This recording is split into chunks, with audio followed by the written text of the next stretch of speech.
Chapter 1. Attention, all passengers. A safe full of money means prosperity. An unlocked, empty safe could mean many things. It could mean potential. It could mean destitution. For Zoe, the empty safe under her bed meant she trusted the wrong person. It meant someone had to die. Dramatic? Zoe wasn't sure. She pondered her murderous intent as she drove away from her house. It all depended on Ben's expression when she confronted him. His reaction would determine the length of his life. Traffic has a way of slow-cooking rage. With quiet conviction, she entered her clinic and closed the door behind her. Mid-morning LA traffic silenced, sunlight blocked, no pedestrians, no nothing as she strolled into the pastel-colored, air-conditioned waiting room. It was too early for any patients to sit in the linoleum seats. No witnesses. She waved at the receptionist as she walked past, but then she paused. "Who are you?" she asked with a frown. The young blonde woman behind the desk looked up from texting. "Oh, good morning." She slid her phone away. "Do you have an appointment?" Zoe held back a sigh as the receptionist looked her up and down. She supposed she looked like a patient. Long, dark hair, smooth brown skin, and features that were a genetic blessing, a surgical gift, or a combination of both. Everyone has their secrets. "This is my clinic," Zoe said. "But I don't recognize you." "Huh? Oh, you must be Dr. Chambers," the receptionist smiled. "I'm Heather. Dr. Andrews hired me so Mandy could take some time off." "Mandy's taking time off?" Yes. Dr. Andrews told me this was all normal." "I've been away for a few days," Zoe forced a smile, and she clenched and unclenched her fists. "Is Dr. Andrews in?" "He should be in his office, but he told me—" "What did he tell you?" Heather chewed her lower lip. "To tell him if you arrived." "What?" "Well, let's just keep it our secret. I'm going to surprise him." Okay." Zoe stalked away from the receptionist and into the hall. Dr. Andrews' office lay at the far end. Sunlight streamed through the window, illuminating the gilded letters spelling out the traitor's name. She passed posters of before and after implants, rhinoplasties, lifts, and tucks. She stopped at the supply closet. Should she reach inside and take a scalpel? It would feel good to storm in on the bastard with a blade in hand. So many memories told her it was better to face trouble with something sharp in her hands. How dare he book her a 3-day stay at a decrepit resort in nowhere, California, like he was doing her a favor? She could still see the note on her kitchen counter when she returned. Thanks for the memories. He didn't even thank her for the $50,000 in cash he took from the safe under her bed. She took a scalpel from the closet, and a genuine smile crept across her face for the first time that day. The steel blade tucked into her grip. It felt right. She held it behind her back as she knocked on his door. No answer. She barged in, already picturing the arterial spray. One slice across the throat, and then she would run. Out onto the streets like some murderous hobo. She'd run for the hills, out in the wild, return to her roots. Her grin was manic as the door swung open. But the office lay empty. Her heart sank. She felt sick with herself, contemplating murder over money. Sure, she was in debt, bad debt with the wrong people, but she was better than this. Wasn't a savage. She placed the scalpel on his desk and looked around. His office was neat, sterile, and utterly empty. Untouched since the last time the cleaner did a pass. The lemony scent of window spray hung in the air. She picked up the single-framed photo on his desk. Her and Ben Andrews, arm in arm and laughing outside the clinic. The first day of opening, beginning of their future together. 3 years of love, and where did it go? She set down the photo, her heart cooling, hardening, as she knelt and checked the safe under his desk. Door open. Empty. With a heavy sigh and heavier steps, she walked into her own office. Dr. Chambers printed in big, bold, and mocking gold across the opaque glass. She picked out these doors because Ben always said he wanted that old-school touch. The door swung open and revealed her ransacked office. Notes and folders strewn everywhere. The back window open and fly netting pushed out. Sounds of traffic leaking in. Her safe sat empty. $250,000 replaced with a single yellow Post-it note. Ben's hastily scrawled handwriting. "Too slow, babe." She screamed. Hash, hash, hash. Even though Ben was smart enough to send her away to a phoneless retreat while he enacted his plan, he wasn't smart enough to hide his emails. It only took Zoe a few minutes to find receipts for 2 tickets to Australia in his name. 2 tickets that took off an hour before she arrived at the clinic. She could guess who used the second ticket. How long had Mandy and Ben planned this behind her back? Zoe told Heather to cancel all upcoming appointments before she hurried back to the apartment she once shared with Ben. Just a small studio while they saved up for a house. The deposit was half the money Ben stole. The other half was for paying off the people who put her through college. One lump sum that would free her from all shackles. She was almost 30, almost debt-free. She worked hard to get there, and now it was all gone because she trusted the wrong person. These thoughts circled her sanity like sharks around a leaking life raft. Her anger simmered as she spent a hectic afternoon pawning off everything of value to buy a non-stop red-eye flight from LA to Sydney. The anger got her pulled aside by airport security. They wanted to know her plans, and it was hard to keep the truth from spilling. But even she didn't know what she would do to Ben once she found him. Almost missed her flight, but they finally let her onto the plane. She leaned against the window and watched the world shrink with rising joy. A night of flying, and then she would be in Australia. There, she would find Ben. And she would make him pay. Hash, hash, hash. The moon glowed small but bright above the ocean. "Do you believe in God?" said the middle-aged man in the middle seat. "Or do you think this is a godless world?" Zoe turned away from the window. She smiled and tried to convey with the straightness of her teeth how little she cared about his conversation. But the man smiled back. Once again, Zoe regretted the fact a smile meant something different amongst humans than it did with dogs. He must be twice her age. A heavy beard and a scarecrow frame. He looked like he lived in a bunker. "It's a very important question," he drawled. "I ask because if there is no God, then who makes the rules? Who is the ultimate arbitrator of the morality of any decision?" Zoe sighed.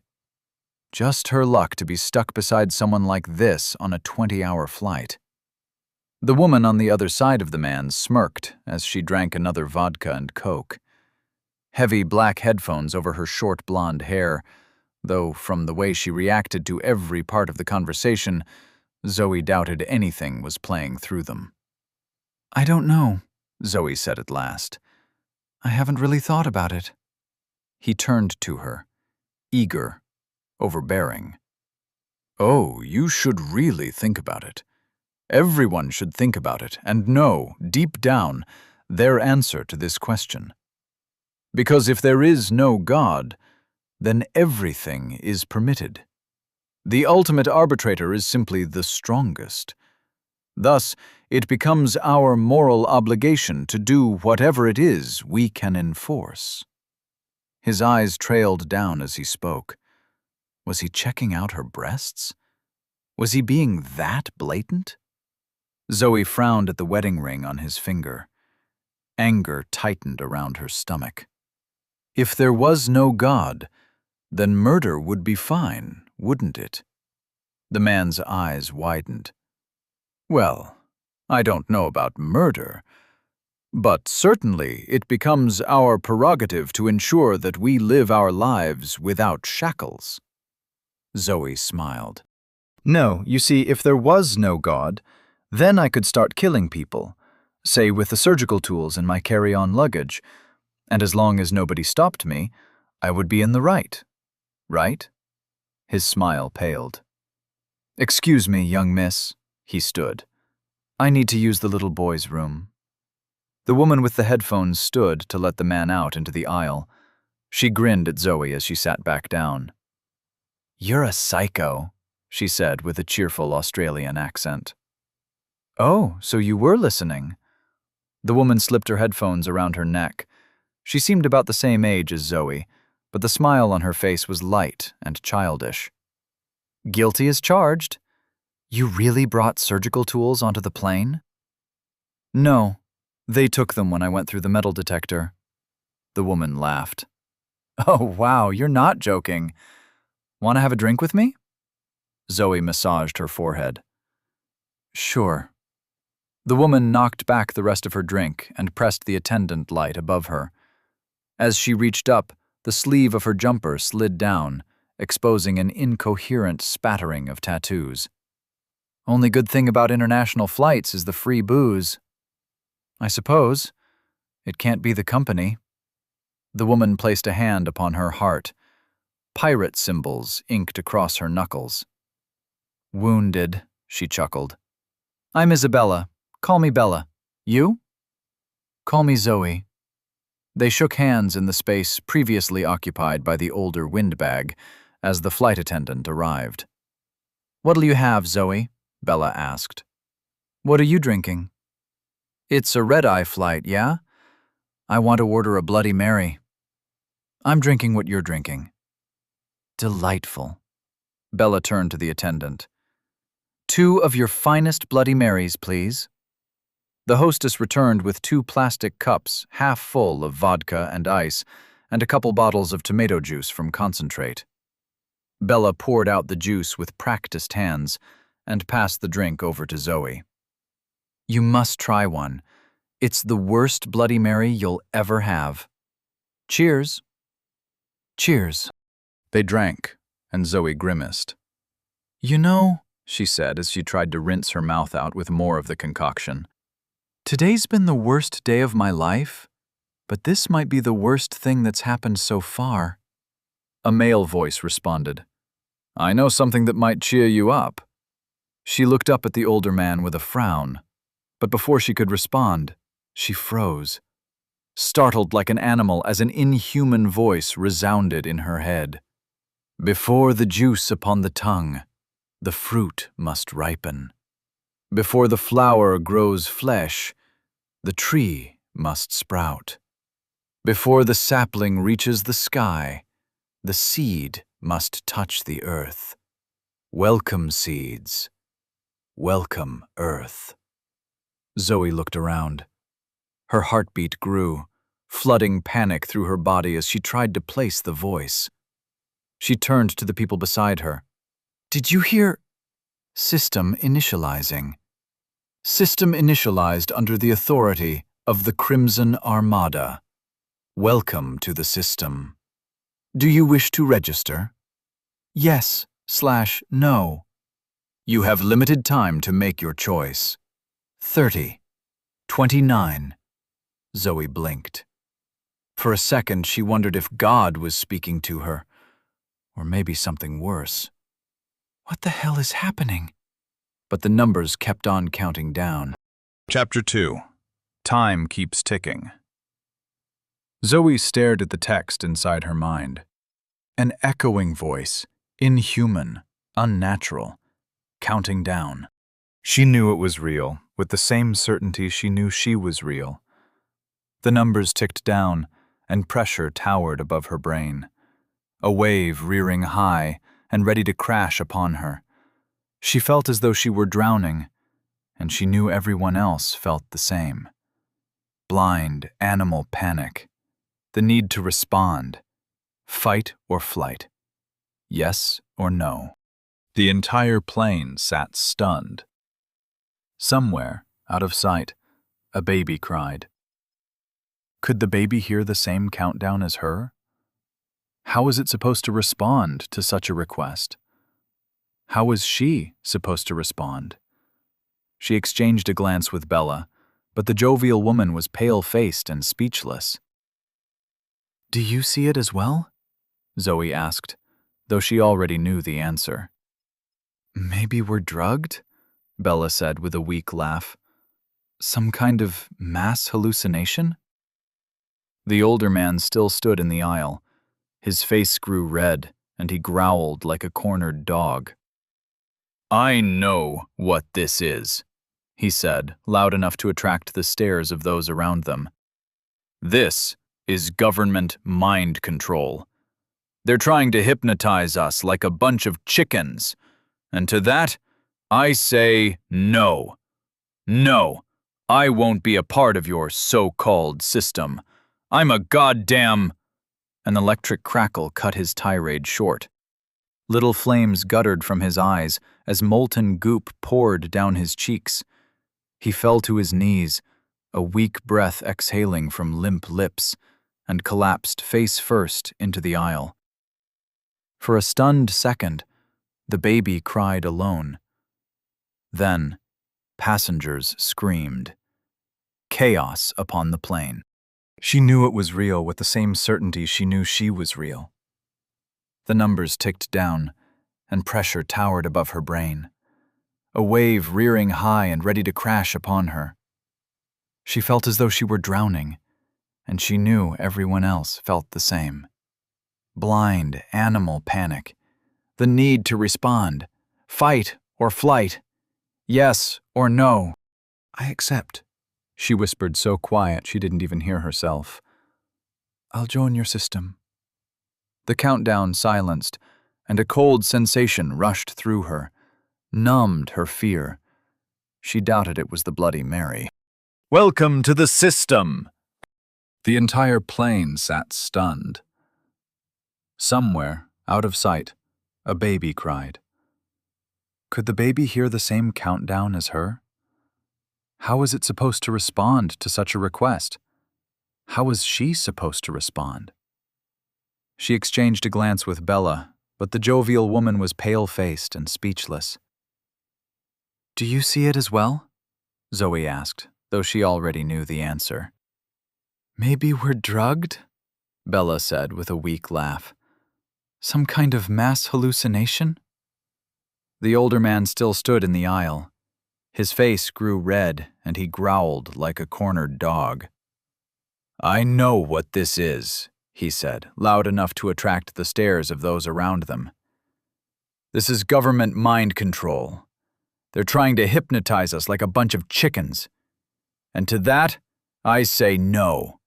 No, I won't be a part of your so-called system. I'm a goddamn... An electric crackle cut his tirade short. Little flames guttered from his eyes as molten goop poured down his cheeks. He fell to his knees, a weak breath exhaling from limp lips, and collapsed face first into the aisle. For a stunned second, the baby cried alone. Then, passengers screamed. Chaos upon the plane. The Crimson Armada tutorial presents unique training and rewards. This is a limited opportunity. Would you like to join the tutorial? More electric crackles. Pops echoed out from the plane, each jolt audible over the shrieking panic. The intercom bleeped. Ladies and gentlemen, this is the captain. Please don't panic. This is... Oh my God. George vanished. The intercom died. Zoe didn't care. She stared at the numbers. What was she supposed to do? This morning, all she cared about was finding her ex-boyfriend and her money, and now she had some kind of death switch countdown in her mind. Her earlier thoughts of murder made her cackle. And Laughing, she realized she knew what to do. If the old man said no and died, then what choice was there? She hadn't gotten where she was in life by avoiding the unknown. Deep in the back of her mind, a young girl walked alone into a dark forest. She gripped the armrests tight. Tutorial slots remaining 80,000, 54 over 350 million. Tutorial slots remaining 45,102 over 350 million. I accept, she whispered so quiet she didn't even hear herself.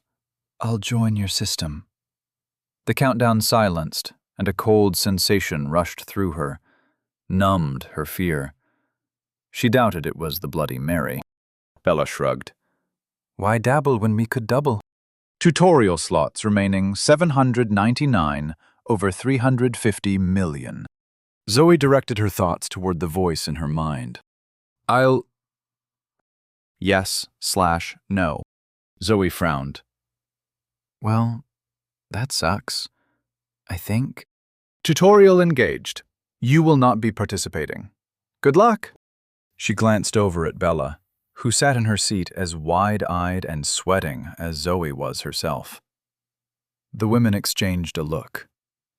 156,780 over 350 million. Bella shrugged. Why dabble when we could double? Safe zones generated. Zoe directed her thoughts toward the voice in her mind.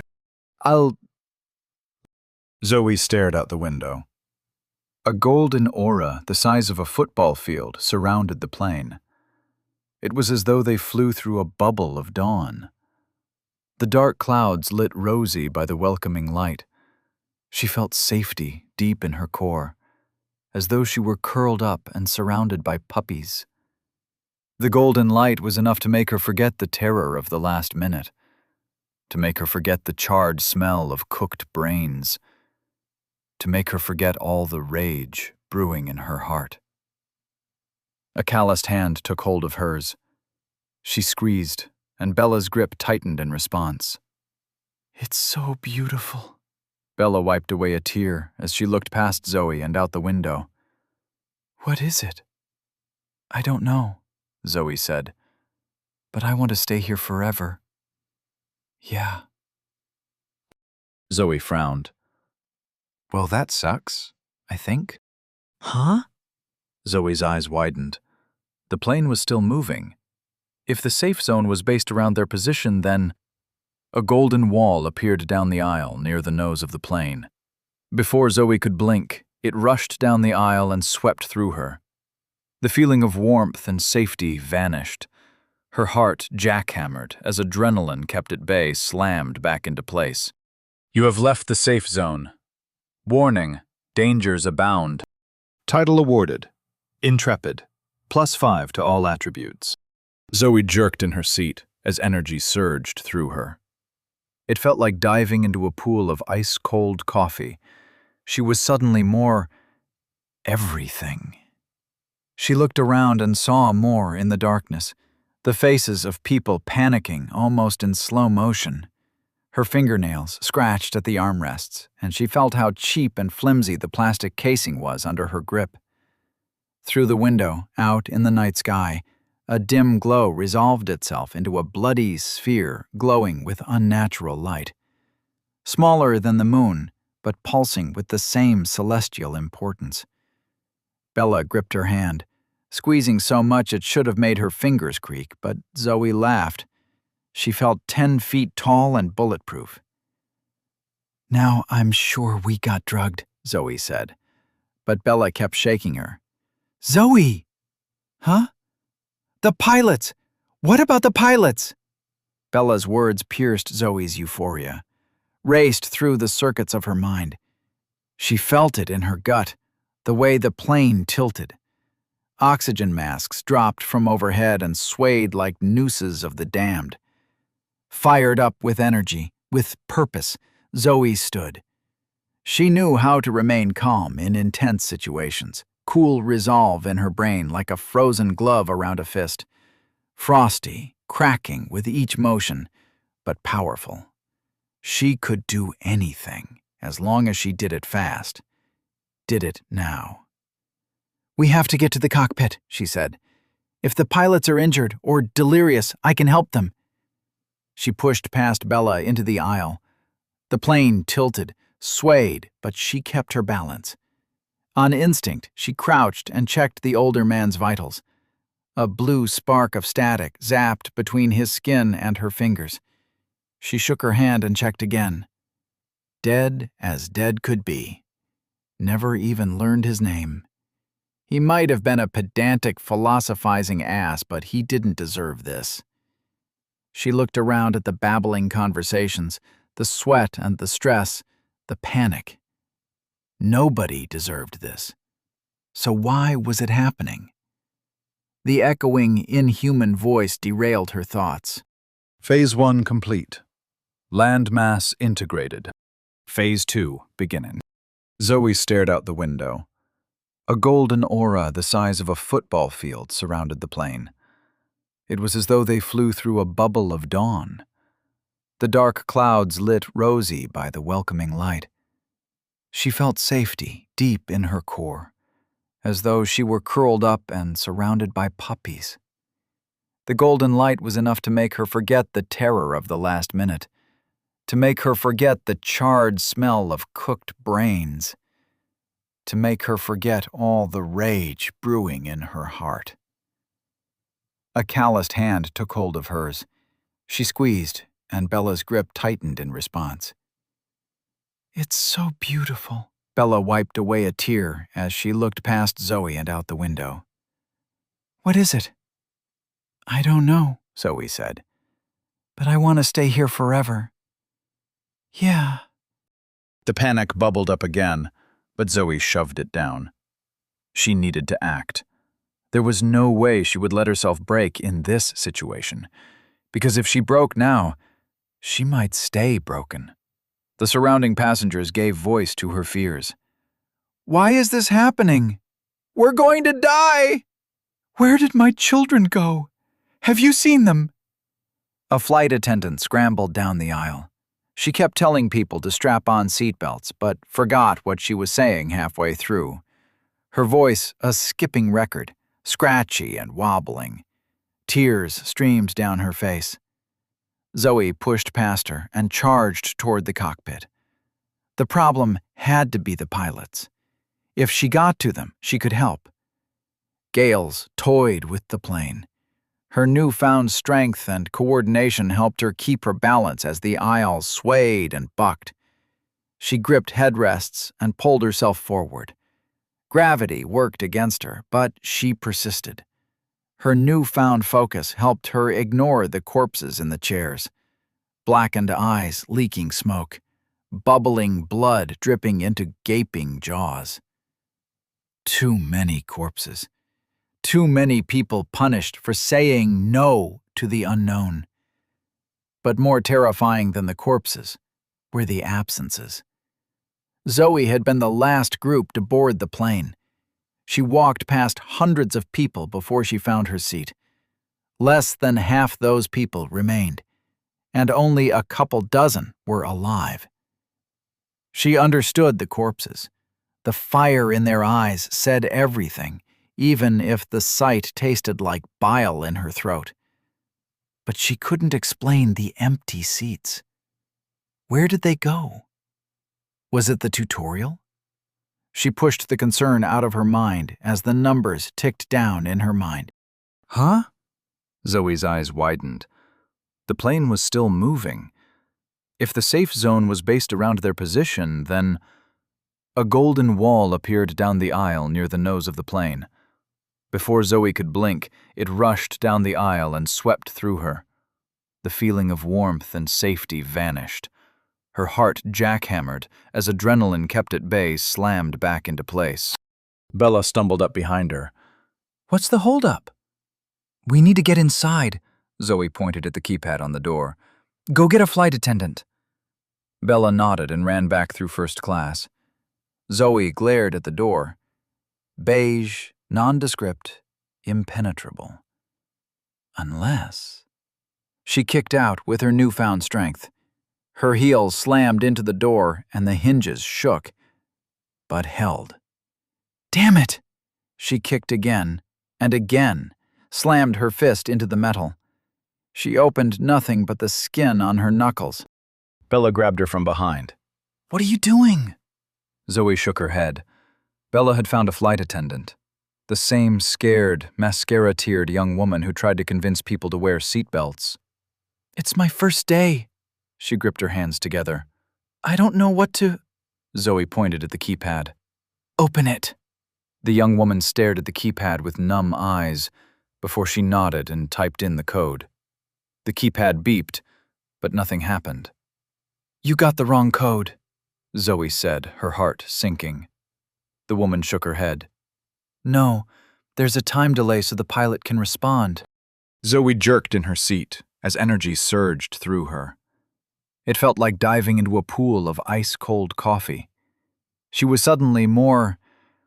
everything. She looked around and saw more in the darkness. The faces of people panicking almost in slow motion. Her fingernails scratched at the armrests, and she felt how cheap and flimsy the plastic casing was under her grip.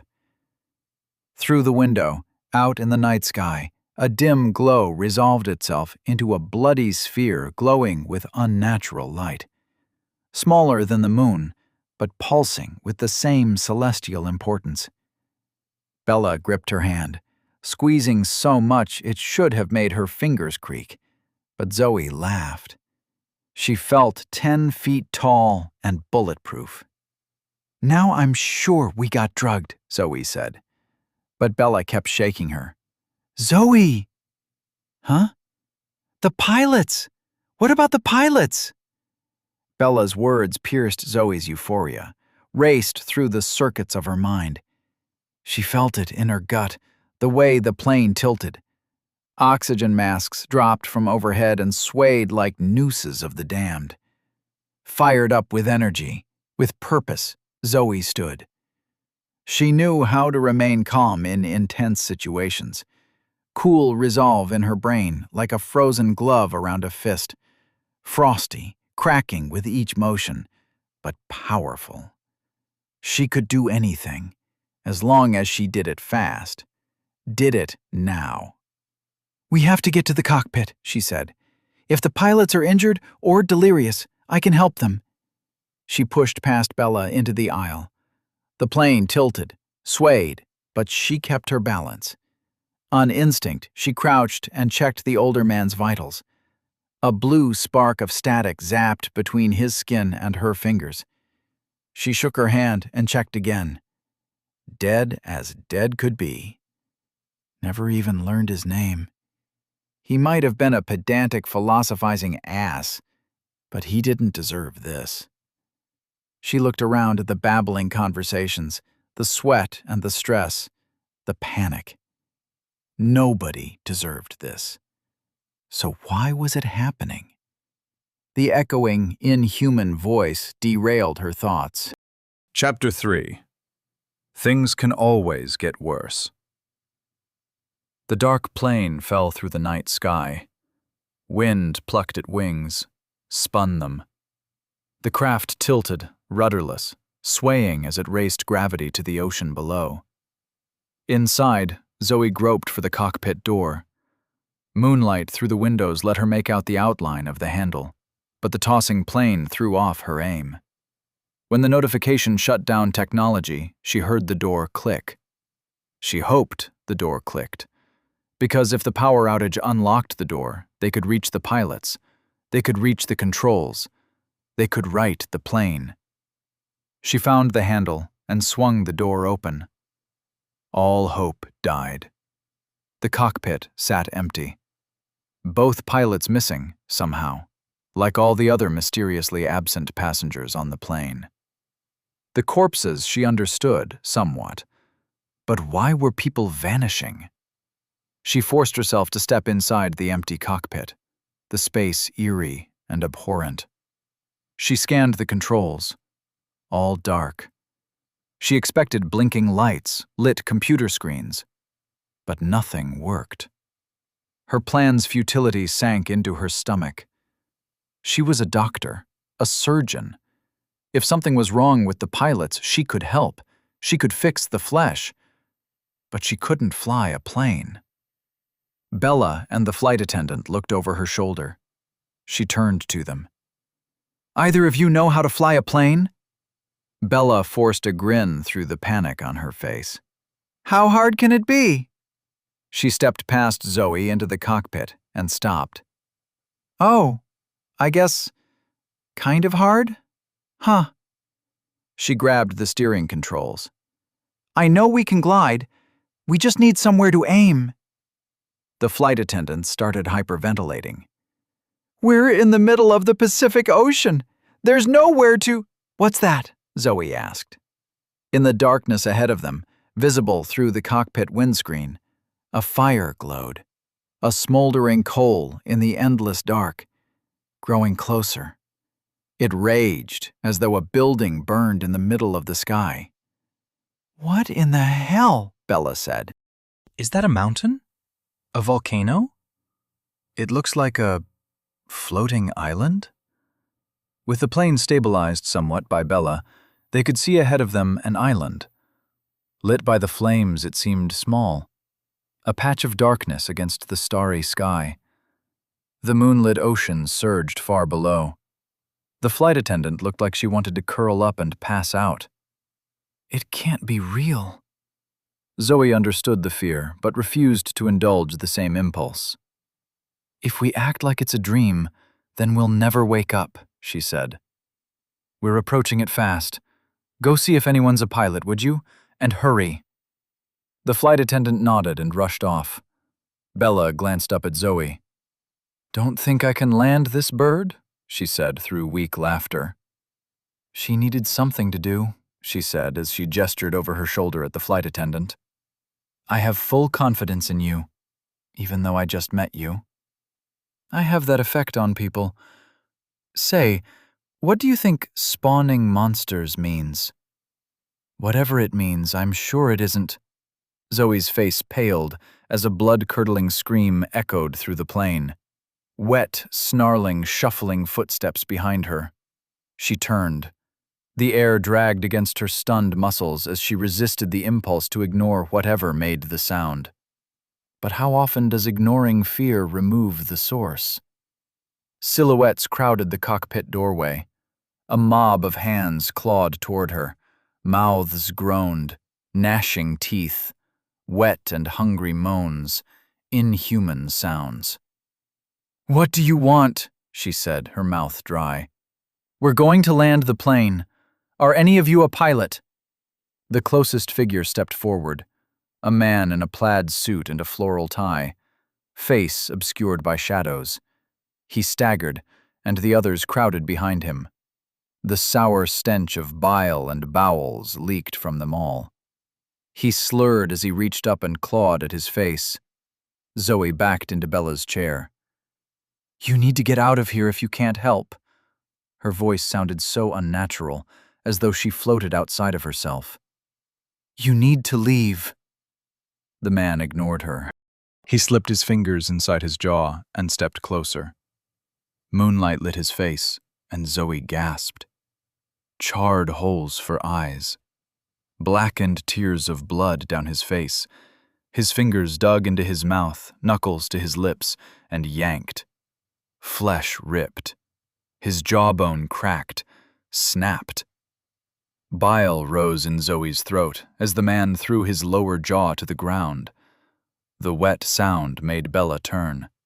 Her eyes widened at the sight of the dead marching into the cockpit. Zoe placed a hand on her shoulder. "Focus on landing the plane," she said. "I'll keep you safe." The island grew in the distance. A forest, a small town, a mountain, lit by fire and moonlight. The jawless man lurched forward and grabbed at Zoe. Clumsy, awkward, like a puppet of a man. She grappled with him, pushed back. She kicked at his guts with more force than her body should have conjured. Her shoe split skin. The jawless man gurgled as clotted blood spilled. Loops of intestine fell around his shoes. He stumbled into the others behind him. Despite the grotesque gore, Zoe grinned. The cramped cockpit might be a death trap, but it limited the numbers that could approach. A woman with long braids scrambled over the jawless man. She hissed as she swiped at Zoe. Her manicured nails sliced through the air. Zoe stepped back, dodged a swing, but bumped into the co-pilot's chair. Razor-sharp nails dragged across her sides, split flesh like water, bounced off her ribs. Zoe cried out and clutched the wound. Blood flowed hot through her fingers. The hissing woman licked her scalpel-sharp nails. Her tongue split upon the wicked claws before she twisted and surged forward. Claws raised to finish the job. Zoe punched her in the face. Knuckles crunched through bone. The hissing woman sagged to the ground. Once again, Zoe marveled at her new strength.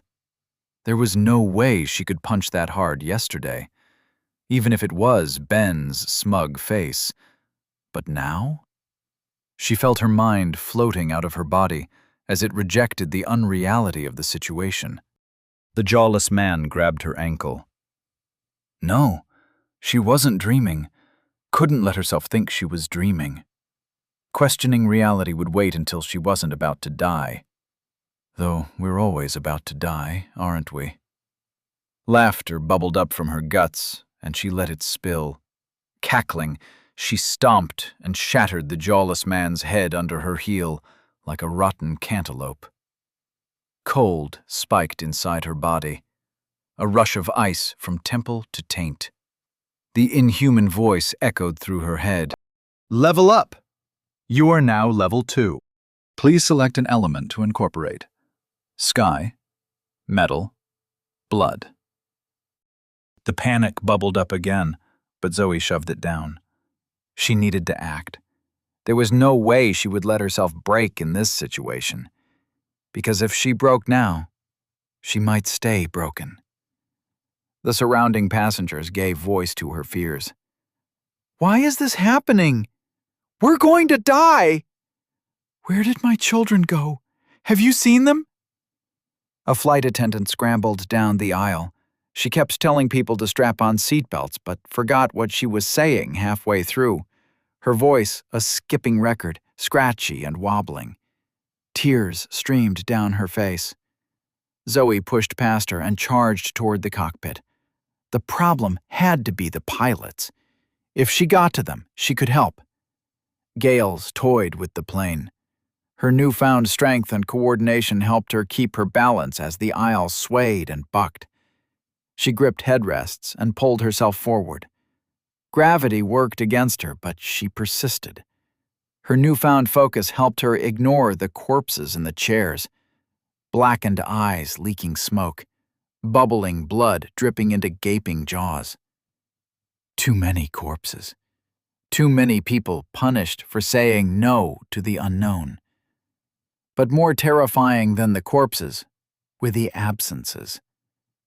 Zoe had been the last group to board the plane. She walked past hundreds of people before she found her seat. Less than half those people remained, and only a couple dozen were alive. She understood the corpses. The fire in their eyes said everything, even if the sight tasted like bile in her throat. But she couldn't explain the empty seats. Where did they go? Was it the tutorial? She pushed the concern out of her mind as the numbers ticked down in her mind. The tongue tightened around Zoe's neck and drew the dead woman's mouth closer. Teeth wriggled in gums like maggots, rancid stink of rot and coffee. Zoe gagged as her lungs emptied, her last breath drawn out by the slippery appendage. The plane shook. "Grab hold of something!" Bella cried out. "She'll be rough!" Zoe tried to look, but the gripping tongue wouldn't let her turn. She growled, knees buckling.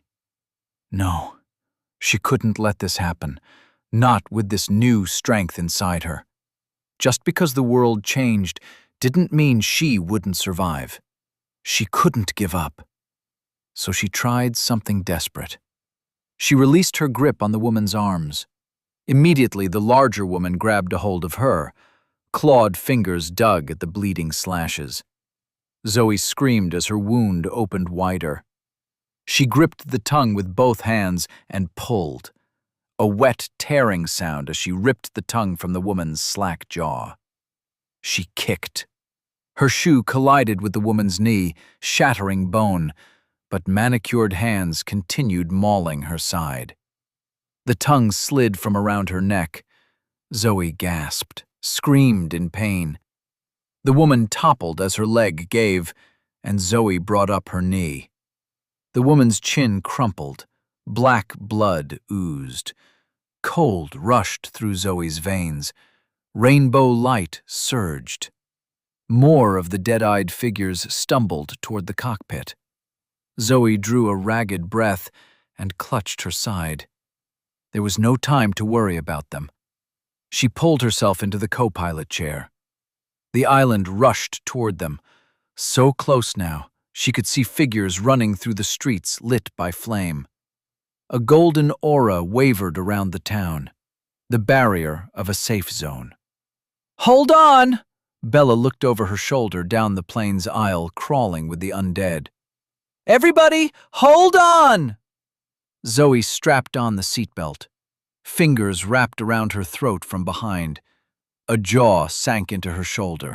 She cried out in pain as she gripped the wound at her side, trying to apply pressure even as her vision spun as the plane rushed toward the ground. Chapter 4. Choose Your Power. You have entered Safe Zone Gamma 67712. Golden light swept through the cockpit as the plane passed through the barrier surrounding the town. Houses rushed toward them. The fingers around Zoe's neck melted away, scoured by light. She gasped, breathing once again, as the teeth sinking into her shoulder dissipated in a blast of holy fire. For a moment, loving warmth swept away all pain, all fear. The plane slammed into the first building, screech of steel against masonry. She jerked in her chair, blacking out for a second from the collision. Bella screamed beside her. A distant sound, like wind through a memory. Zoe's mouth opened, tried to shout, but remained silent with overwhelming horror. No room in her mind even to pray, to hope, as the plane crashed through houses like a bulldozer. Spiderweb cracks fractured the windscreen. Warning, you are about to leave the safe zone. The plane passed through the golden barrier on the other side of the small town and entered the forest. You have left the safe zone. Warning, dangers abound. Crunch and groan of trees breaking before steel. A branch whipped the windscreen. The glass shattered. Sudden smell of pine under the sky of shifting colors. The plane stopped. Zoe breathed, sobbing, adrenaline thumping through her like a judge's hammer. The pain in her side, a reminder. She lived. Beside her, Bella laughed. Blood dripped from her forehead from an errant piece of glass, but she wiped it away without a care as she unbuckled herself and staggered to her feet. "I landed a goddamn plane!" she screamed, like an eagle. "I'm immortal!" She glanced over at Zoe, and the joy crumpled from her face. "Oh, no, no." Blood-soaked Zoe's clothes dripped from the cuffs of her pants, the slices in her side pumping out more. Zoe fumbled at the seatbelt, but her fingers grew numb. "Zoe," Bella said, "can you hear me? Don't move, all right?" Bella undid Zoe's seatbelt. Zoe slumped down and slid onto the floor. Pain bloomed as the adrenaline faded. She groaned, or thought she groaned, but the sound was faint, distant. Colors flared in the night sky, but her vision darkened with every leaden blink. Bella pressed against her side, said something. Zoe looked up at her. Pressure, She said. stitches. Need stitches. Bella nodded. She pulled off her jumper and bundled it against Zoe's wound. Taking Zoe's hands, she placed them over the improvised bandage. Keep them there, all right? 'Kay. Bella searched Zoe's face, the concern so palpable that Zoe forced a grin. I'm the doctor, remember? I'll find a first aid kit, or something. I'll be right back. Bella rushed out of the cockpit and left Zoe alone beneath a sky bleeding rainbows. What could cause that? The light obscured the stars. Maybe there were no more stars? Zoe inhaled, trying to keep her breathing calm. The scent of pine sharp, the iron tang of her blood. The wind blew cool against her face. A notification echoed in her mind. Level up. You are now level 2. Please select an element to incorporate. Metal, blood, wood. Zoe stared at the words, listened to the echoes, and pondered the thoughts sliding into her brain from an unknown origin. What did any of it mean? The prompt first sounded while fighting for her life. Killing monsters led to a level up. This was all a game? She wanted to laugh, but there was no humor as she clutched at the wound in her side. This wasn't the first time she saw so much blood, but never her own. She tried not to think about the survival rate for wounds like this, especially in the wilderness. Pines swayed beyond the broken rim of the cockpit windscreen. The plane pointed up? Did this even count as wilderness with a town right there? No, there would be a hospital. Without power. No. She shook her head. Can't think like this. She needed to trust in Bella. Needed to distract herself. The prompt blinked at the edges of her consciousness. Please select an element to incorporate. What could that mean? But if she was about to die... No. She would not die. Not here, not like this. Couldn't let doubt sneak into her mind. If she was going to sit here and wait for Bella, then she might as well do something. Like select an element. Focusing on the list, she noticed it differed from the one that appeared while she fought off the burnt-eyed dead. She thought it might be hard to remember the difference since she was so preoccupied before, but the words of the inhuman voice were nothing like her own thoughts. The words of the system stood out like a spider crawling across her arm. It was uncanny having thoughts slide into her mind, thoughts that weren't her own. She hoped the voice would stop once the phases were complete, but it didn't seem likely. During the battle, it offered her the choice between sky, metal, and blood. Now, the choices were metal, blood, and wood. Had she lost the choice of sky because she was no longer flying? She closed her eyes and sighed. The sound alone cost her energy. A numb frustration grew inside her. Was she cursed to die confused? What does incorporate mean? Incorporate the energy of the world. Become more than yourself. Grow, and your attributes will follow. Huh? She sat up a little straighter at the words. Can you tell me more? The voice remained silent. She winced as she settled back down. Moving was a bad idea. What were attributes? She dared ask another question. Attributes? Nothing happened. She recalled one of the first messages before everything went to hell. User status? Status. Name, Zoe Chambers. Level, 2. Body, hollow. Attributes. Might, 7. Vitality, 9. Dexterity, 9. Willpower, 6. Insight, 8. Skein, 39/39. Titles: Intrepid, +5 to all attributes. The information appeared inside her mind, neat and organized in a way thoughts never were. Even when she crammed for med school until she saw diagrams when she closed her eyes, it hadn't felt like this. She would have shivered if she had the energy. Actually, she was shivering. Blood loss or the icy wind? She believed it was the wind. Had to believe it. The sigh of the sky matching her leaking breath. Wouldn't it be great if she had a doctor beside her right now? Someone chuckled through her lips.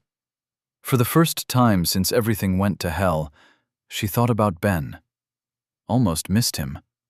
Well, not him, but his skills. Almost as good a surgeon as her. Even she could acknowledge he did outstanding work with her chest. What would it have been like if he never betrayed her? She would still be in LA. Would this all have happened if she hadn't left home? Silly. How important could she be in the grand scheme of things? Of course, the world would be turned upside down no matter what she did. How human to believe all significant events stem from us choosing one path or another. Was Ben even alive? He might have still been in a plane when it all happened. How far ahead of her was his flight, anyway? Maybe he crashed into the ocean with all her money and that damn receptionist. Sank to the bottom of the sea to be eaten by crabs. Maybe he flew over a Sydney that no longer existed. Would she ever find out? A slow, comforting blink. She wanted to stay behind that warm darkness, but refused. No time for idle questions. She focused again on the information spread out inside her mind. The names of the attributes made as much sense as anything else. She recognized the terms, at least. Vitality probably covered her physical health and well-being. She could do with more health. What were her choices? Please select an element to incorporate. Metal. Blood. Wood. She winced as the voice echoed in her head. Was it an echo? Or paint dripping down the wall of her skull? Lights in the sky, hypnotic patterns. She felt herself drifting and took a deep breath. Focus. Blood or wood? These seemed the most obvious choices for vitality, especially since she lacked so much blood right now. Her attention strayed toward blood. Would you like to select blood? Yes/no. She hesitated, just shy of the mental confirmation she felt would trigger the selection. It was feeling like a new sense, this voice inside her mind, this system. Blood made the most sense, as much as anything made sense, but she hesitated at the choice. All her life she had rushed into decisions. Her presence on this plane spoke to that. Did she want to rush this decision as well? Or was she just overthinking this? What was the better choice between rushing in or overthinking? What did her gut tell her? She giggled weakly. Her gut kept leaking blood. A silent but persistent vote. She closed her eyes and remembered holding the scalpel, stalking down the corridor toward her ex-boyfriend's office. The steel blade a manifestation of her will, her desire to cut free the dead weight of her life. Blood might make sense, but metal felt powerful. She didn't want to decide anything out of fear. That was no way to plan her future. She would not die here, so why force herself to decide based on momentary fear? Her numb and sticky fingers slowly crossed. I choose metal. Time slowed. Her last syllable stretched out as she shrank, falling. Her eyes were tunnels, her vision shafts, and down she went. The world, what little she could make out, glowed with a fierce light. Auras surrounded, permeated, rippled out from the world. Swaying trees, metal cockpit encircling her. scintillating sky like rainbow ink in turgid water. The metal cockpit pulsed, and a pulse within her echoed, answered. Some new organ awakening. Cold energy poured into her, out of her, and the metal of the cockpit writhed. Beneath the surfaces of plastic and carpet, metallic tendrils snaked and slithered, like roots buckling concrete. The tendrils flowed toward her. She could not move, could not escape as the tendrils draped themselves around her legs and wrists and wound themselves up toward that mysterious pulse in the center of her chest. The voice echoed, slow, methodical. She heard the practiced, lifeless quality of a surgeon reading from a chart, calling for tools, readying the knife. The flesh is the vessel. Filled with impurities, it shatters under pressure. Replace the foul with a few drops of grace. Know the pain of the journey. Quest now to be whole, or surrender to agony. Metallic roots reared like snakes. They struck, pierced her skin with fangs and hooks, and dragged her up and out of the tunnel of her vision. Smell of crumbling rust. Feel of a thumb along a razor blade before the blood wells. White flash in the back of her eyes, like a tin roof glaring in the sun. Pain brought her into the world.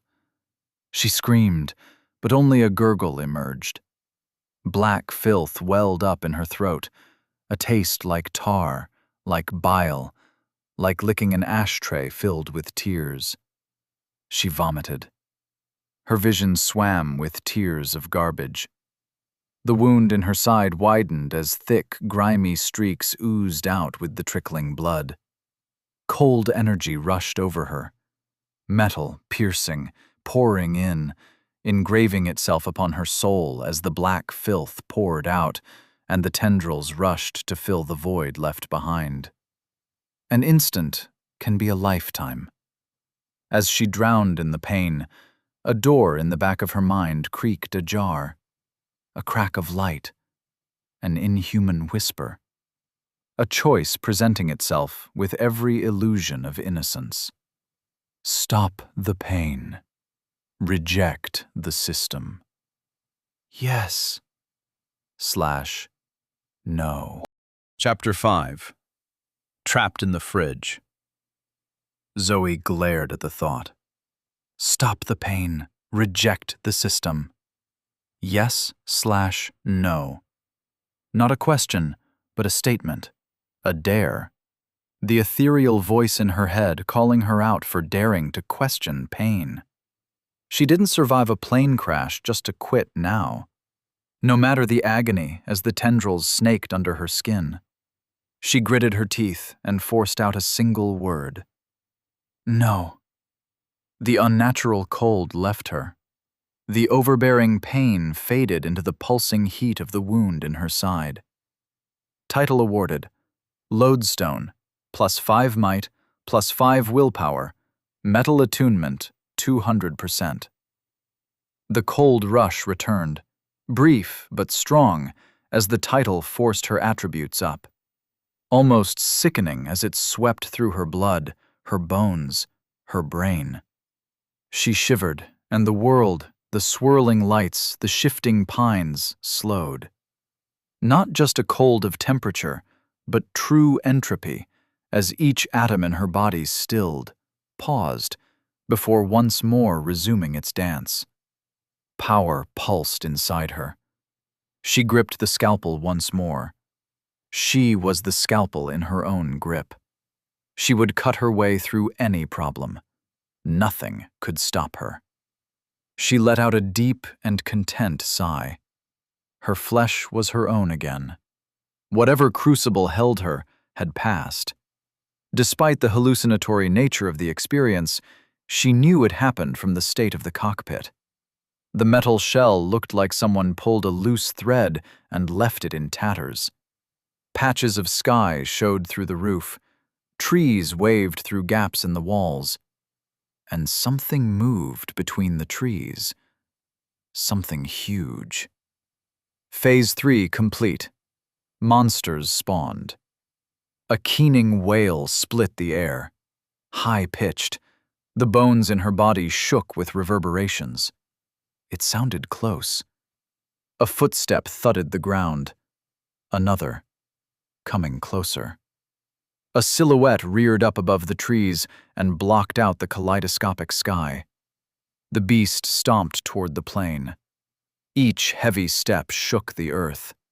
Broken glass jumped as the cockpit floor trembled. Zoe groaned. She tried to move, tried to crawl away from the shattered and open windscreen.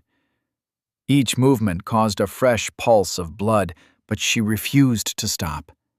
The new strength, new focus that filled her body after leveling up allowed her to move against the pain. She would take any edge she could if it meant not dying. And her death stalked closer. The system called it a monster, and Zoe agreed. Its insectile outline towered above the treetops, head like a praying mantis cocked in predatory curiosity, large, segmented eyes glinting like cut gems.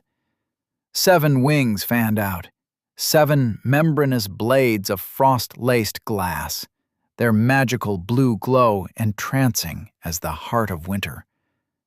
The wind passed through the wings and grew frigid. Snowflakes danced toward the cockpit. Goosebumps bloomed across Zoe's skin. Frost branched out across the pool of blood and filth on the floor beside her. A hand on Zoe's shoulder, fingers hot as Bella crouched beside her. "Zoe, oh my God, what is that?" The beast leaned into the cockpit, chattering mandibles the size of oven doors. Pale blue light pulsed around the wings. A serrated limb reached toward her with practiced finality. Bella grabbed Zoe under the arms and dragged her back out of reach. The claw swiped the carpet and left a long groove in the metal below. Bella continued backing toward the plane aisle. Pale blue light flashed. Icicles spiked throughout the cabin. A frenzied carpet of ice swept toward the 2 women. Bella shouted and pulled Zoe toward the cockpit door. The pressure on Zoe's wound slipped, and fresh blood poured out, already cool by the time it touched the floor. The ice raced over the ground and covered Zoe's shoes. Bella tugged, but the ice pinned Zoe in place. Bella kicked at the ice. "No!" Frost coated her legs as she shattered the ice around Zoe's feet. She tugged. Zoe lost her shoes, but the icy sheaths grew up her legs, clung to her skin. Bella pulled her free, and Zoe's skin tore. Zoe hissed at the fresh injury as Bella dragged her into first class and slammed the door closed. The beast wailed and screeched like nails in a blender. Blue light flashed through the cracks in the door. A deep chill emanated from the metal as frost spread across the surface. Bella touched the frozen sweat in her hair. "What was that?" Zoe leaned her head against the plush cushioning of a first-class seat. "I don't know," she closed her eyes. "But we're trapped in here now." Windows trembled as the beast thudded outside. A pale blue light passed from porthole to porthole. Frost grew across the panes. "It's circling us," Bella said. "Do you think we're safe in here?" "I don't know." Phase 4 initiated. Seeding dungeons. "I don't want to know about that," Zoe sighed. She closed her eyes, but the haunting words persisted. Bella crouched beside her. "How's your injury?" "Oh, you know," Bella grimaced. "The medical kit didn't have sutures, but I found this." She pulled a duty-free bag from a nearby seat with a bottle of top-shelf vodka, a bottle of painkillers, and an office stapler. Zoe laughed and winced at the movement. "This equipment would impress a few people I know," she reached for the vodka. "If I survive, that is." Bella helped her remove the lid. You'll survive. I know. Pour this on the wound. You don't want to drink it? Zoe frowned. Not really the best idea. Actually, you know what? Yeah. She swallowed a mouthful. Vodka dribbled down her chin, but she swallowed, coughed. Smoother than a Bloody Mary. Pass me the painkillers. She downed a few pills with another mouthful of vodka. This feels stupid, but I don't care. Bella nodded. Just tell me what to do. Lift my shirt back. I'll hold the wound together, and you'll staple it closed. Questions? Can I have a drink first? After. Bella swallowed, tried to grin, and picked up the stapler. Is this going to hurt? Not you. Bella nodded. Okay.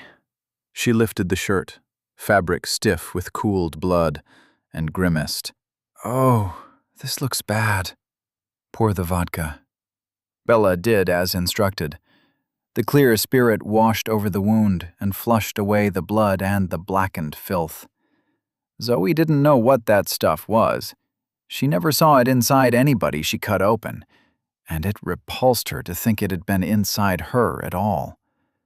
A fiery pain overtook her thoughts as vodka cleared the wound, but not as much pain as she expected. Was she faint from blood loss? Or was there another explanation? Choosing metal increased her willpower. Did that mean she felt less pain? Okay, Bella eyed the vodka as she set it down. Now what? Zoe glanced down at the wound. 4 long, red gashes in her flesh, starting under her ribs and curving up. Any further up, and they would have sliced through her breasts. Cleaned with vodka, the cuts seemed too perfect, too clean. Slashes of razors, not nails. Zoe experienced a feeling like vertigo, as though she stared at a wound on a screen. This couldn't be her flesh.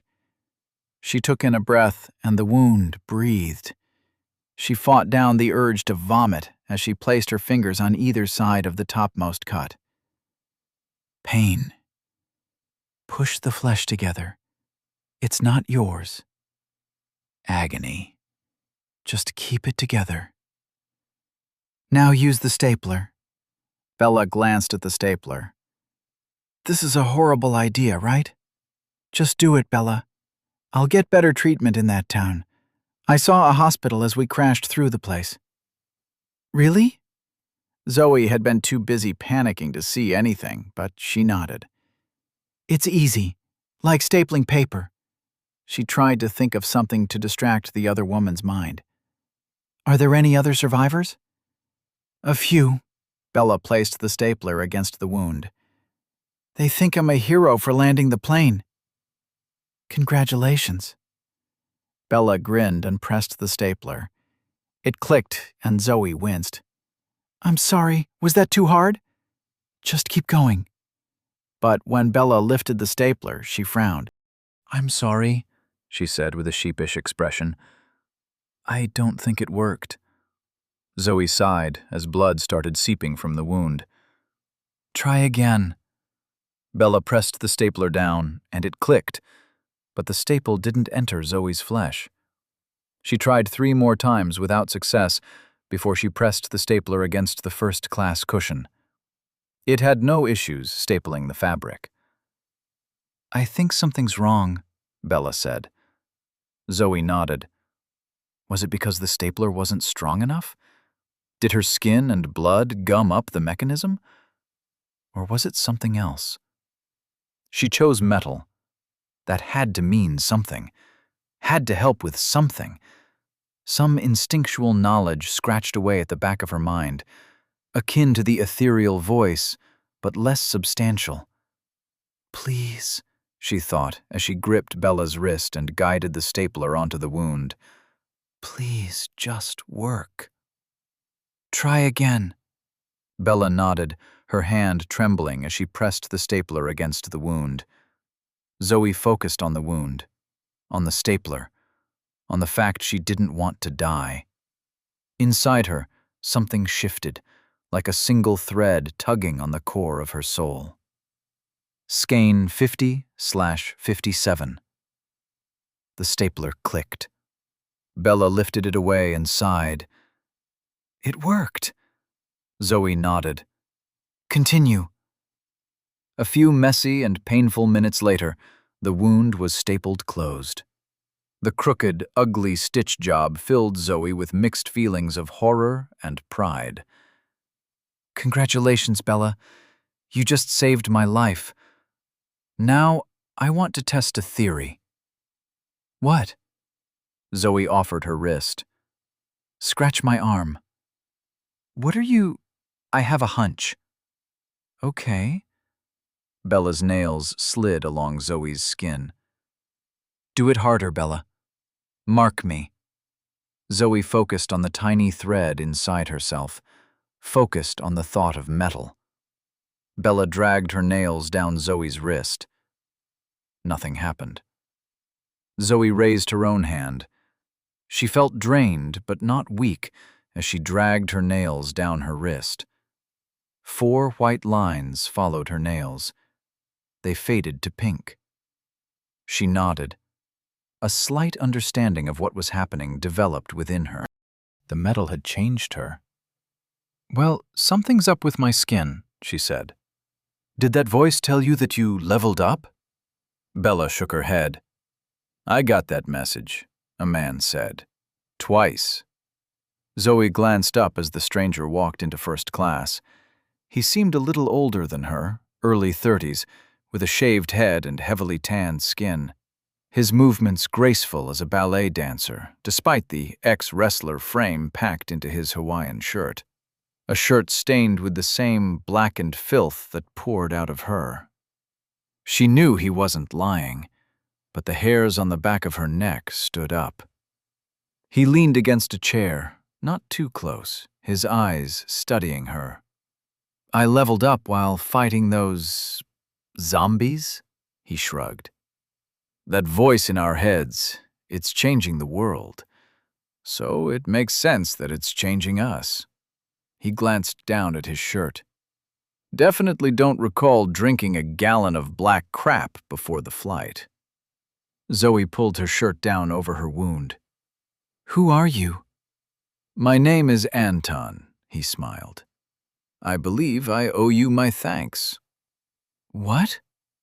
If it wasn't for you, we never would have survived the crash. Bella coughed. Actually, I'm the one who landed the plane. I know, he grinned. But she fought off the zombies, no?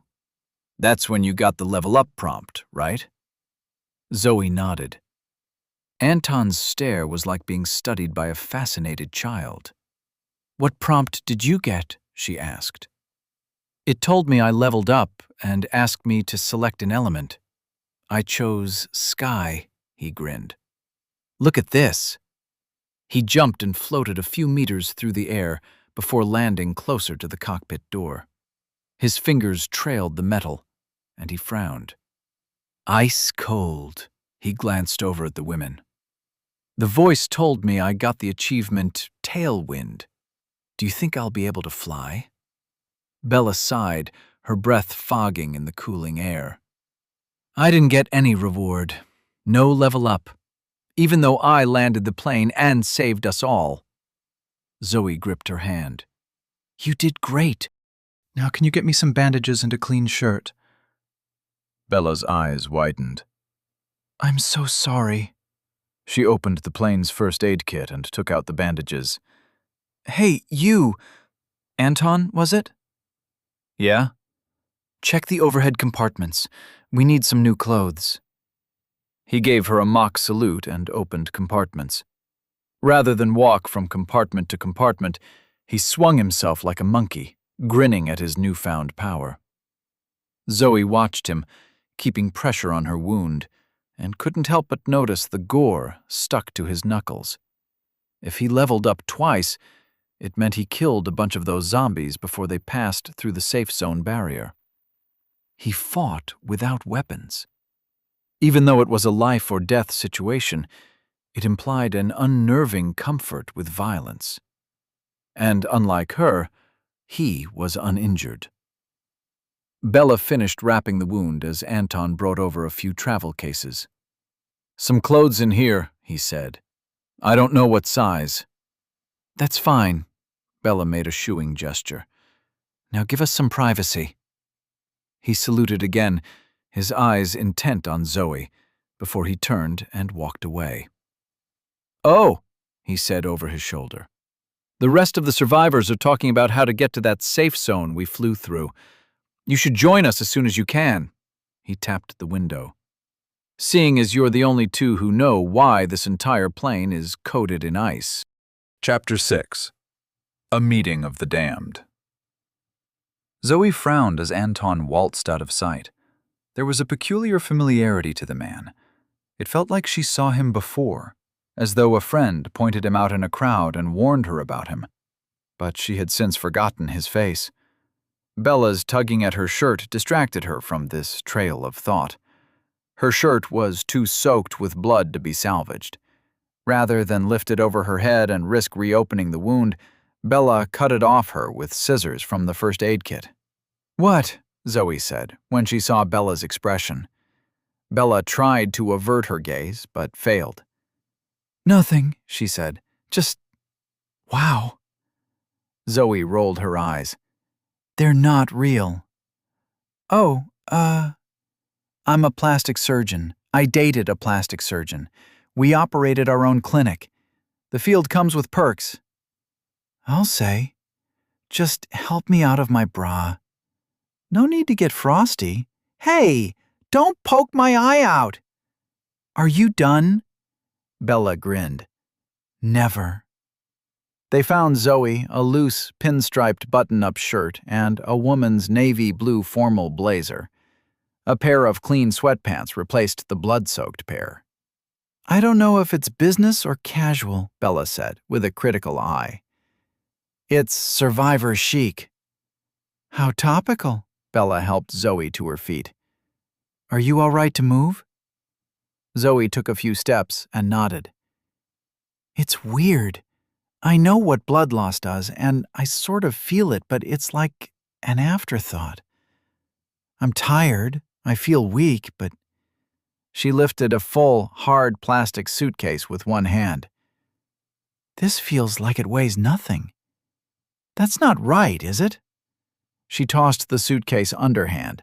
It flew down the aisle and crashed open against the wall. Clothes and toiletries spilled onto the ground. Zoe grimaced. "Okay, I'm strong, but moving still sucks. That was a bad idea."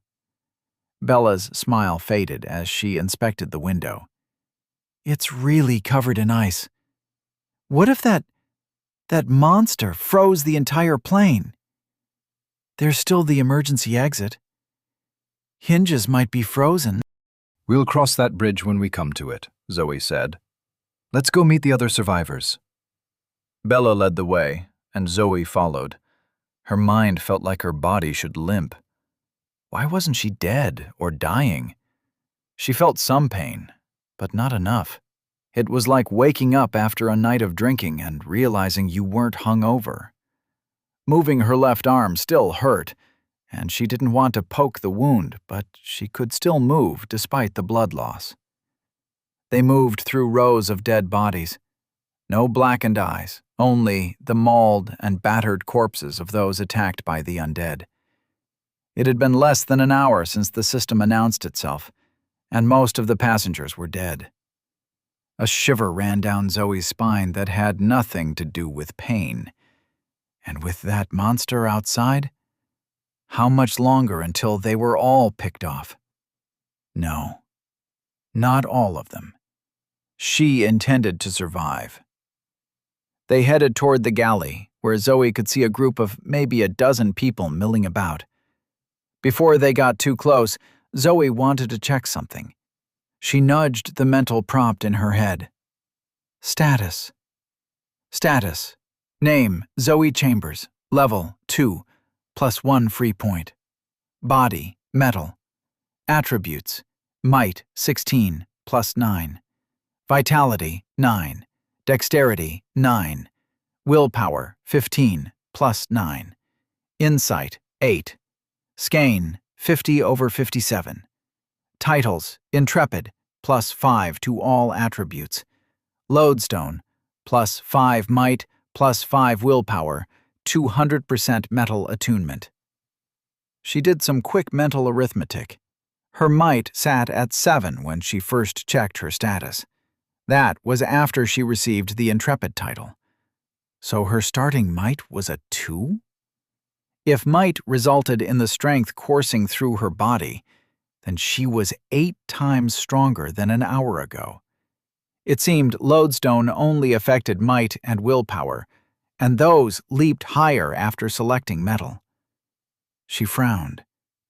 Judging by the Intrepid bonus, her vitality was more than twice as high as before. That might explain why the blood loss wasn't deadly.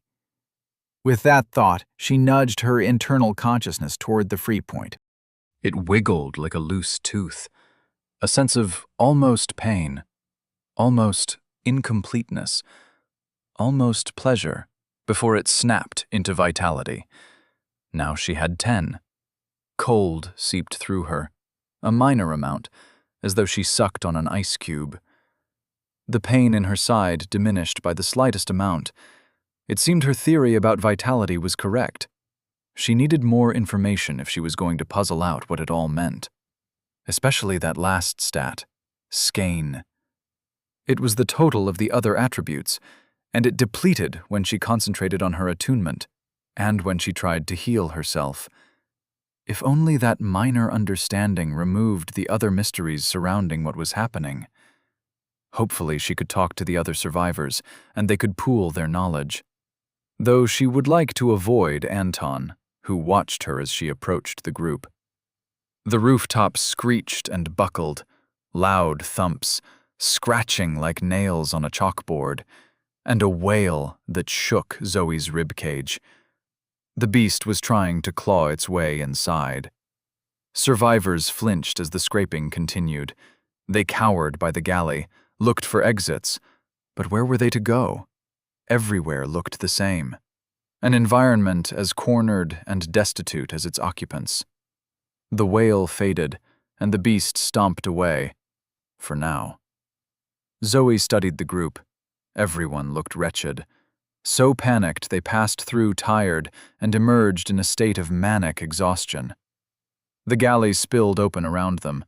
A few packets of frozen food lay open and picked at, but most survivors clutched the tiny bottles of alcohol.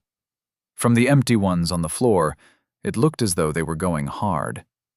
The expressions on people's faces ran from the adrenaline-packed elation of a survivor to stunned expressions of disbelief. Anton stood amongst the small group, leading them in a quiet conversation. Zoe could guess the topic when they all looked over at her. Besides the group, an elderly couple knelt in the aisle. Stretched across the seats beside them was the body of a small boy. Blood dripped from his clothes. Their weeping was quiet, restrained, and without hope. Tears fell. The grief of those who wished for the strength to join their loved ones. Zoe stopped. Her heart sank. She wanted to help, but what could she do? The little body yanked away the curtains of her focus. What was she doing? What was happening? She stared down at her hands, gore on her knuckles. This wasn't surgery, where she wore gloves, where the blood was a prediction, the injuries calculated, intended to heal. Her fingers trembled. Had she killed those people? Those with burned-out eyes? At the moment, she thought about nothing but her safety, hers and Bella's. If she hadn't acted as she did, they wouldn't have landed the plane. They would be just another amongst the corpses. So many corpses, folded and crumpled where the impact threw them. The rich smell of blood crept up from the carpet into her flaring nostrils, and she... A young man walked up to her and Bella. So you two landed the plane, huh? Zoe turned from the grieving couple, her gaze passing over more bodies, mutilated unfairly, broken before their time, and faced the college-aged kid with the scruffy red hair. "You're welcome," she said. But Bella did the actual flying. "Flying?" he scoffed. "You couldn't have at least tried to land us in the town? In the safe zone? Maybe then we wouldn't be—" Zoe slapped him. The blow cracked loud and harsh and sent him tumbling into the seats. He looked up at her, eyes wide and stunned, his hand on his jaw. What? Her side flared with pain. She held the bandages and grimaced. "That was a mistake." A college-aged Southeast Asian woman with a pixie cut rushed over to him. She checked his jaw and glared at Zoe. "You broke his jaw, you psycho! What the hell is wrong with you?" Zoe felt the worry and concern that threatened to overwhelm her a moment ago receding. More and more eyes looked toward her, like she was a threat. These people who she saved. Well, Bella did most of the saving. But who saved Bella? She felt a grin forming. "He was being an asshole," she said. "Look, all of you. We're alive. If you look around, you can see that's better than the alternative." She felt the gaze of the elderly couple upon her and hid the internal grimace at her words. "Right now, we can't fight amongst ourselves. We have to worry about that giant thing that's outside. If you're wondering why it's so cold, it's because we're encased with ice. And I saw a giant praying mantis generate the ice with my own eyes. Don't ask me how, I know as much as you, but I think it's putting us into a fridge and saving us for later." The group of survivors stared at her with dull eyes. Anton smirked. Bella gave her a wry smile, and the college-aged couple glared at her. "Great speech," Bella whispered to her. "Who put you in charge?" A slim and uncomfortably handsome flight attendant slurred from where he leaned against the galley shelf. "Just because you're crazy strong and crazy, you're telling us what to do?" He swallowed a small bottle of vodka. "You're crazy." Zoe sighed. "I don't want to be in charge," she said. "I'm injured and annoyed. I just want to survive. As for why I'm strong," she raised her hand. "Who here received a prompt saying they leveled up?" 4 of the 11 survivors raised their hands. The pixie-cut woman was amongst them. Anton didn't raise his hand. Zoe frowned, but decided not to deal with that right now. He seemed content to sit back and observe. The bottle in his hand was also full, and with its cap on. Was he pretending to drink? She would deal with him later. "If you leveled up, then you got a prompt to incorporate an element. If you haven't done this, do it now. You'll get boosts to your attributes, and we need those as high as possible if we're going to survive." "How do you know all this?" the elderly woman asked her. "Do you know what's happening? Do you know why my—" Her words dissolved into sobbing. Zoe shook her head. "I'm sure we can figure it all out together," she said. "I just know we need to get out of this place." "Oh, no. Don't rush away. No. Zoe turned at the raspy voice behind her. She started. A withered head grew from the shadowy wall behind her like a fungal growth.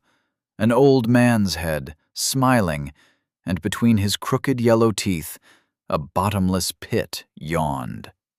He had no body, only fingers growing from the stump of his neck. Fingers that gripped the airplane wall with ragged nails. "No need to rush out into danger," he said with the charm of a car salesman. No. Better stay safe. Why not make a deal? Once-in-a-lifetime deal. Chapter 7. The Sweet Poison of Helplessness. There was no light source inside the plane, but the sky glowed. Multicolored swirls spilled through the ice-glazed windows and illuminated circles of the scene. A group of tired survivors, gashed, bruised, on their last legs, all huddled around alcohol-fueled normalcy. Now, they huddled closer as creatures crept from the shadows. Aberrations of nature. Slow and methodical, they inched out like spiders. Crawling faces, withered and old, men and women, and from the back of their thin-haired scalps sprouted a series of fingers. Long, swollen, knuckled fingers gripping the plane walls like tarantulas. The survivors stood back to back against these new intruders. Zoe stepped toward the face that spoke from where it hung on the wall. She grabbed an in-flight magazine from the pocket of a seat, rolled it up, and swatted the face. The magazine passed through the creature as though it were nothing more than the shadows it crawled from. "Scary, scary," the face grinned. "You strike at those who wish to help, but might as well strike at despair. Yes, yes? Strike at despair." The dozens of faces all grinned, all chimed in with their voices like desiccated paper. "Yes, yes, strike at us and learn." Zoe swatted, and again the magazine passed through and struck the wall as though the creature wasn't there. She stepped back. Her heart rattled. The wound in her side ached. She refused to show the fear on her face. "What?" Zoe cleared her throat. "What do you— Hey!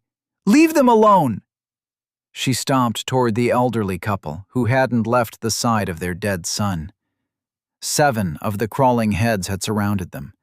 A pair crawled up the legs of the mother, who merely wept and let them ascend. Up her shirt, onto her shoulders, near her ears. The faces watched Zoe approach. They brushed their fingers through the mother's tears, collected droplets on their yellow nails, and drew them greedily into their withered lips. "True despair," they crooned.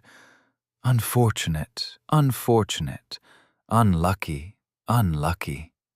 "Leave her alone," Zoe clenched the useless magazine. "Tell us what you want." "Want deal, deal, delicious deal," the leader said. "You feel the despair of your situation? Black pit yawning, yes? The 7-winged frost mantis stalks your metal cocoon. You have no escape. We offer escape. We offer you life beyond this night." The pixie-haired college student scoffed. "We can't listen to these things. They're too creepy. You can see out the window the monster is gone. We just need to get to the town. It can't be more than a few hundred feet away." The face grinned and crawled in a circle until it was upside down, and the wide smile seemed the deepest snarling frown. "Yes, yes, flee into the woods, infested with mouths, hungry mouths in this new world. Be the first to feed yourselves to the snarling shadows. Yes, yes, or no, no. Make a deal and live." Zoe narrowed her eyes. "What deal?" The face rotated once more. A beaming, grandfatherly smile perched atop 10 wrinkled fingers. "Always reward curiosity. Yes, yes. Deal is simple. Join us and live. Become us and crawl through shadow toward safety." The college student gagged. "Become like you?" The survivors murmured, some disgusted, others perplexed. Zoe felt a deep revulsion. Even after all the changes happening so fast, she couldn't imagine herself becoming like this thing in front of her. Her expression revealed her thoughts, but the thing kept smiling. "We were all not us once upon a time. Another world, another sky. We lived and wept until the shadows crawled and offered us a hand. Same hand, same hand, same hand we offer you now. Ah, look, she has decided. She has agreed. The creature pointed at the crying mother. A dozen of the things crawled over her. Shadows draped from them and cocooned her. She turned to face the group, the horror in their eyes matched by the depths of her despair. I just can't face the pain. Her husband reached for her. Melanie, don't. His hand passed through her.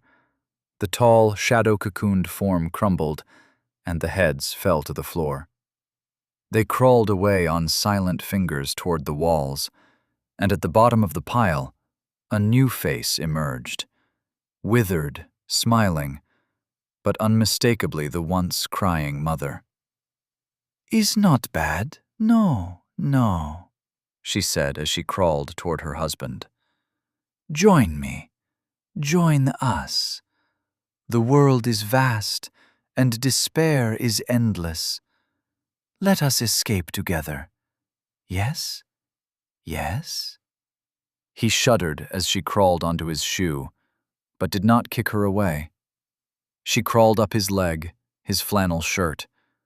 Blue polish flaked from her fingernails as she crawled toward his ear. There she whispered something nobody else heard, and he nodded. I'll join you. Yes, yes, into the darkness. Yes, yes, out of sorrow. More heads crawled toward him as more emerged from the shadows. Zoe couldn't move, couldn't drag her eyes away from the scene. The heads crawled, emboldened, toward the survivors. Some backed away in horror, but others let them ascend, let them whisper. Another shroud formed. Wisps of darkness covered the scratched cheek of a lonely man, his face melting into relief as it melted like hot wax. As his body shrank in on itself, and not him alone. Where 11 stood, 8 remained. Despite herself, Zoe felt curiosity. What did the heads whisper? What secret, what truth could persuade someone to shed their humanity in such a grotesque fashion? A head crawled toward her across the floor. Maybe there was an escape from the despair looming in her heart. The tide kept at bay by a crumbling wall of willpower. Willpower can't last forever. Every wall collapses in the end. Best not stand on the wall at all. And if there was a way off, how could she ignore the easy way out? Just because life was hard didn't mean it should be hard. Just because one deal left her in debt didn't mean every deal would. Just because some people betrayed her didn't mean everyone would. Bella grabbed Zoe. We have to get out of here, she said. We can't listen to them. Zoe frowned. Did she trust this girl more than the others? More than the whispers of these creatures? She was a stranger, after all. Something flickered in her peripheral vision. A head on her shoulder, lips moving. Whispers synced with her thoughts. Sweet poison of helplessness dripped from its gray, decrepit tongue. Zoe's eyes widened. Horror. Repulsion. She recoiled, physically, mentally, and wished with all her will that the creature was gone. Something wriggled within her. She thought of the steel tendrils, the threads of power stitched into her flesh. She bared her teeth, and the creature flinched. She shouldn't fight. No. No. Why fight when she could surrender and join the swarm? There was no need to be a lonely girl. She didn't need to be young in the dark house of broken windows, calling out for a mother who would never come. No, Zoe growled. How dare these creatures pluck at her mind? The thread whipped within her. A silver flush swept over her brown skin. Steel sheathed her, and the sound of a snapping rope echoed in her mind. The creature shrieked and leaped from her shoulder. It landed on the ceiling and skittered away, scowling as smoke curled from singed fingernails. Zoe swayed, but Bella caught her. Just as she suspected, skein was the tangled power she felt within herself. She couldn't be sure if it was the metal tendrils or something else, but she had used it twice now. First when healing herself, and now when she repulsed the insidious creature. It had taken 10 skein to reject one creature, and though it remained at a distance, already more crawled toward her. She didn't have enough skein. Soon they would overwhelm her. Soon she would join the other survivors in the shrouds of tattered shadow. Bella tugged on her, and Zoe nodded. "We have to get out of here," she said. "But how?" "Emergency exit. It's frozen. We'll force the door." Zoe hoped her new strength was enough. "Maybe we can reach the town before the mantis gets us." Bella nodded. "Let's go." Zoe caught the unspoken doubt in Bella's voice. But what other choice was there? 6 humans remained: Zoe, Bella, Anton, the 2 college kids, and the drunken flight attendant. As a group, they retreated from the crawling heads. Dozens of the monsters swarmed from the shadows, crawling fingertip by fingertip with the glacial patience of the inevitable. All smiles, all joy as they sang about the sweet release of their deals. Zoe backed toward the emergency exit. The survivors crowded behind her. The monsters kept their distance but gained by inches, hesitant to approach her. The singed one remained at the back. Zoe glanced at Anton. "Can you open the door while I keep them back?" she whispered. He gripped the handle, tried, and grimaced. "All my attribute boosts are in insight," he said. "I'm not strong enough." "Fine." Zoe's hand closed around the handle to the emergency exit, cooled in her hand, and pulled. Metal ground against metal, but ice held the door. The lead head, with his thin, long hair and crooked teeth, snickered. "You would leave us? Leave us? Into the dark and into the trees? Lose yourself out there and stumble in snow until the mantis picks you off one by one. Think we will not find you, hopeless fools out there. Think you will not make a deal when you sob before the onslaught of insectile blades." Zoe glared. "Shut up!" She gritted her teeth against the pain in her side and wrenched. Ice splintered. A gaping hole in the plane's side. The door fell into darkness. Beneath the colorful sky, a pine forest, suggestion of the town through the trees, brief glimpse of flame-lit smoke. Frozen ground reflected the sky, but did not dispel the thick shadows between the trees. Out there, somewhere, lurked the mantis. Zoe hesitated. The distance seemed so short, but she had no doubts about the danger. She ignored the survivors pushing against her back, urging her as the heads drew closer. None of them saw the mantis. She alone witnessed the cruel, predatory perfection of its wintry gaze. No hope lay in the pines beyond, and it wasn't the creeping heads that told her this. A stiff wind blew through the empty doorway. Glittering sparks of frost rode the breeze. The heads, sensing the uncertainty, charged. Zoe stomped down on the first monster to get too close. Steel flashed up her bare foot as she concentrated her will. The creature hissed as she crushed it between her toes. It melted into shadows and smoking slime as the cold sensation of power ran up her leg and into her body, pooling inside her, building into something more. Damn. It took even more skein that time, but the creature stopped advancing. She felt the way the string of power wriggled within her, like wrestling a snake. Her control was abysmal, Less a sense of control, and more like she wildly flailed. But if she put her mental grip there, held it like that, maybe she could figure this out before she ran out of skein, before they all died. The creatures watched. Heads bobbed on fingers. Smiles sharpened at the corners. "Nowhere to go," sang the leader, waving pointer fingers like a conductor. "So little skein. Kill one, kill two, we shall claim you in the end." Anton stepped beside her. "How did you do that? Can I help?" Zoe shrugged, still glaring at the leader. "I don't know," she whispered. "Just focus on the stringy thing inside you and lash out. But it takes skein, and I don't have enough for all of them. I think we either run or we lay down and die." He chuckled, and Zoe's skin prickled.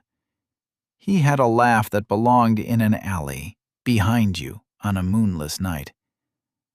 "I don't love these choices, but what else can we do?" Phase 4 complete. Dungeon seeded. The pockets of the world hold more than loose change. Find treasure. Find yourself. Find your way out. 20 feet from where the survivors stood, amidst the crawling heads, the air buckled, groaned. The monsters shrieked as a door appeared. Tall and wide, built of shattered mirror fragments clung together with thick red grout. Grout flowed and seeped into the carpet, endlessly. Blood. Etched into the center of the door was the black outline of a bell. Shadows seeped from the outline. The heads too close to the mirror brushed its surface, and it sucked them inside. For a moment, they shrieked soundlessly inside the reflection, before vanishing. Despite the alien nature of its construction, despite the danger, the door beckoned. "What else can we do?" Zoe pointed at the dungeon entrance. "How about we go in there?" Chapter 8. Under the Eye of an Alien God. The door rippled with pulsations of dread power. A portal of broken mirrors and drooling blood.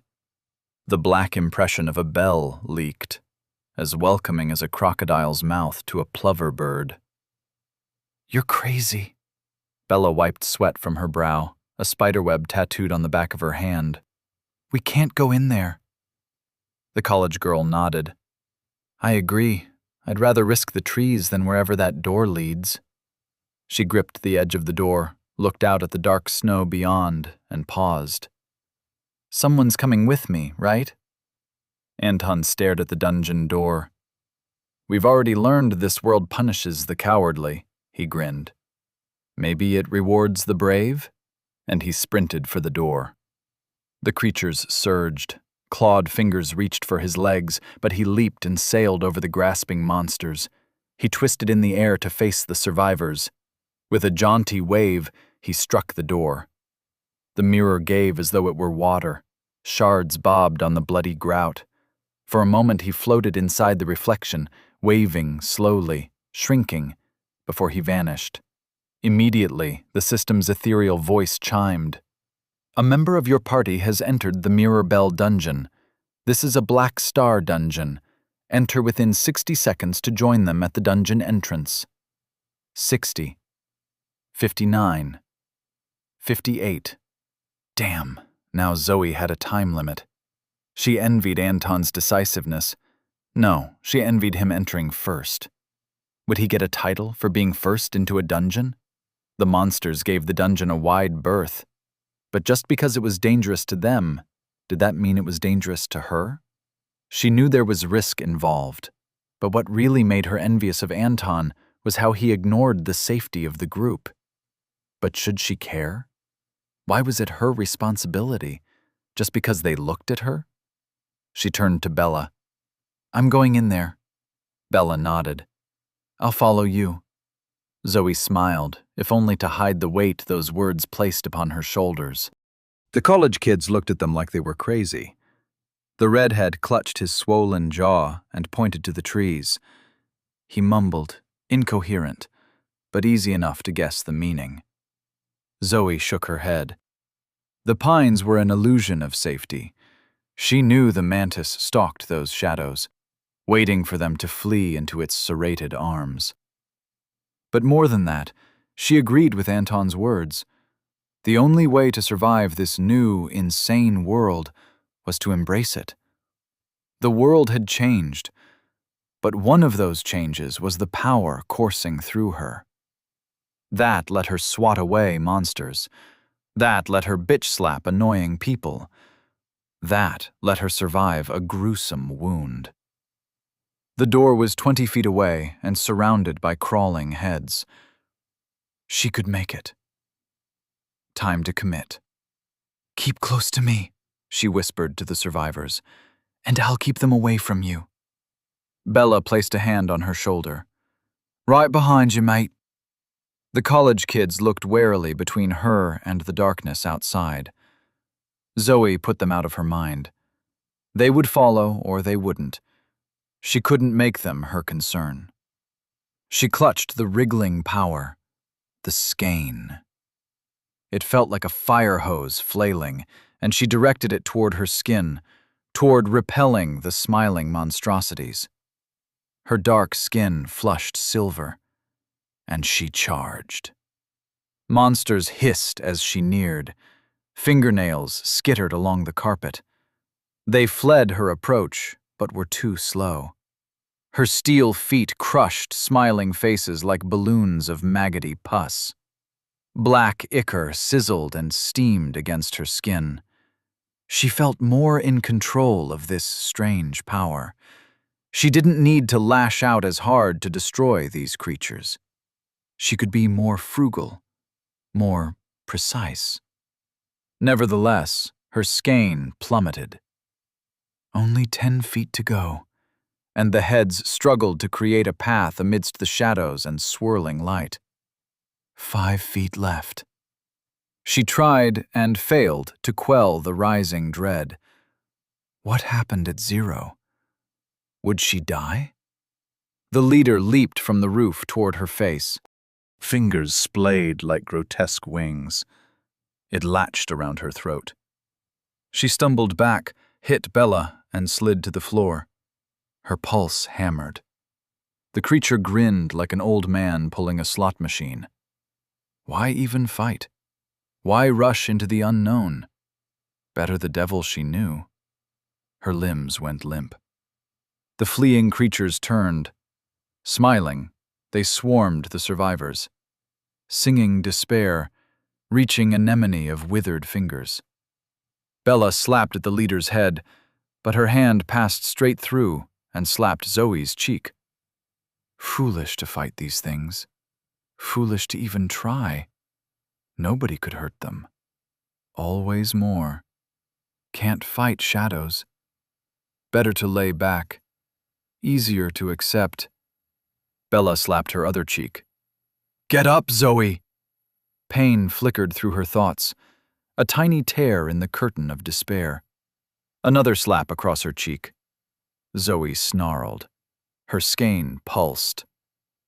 8/57. Steel flashed with light across her throat. 6/57. The leader hissed. 4/57. Whispered.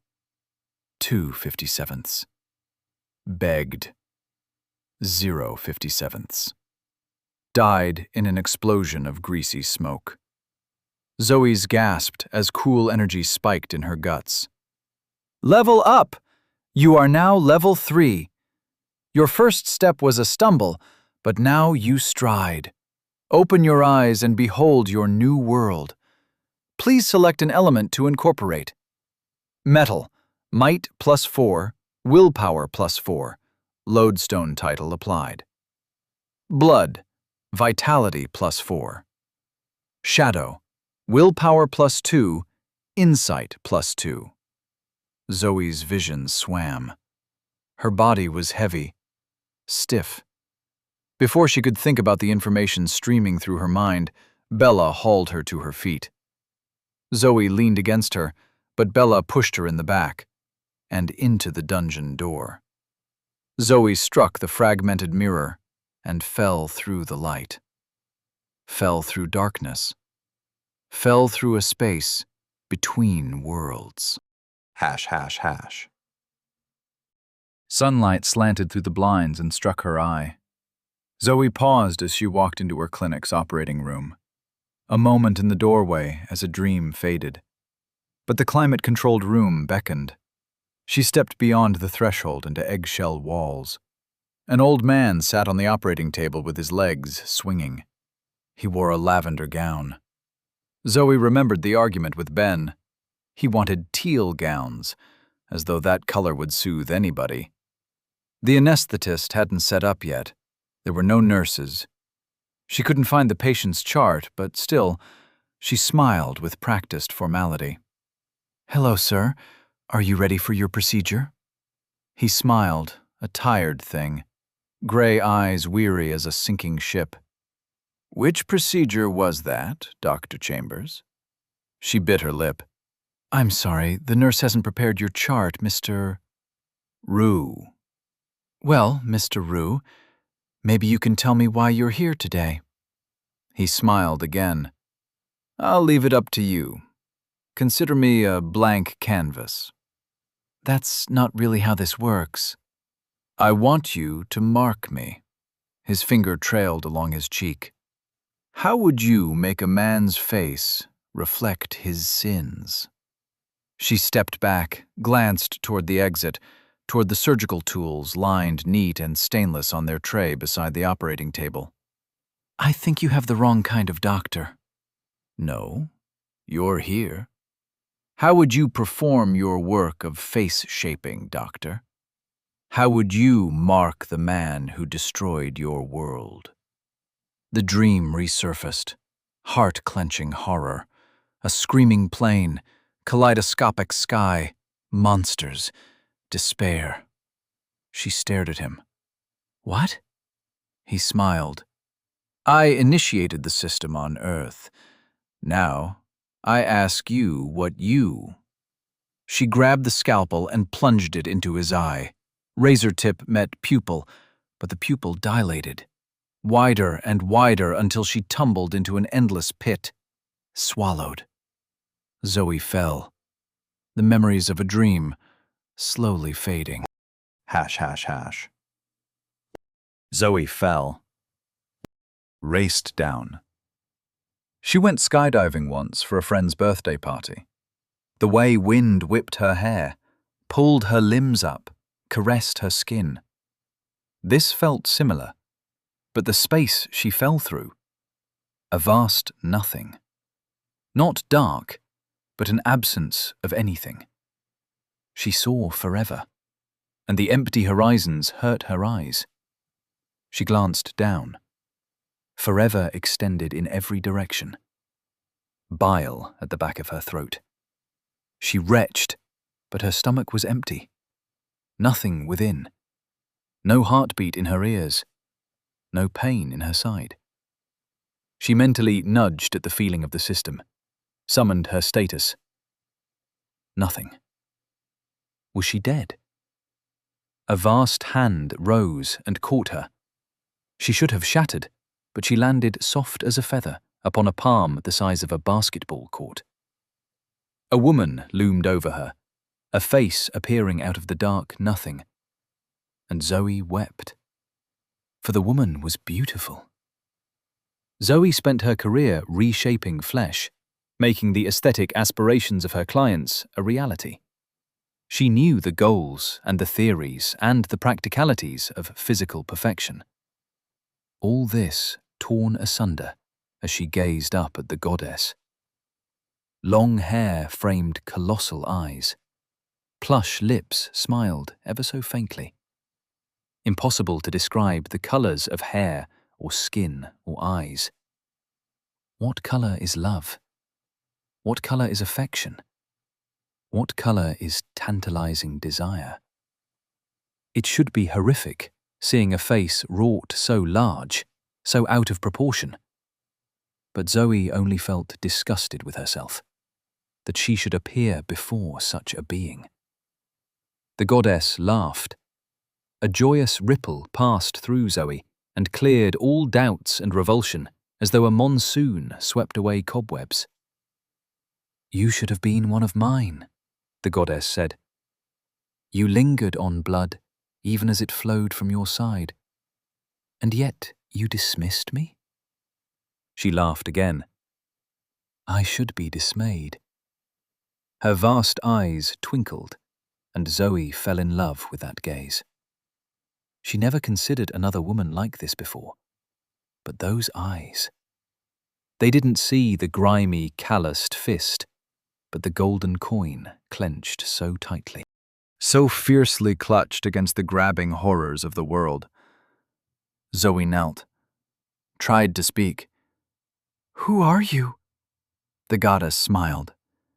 "Just an observer for now. Later, who knows?" But before Zoe could voice the hope sparking in her breast, the goddess's palm tilted. Zoe tumbled head over heels and fell once more into the endless nothing. ###. A wooden floor appeared beneath Zoe. Before she could blink, she smacked down. The impact blew the air from her lungs. She rolled over, stunned, wheezing. Nothing felt broken, but everything hurt. The wound in her side spiked with every heartbeat. It took a moment, blinking tears from her eyes, before she realized where she lay. What she mistook for a wooden floor was a table. She stood. The table stretched out, flat and even, as wide as an island. Surrounding her, tall as trees, were glass bottles. She couldn't recognize the symbols or designs on the labels, but the overpowering smell was unmistakable. She stood on a table surrounded by bottles of beer. This must be the perspective of an ant. Vaporous alcohol warped the rims of the bottles. She felt lightheaded just breathing. Or maybe that came from the impact of landing? Her whole body pulsed with pain. She looked about, walked a few paces, scouting. She wasn't alone. Where there is beer, there are drinkers. She saw them, and her jaw dropped. Faint as mountains. 6 titanic figures surrounded her. A strange haze surrounded the table, like the blue atmosphere of distance that prevented her from seeing them too clearly, from hearing them. One of them was the goddess with the face of love. Sensuous mouth opened with laughter she couldn't hear. 4 of the other figures she couldn't recognize, their skin faint with color, heads and limbs in shapes her mind refused to understand. But one figure sat unclouded. He leaned forward until his head filled the sky above her. A young man with a handsome face and ancient eyes. Eyes as tired as a sinking ship. She never saw this face before, but she recognized him in an instant. The way one recognizes a person in a dream. The one who called himself Rue. The one who destroyed her world. Chapter 9. The Final Boss. Rue leaned forward, his face otherworldly, slender, skin like faint copper with dull, gunmetal eyes.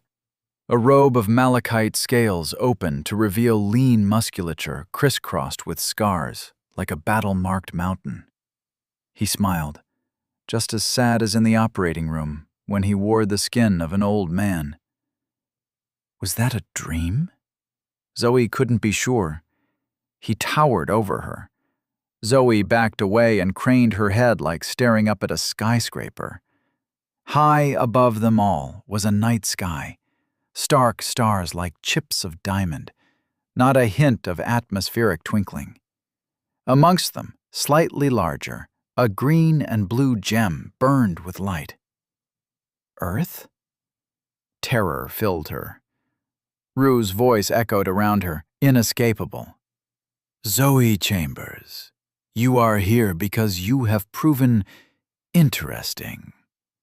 2 titles. Intrepid, because you left a safe zone the moment it was defined. Do you know how rare that is? Of course you don't, but it should be commented upon. Zoe shook her head. She wished there was somewhere to hide. I was in a plane, the anger in her voice surprised her. I had no choice. None of us had a choice. He nodded. Yes, a coincidence gave you that title. But 100 people on that plane received Intrepid. Only 5 remain. That makes you interesting. As for choices, his smile grew cruel. Welcome to the universe. You have a name, and your world has a name. But I should call you both dust. No choice in your planet's history outweighs the bureaucratic decision to allocate your world to me. His eyes flashed like steel in the sun. Your second title, Lodestone, received for being the first person to incorporate metal. Both titles are products of chance. What's interesting is that you are in the first party to enter a dungeon. Most people wait until level 10. To think you would enter a dungeon without a gate, before you even forged your body. His laughter boomed. Well, I guess you didn't know better. Zoe glowered up at the giant. She was astonished she could feel anything other than terror, but the way he dismissed her like she was a bug. She supposed she was a bug to him. What's so special about metal? He leaned close. His face filled the world. Because metal is the affinity I chose long, long ago. You were the first person on this planet to follow in my footsteps, and I wonder if you can follow that path to the end. What's at the end? He smiled and leaned back. His arms rested on the back of the couch. A mountain-sized man relaxing. Why, me, of course. She gazed up into his tired, metallic eyes. I don't understand. We have changed your world for one purpose. He luxuriated in his pause. To create a champion of champions. Why? Ruse smiled, saddened. My cohort. He gestured to the 5 indistinct figures. We have waged war longer than your civilization has existed. We are tired. We want to die.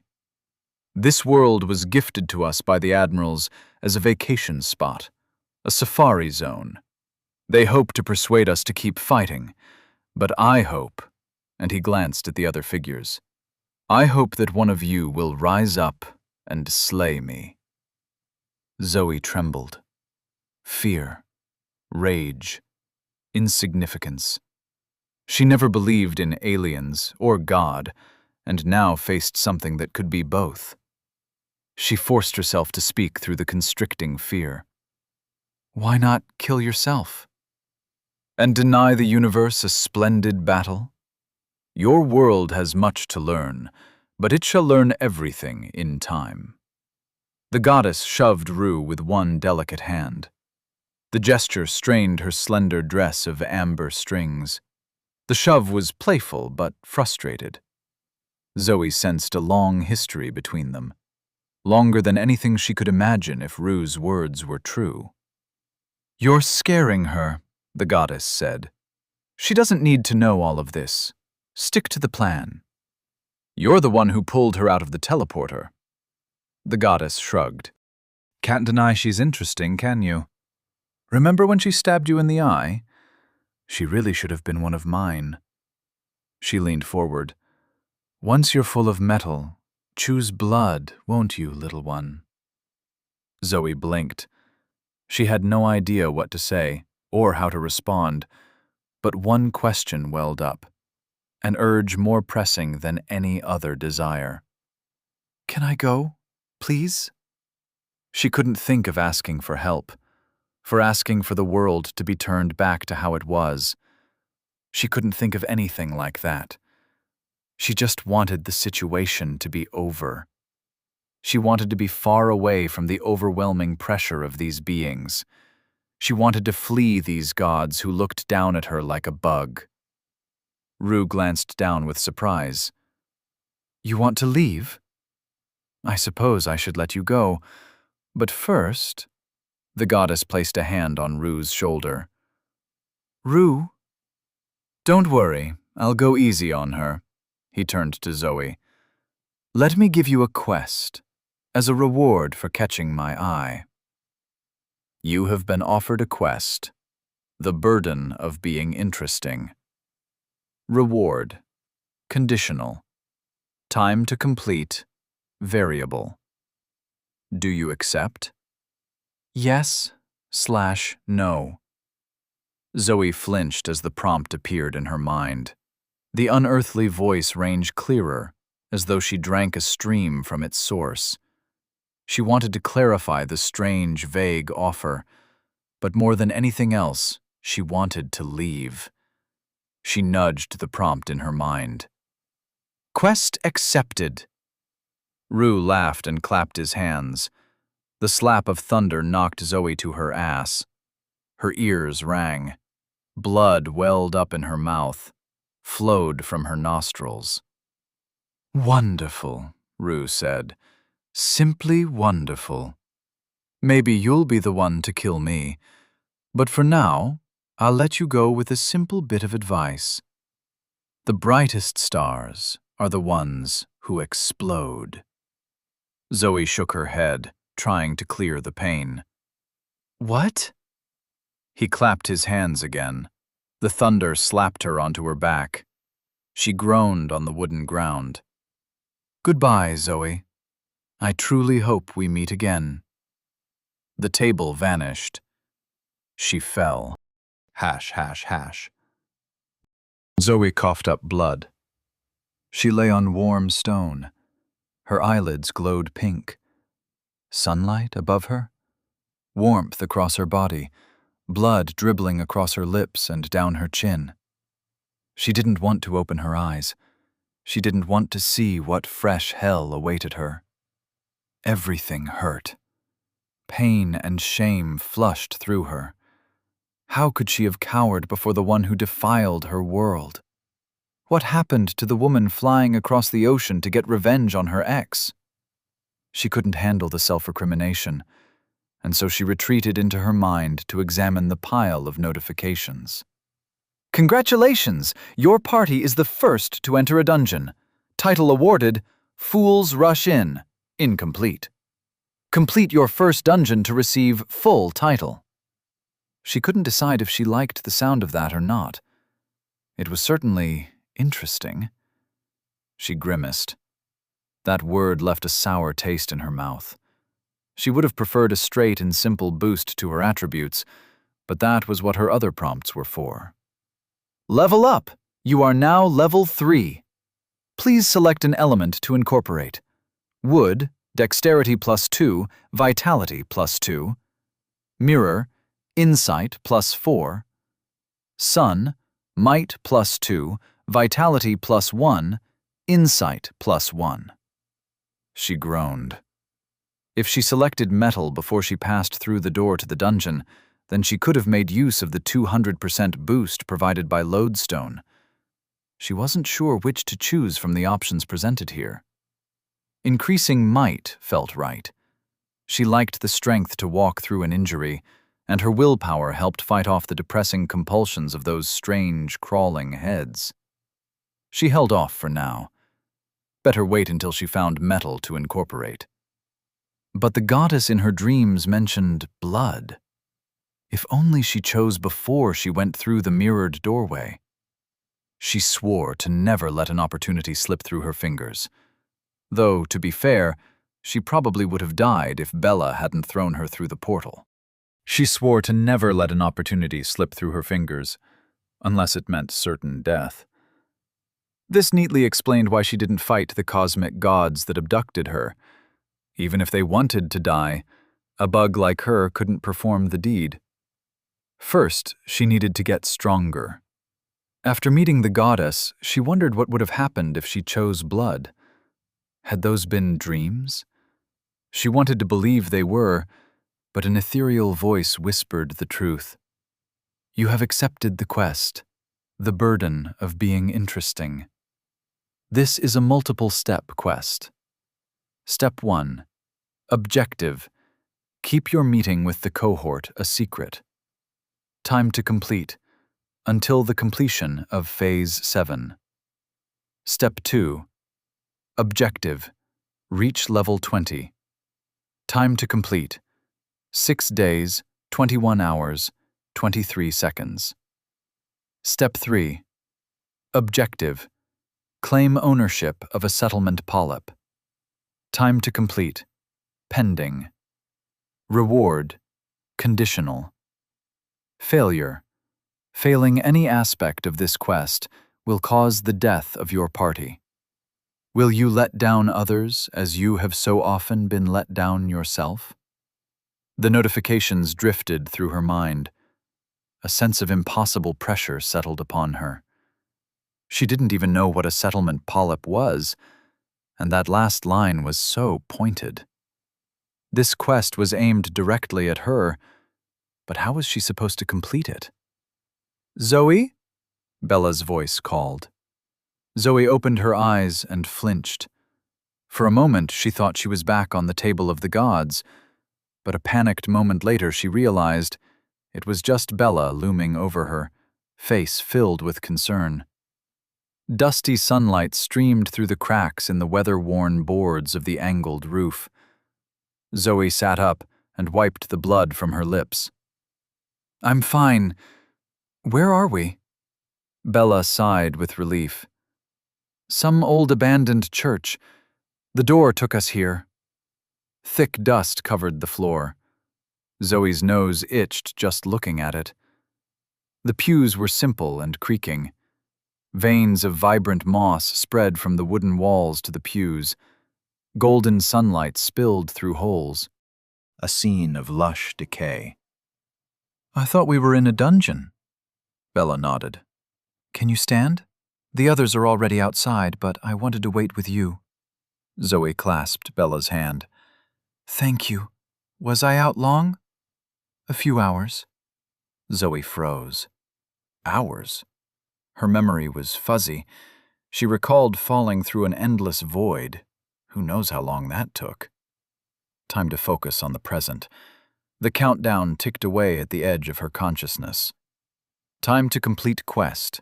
6 hours, 20 minutes, 57 seconds, 35. 6 hours, 20 minutes, 57 seconds, 34. 6 hours, 20 minutes, 57 seconds, 33. 6 hours, 20 minutes, 57 seconds, 32. 6 hours, 20 minutes, 57 seconds, 31. She forced her attention away from the clock. Help me up? Bella helped Zoe to her feet. The wound in her side flared with hateful pain. Was it too much to ask for a god to heal her after dragging her into space and back? Well, she hadn't asked. Fear held her throat. She gritted her teeth. No longer. She walked with Bella to the open doors of the church and out into the sunlight. Time to complete a dungeon. Status. Name, Zoe Chambers. Level, 3, plus 1 free point. Body, metal. Attributes, might, 16. Vitality, 10. Dexterity, 9. Willpower, 15. Insight, 8. Skein, 30/58. Titles, Intrepid, plus 5 to all attributes. Lodestone, plus 5 might, plus 5 willpower, 200% metal attunement. Fools rush in, incomplete. Chapter 10. The Graveyard of Those Who Failed. Sunlight struck Zoe's eyes as she left the church. She squinted with surprised relief. The familiar yellow orb burned in a pale blue sky, no longer the brightly colored swirls from before they entered the dungeon. She turned to Bella with excitement. The sky's back to normal? Bella shrugged. I don't think we're on Earth right now. Not technically. She pointed behind Zoe. The rules are different here. A shimmering film obscured the church's open doorway. Zoe, hope quelled by Bella's response, poked at the barrier. A tingling field of static prevented her from pushing after about an inch. She removed her finger as a notification appeared. Welcome to Mirror Bell Dungeon. Objective: retrieve the stolen bell and return it to the church. Bell fragments collected, 0/4. This is a Black Star dungeon. The exit will remain closed until you complete the quest. There is no time limit. You finally woke up, said a voice behind her. Anton grinned from his perch atop an ancient gravestone, the pitted marble inlaid with shimmering mirrors. His eyes tracked her motions as she limped toward him. More stones jutted up from the withered grass like pale teeth. Light bounced from the mirror fragments decorating the mossy stones. Marble crosses leaned in the distance. A slight wind carried a smell of spice, and tall trees provided thin strips of shade. Small pink fruit hung in clusters amongst the dark green leaves. In the distance, a tall wall encircled the dusty grove, and there were corpses. Ancient and desiccated skeletons hung on crude crucifixes of wooden branches. Scattered amongst the gravestones like scarecrows, dozens of them encircled the church. Zoe passed Anton and stepped closer to one of the crucified bodies. The bones gleamed in the light. A mirror-like substance coated them, perfectly reflective. A distorted version of her face stared back from the curves of the skull. The clothes of the figure were sun-bleached and paper-thin. At the feet of the crucifix, a sheathed sword and a flared helmet crumbled into rust. Similar items rested at the base of the other corpses, all of them ruined by time. The crucified skeleton twitched. Mirrored jaw clicked. Fingers stretched. But the heavy spikes through wrist and ankle kept them in place. Zoe stepped back, her heart pounding, and the figure stilled. What is this place? Zoe asked, looking around. Anton shrugged. A church, a graveyard, some trees. What it looks like, I suppose. There's a well behind the church, and Bella says the fruit is edible. We won't starve if we take time to figure things out. That isn't what I meant. How am I meant to explain how a magic door took us from one world we don't recognize to another? All I know is nothing's attacked yet, and I've seen no trace of this bell we're supposed to find. Zoe examined the nearest grave. A spiral of tarnished mirror set inside pearlescent marble. She could only read the name by touch. Who's buried in a place like this? Previous adventurers who didn't cut the mustard. Adventurers? You reached level 2 on the plane? Yeah. You should have received a prompt about your vision. Look at those corpses again. Zoe peered at the nearest suspended corpse. Tatters of a dress hung from the mirror-coated skeleton. She nudged the part of her brain connected to the system. Fallen adventurer, room 2. A lone warrior of the spear, proud of her strength, her lack of allies sealed her fate. The prompts faded away and left Zoe with a feeling of emptiness. Not even a name to record whoever died here. She couldn't let that be her fate. Bella handed her a handful of the pink berries. You should eat something. Are these safe? Bella popped one into her mouth, chewed. Yeah, there's a tree in every garden where I live in Australia. They're called lily pillies. Super tart. Zoe tried one. Her lips puckered at the fruit's sourness. but it was something to eat. Not so bad once you got used to it. She couldn't believe only a few hours has passed since the system first arrived. Her whole body ached. She needed time to rest. That was the first thing she told her patients after the ordeal of surgery. The entire world needed rest after the surgery the system performed. Gazing at the other crucified bodies brought up more of the same. Each was a fallen adventurer. Beside their name was the room they reached, the highest being room 4. None said room 1, but she solved this mystery by gazing at the nearest tombstone. Here lies one who failed to enter the gate. She raised an eyebrow. What's the gate? Anton pointed as he chewed one of the tart fruit. A part of the wall stood taller than the rest. Dark doors spread to reveal a dark tunnel. That opened, Anton swallowed, when you exited the church. I think it was waiting for our entire party to enter this area, he smiled. I'm glad you were unconscious, to be honest. It was nice to relax. Bella shook her head. I don't know how you can relax. How would stress make any of this better? He shrugged. Anyway, I'm monitoring the situation. Zoe sat on the grass, her back against a gravestone. The sun felt good on her skin. She could sit here for a while. Could probably fall asleep, if it wasn't for the quest ticking down, urging her forward. She eyed the open gate. Was that the way forward? Where are the others? Cassie and Joel? Anton pointed to a copse of trees. Over there. How's his jaw? We figured out how to use skein to boost vitality. Oh? Yeah, skein is that wiggly thing you were telling me about. You can push it into one of your attributes to increase the effect. That trick you did to burn up those weird crawling heads? You were boosting your willpower. Zoe nodded. His explanation clicked into place with the knowledge she had developed instinctively. Is there anything else we can do with skein? Not that I figured out yet, but maybe give me more than a couple hours? Zoe laughed. So what are Cassie and Joel doing? They snuck off an hour ago, probably doing what young people do. He waggled his eyebrows.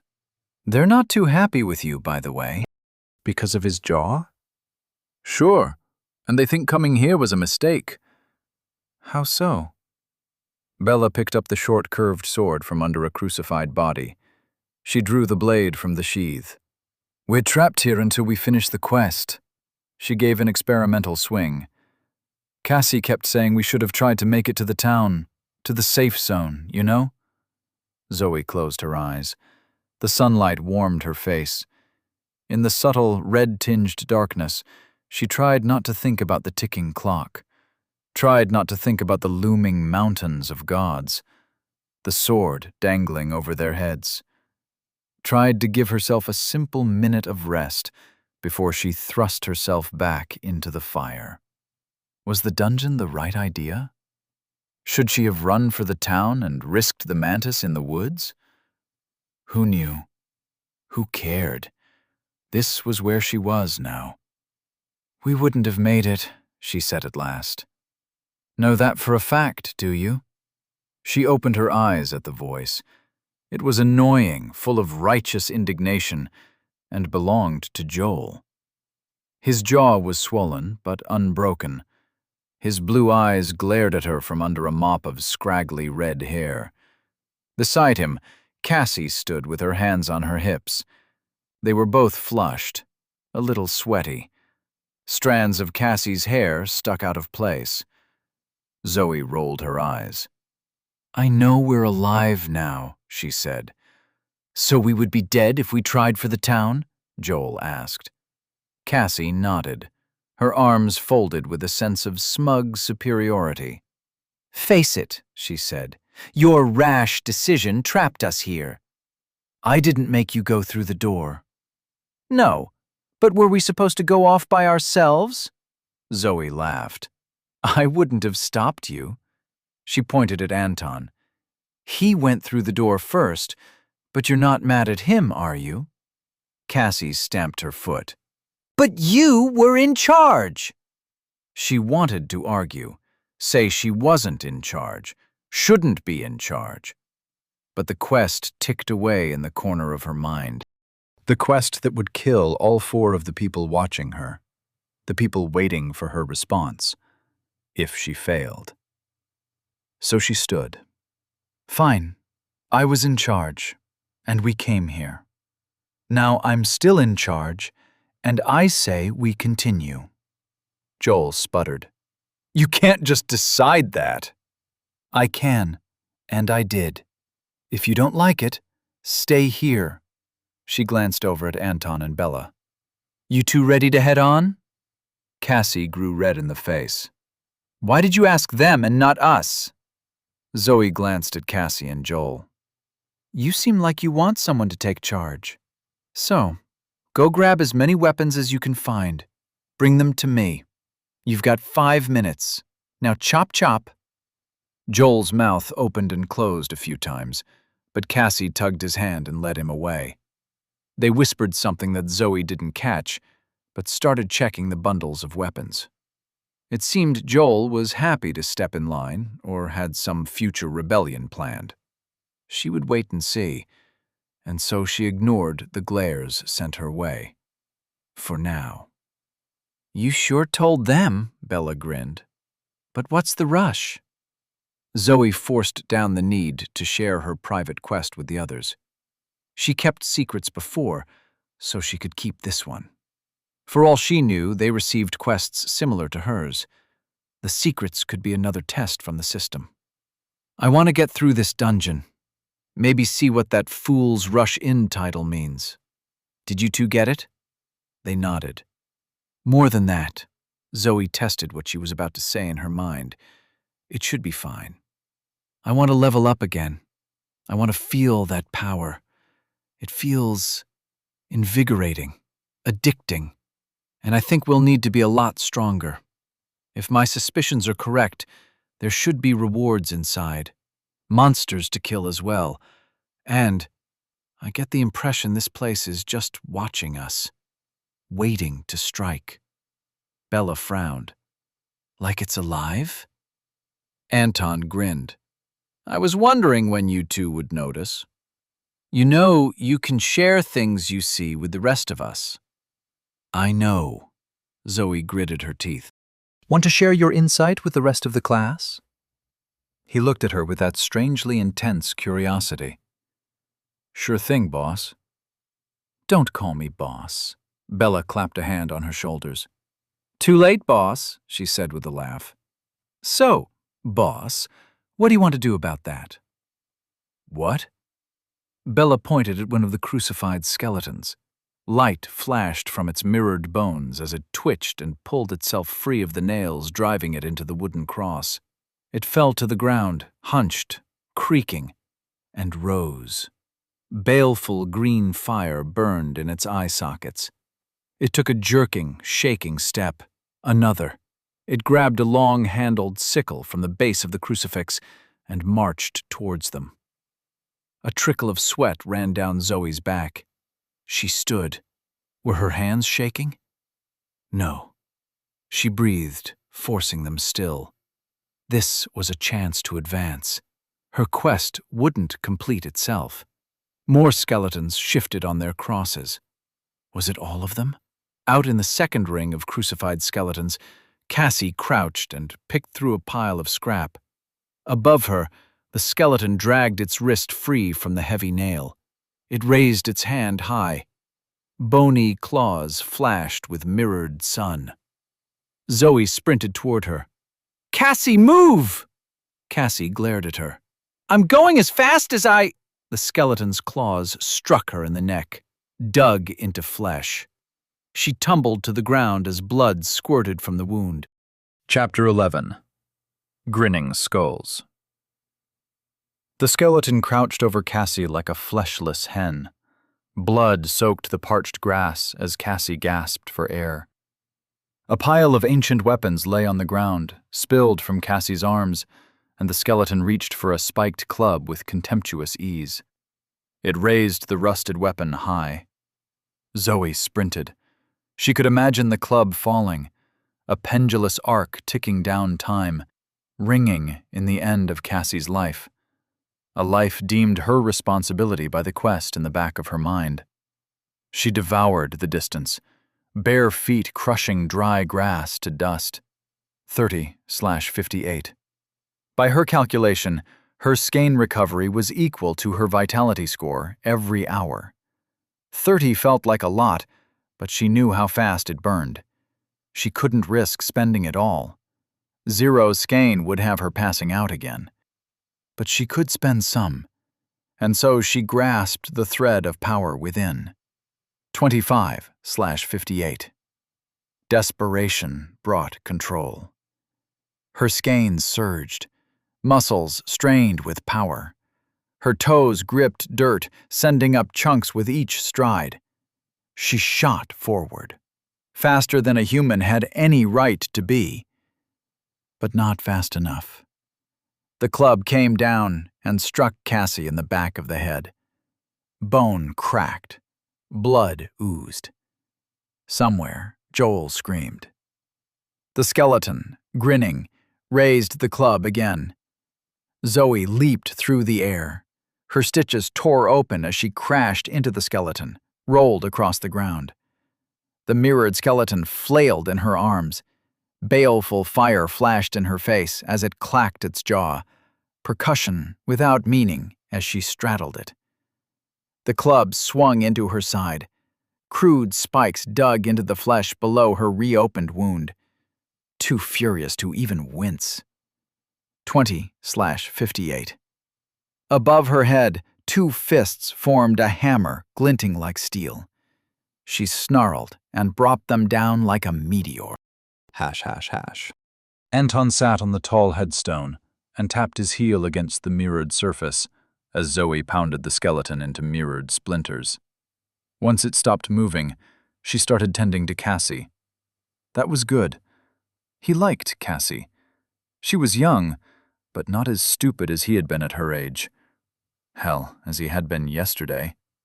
Not that he was smart now. He gazed at the back of his hand. Scars and wrinkles and some freckles and hairs.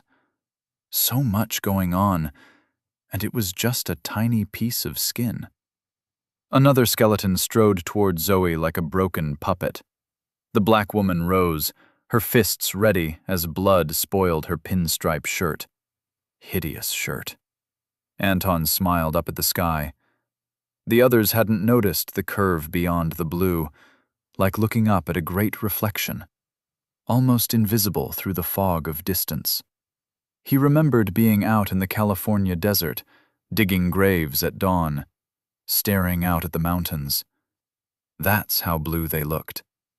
If his insight grew higher, maybe he could see himself sitting in that mirror ball graveyard in the sky. He couldn't believe how much he could see now. When prompted to pick an element, he only picked sky because of the Sky High Club. He chuckled. It was still funny, sure, but the selection made his mind explode. Not that he was smarter. High school math still lay dumped in the back of his mind like something that fell behind a fridge. Would he ever see his fridge again? A 6-pack of IPA sat on the middle shelf. Tall cans, a little treat. His reward for a job well done after Australia.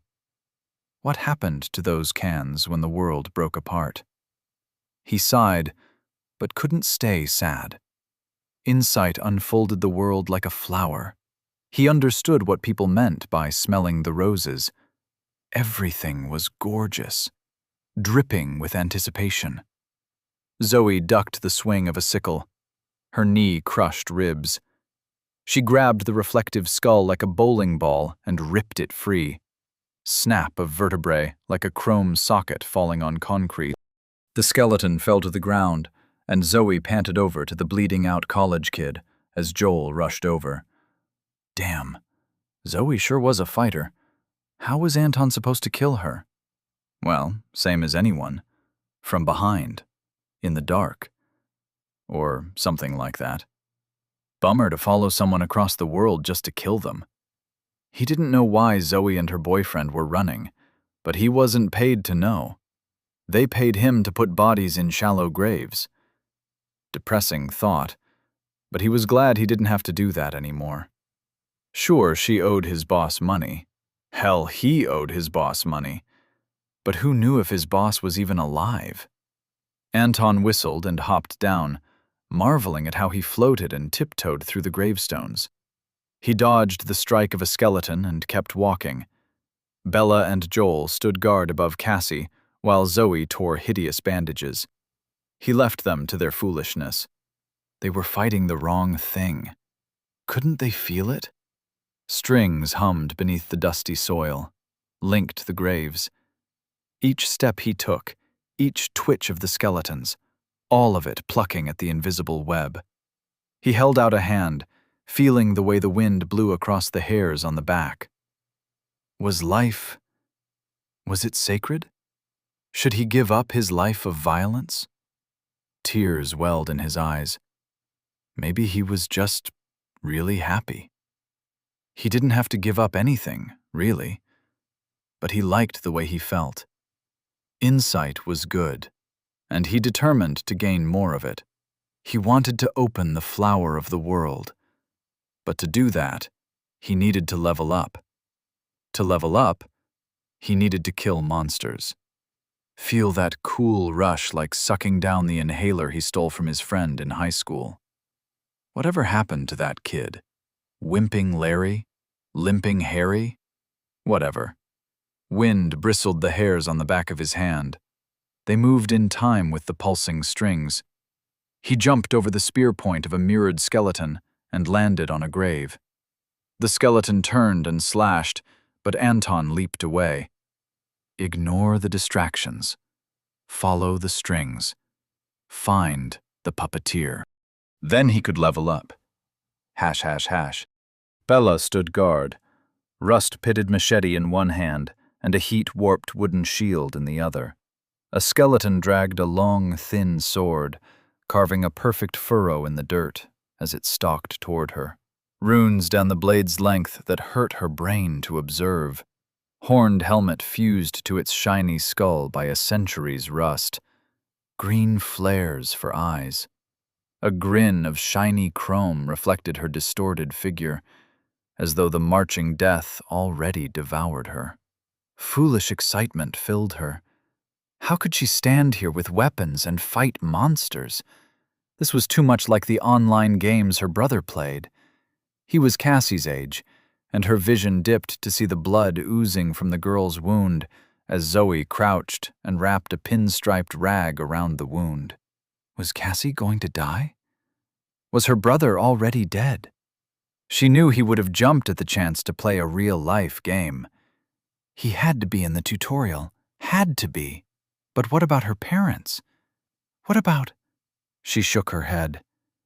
How could Zoe be so calm? She hadn't even hesitated to charge the skeletons. Bella followed without hesitation, but couldn't hide that she hadn't taken the first step. The skeleton neared, marching, grinning. Bella never experienced death outside a hospital, never experienced blood outside a slip of a kitchen knife or a bad time of the month. Even on a mining site, even setting explosives underground, actual injuries were few. People didn't get clubbed to death by spiked maces in a dungeon that looked like a rural church. It didn't happen. The skeleton swung its sword underhand, contemptuous, fast. Her insight let her see it coming. She pulled her shield into the way. The blow rang through her arm and knocked her to the side. Her strength let her keep her feet. She could run. Out the corner of her eye, she saw Anton walking about. What was he even doing? Doing nothing to help. She could be like him. But that meant leaving Zoe. Leaving Joel, who stood behind her, a blunt axe in his hands, facing his own adversary. She couldn't leave. The momentary cowardice burned out like a moth in a grease fire. She gave up running away when she entered the dungeon. She stepped back to her place as the skeleton raised its blade. She had the same title as the others.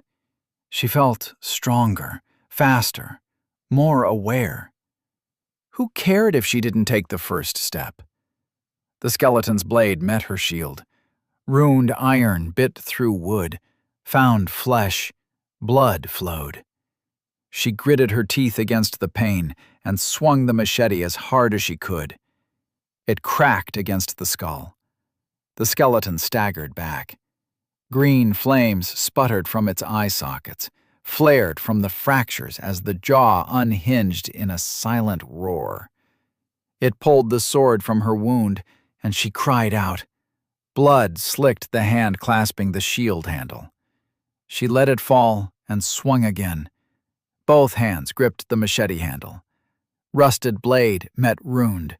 Sparks flew as the skeleton deflected her attack, and she stumbled forward. Clawed fingers reached for her eyes. She ducked back. The blade should be heavy. She stepped in and swung again, striking a shoulder and chipping bone. Mirrored flecks filled the air. She swung again, and something stirred in her chest.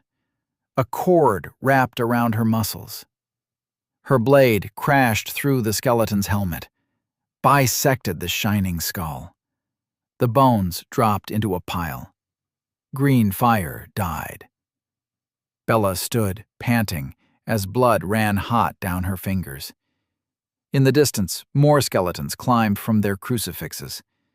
Empty crosses stood like beacons of danger. Mirrored bones flashed like walking sunshine. Bella picked up her shield and stepped forward. ###. Zoe rechecked Cassie's vitals. Stable, but unresponsive. Blood soaked her bandages. Zoe needed to tear off more, but that could wait. She placed her hands beside the wound, focused on her skein. It squirmed in her chest like a python. She felt it directionless, wanting to flow into her attributes.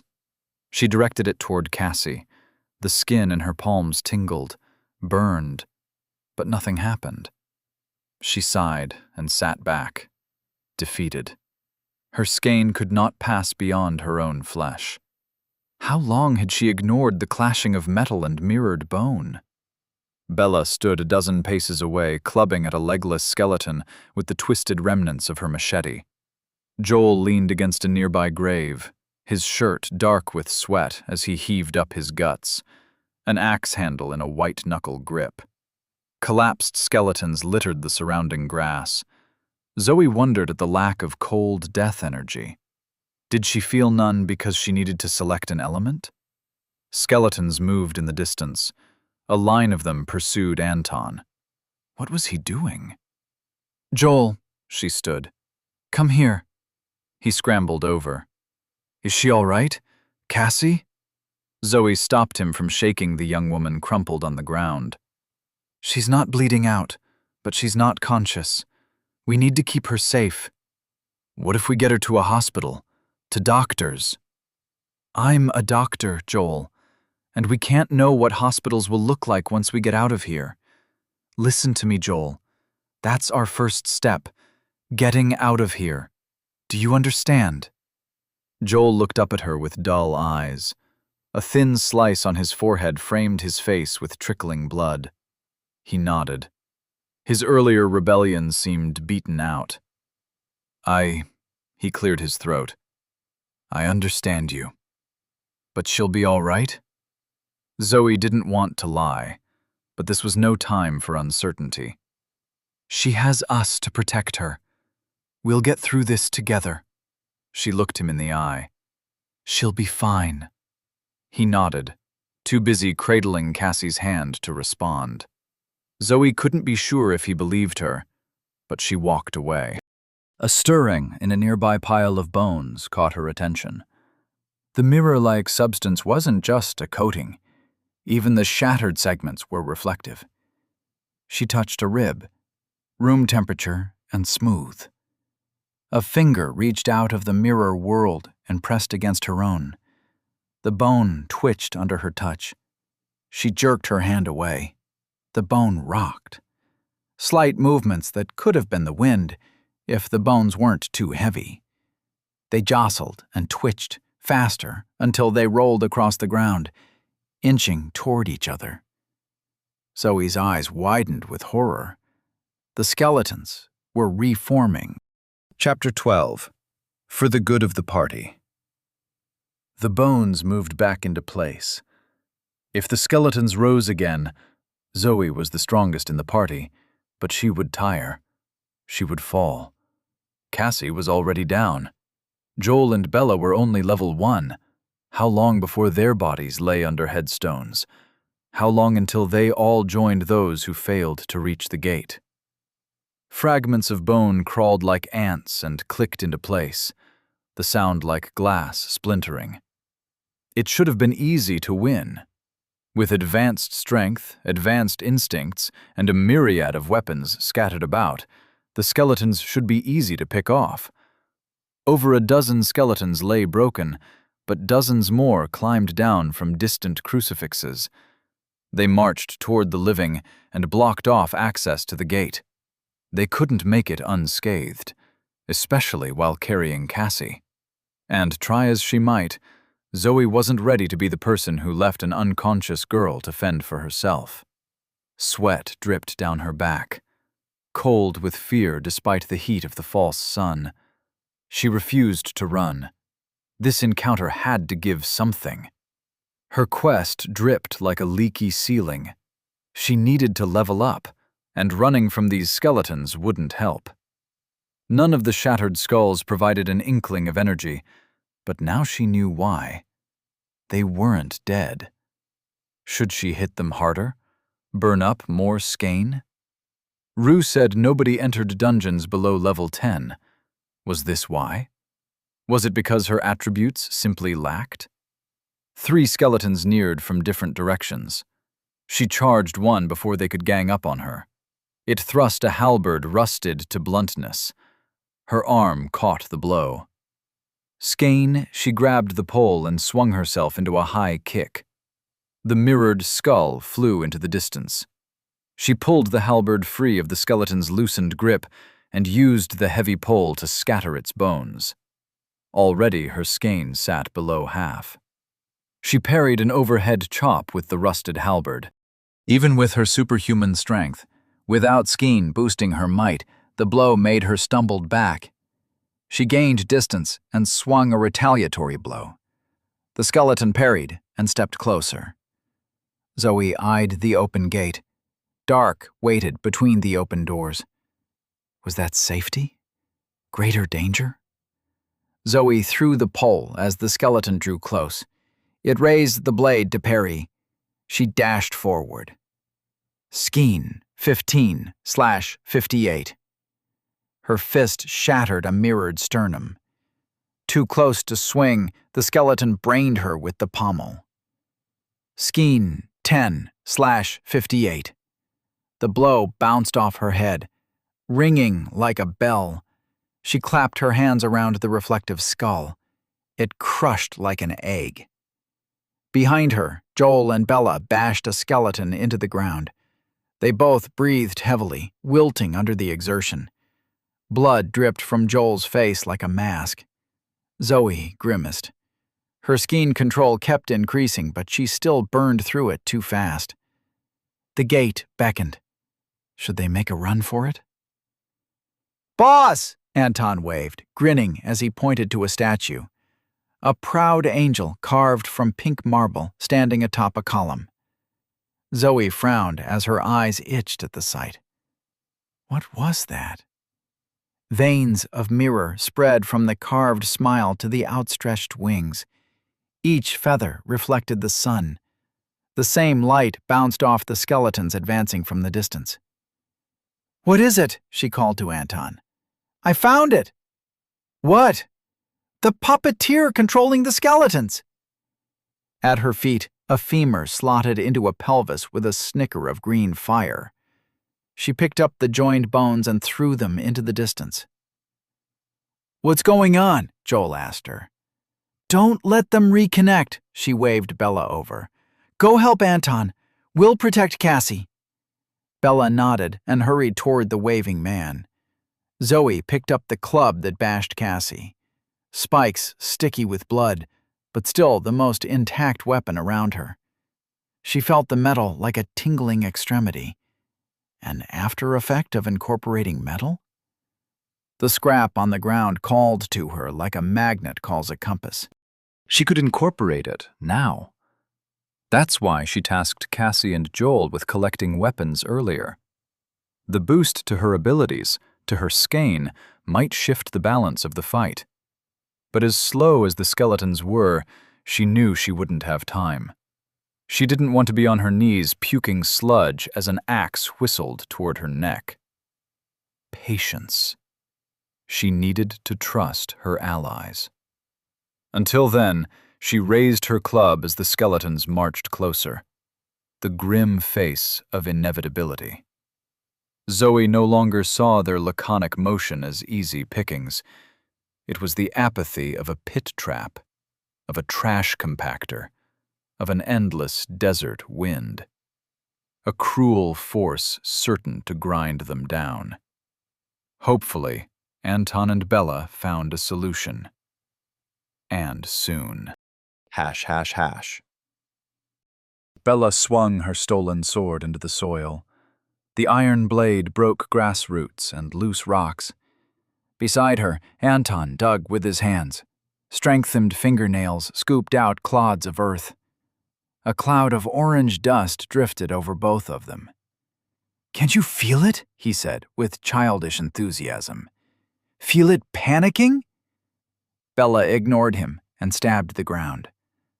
A sword is not a shovel, but she refused to toss aside the rune-inscribed blade. Bella stabbed and pried up clods. "They're coming," Anton said. Green, fiery eyes fell toward their digging. She couldn't feel the threads Anton mentioned, but the extra attention from the marching dead confirmed his theory. Something lay under this soil. Something the skeletons wanted to protect. With frenzied blows, she hacked at the soil. Deeper, shoulders burning with exertion. She thrust, and her sword pierced something squishy. Thick blue blood coated the tip and dripped onto hewn soil like dollops of blueberry cream. Anton cheered. "We found it!" He swept away a layer of azure mud. Something pulsed, a wrinkled mass of pink flesh.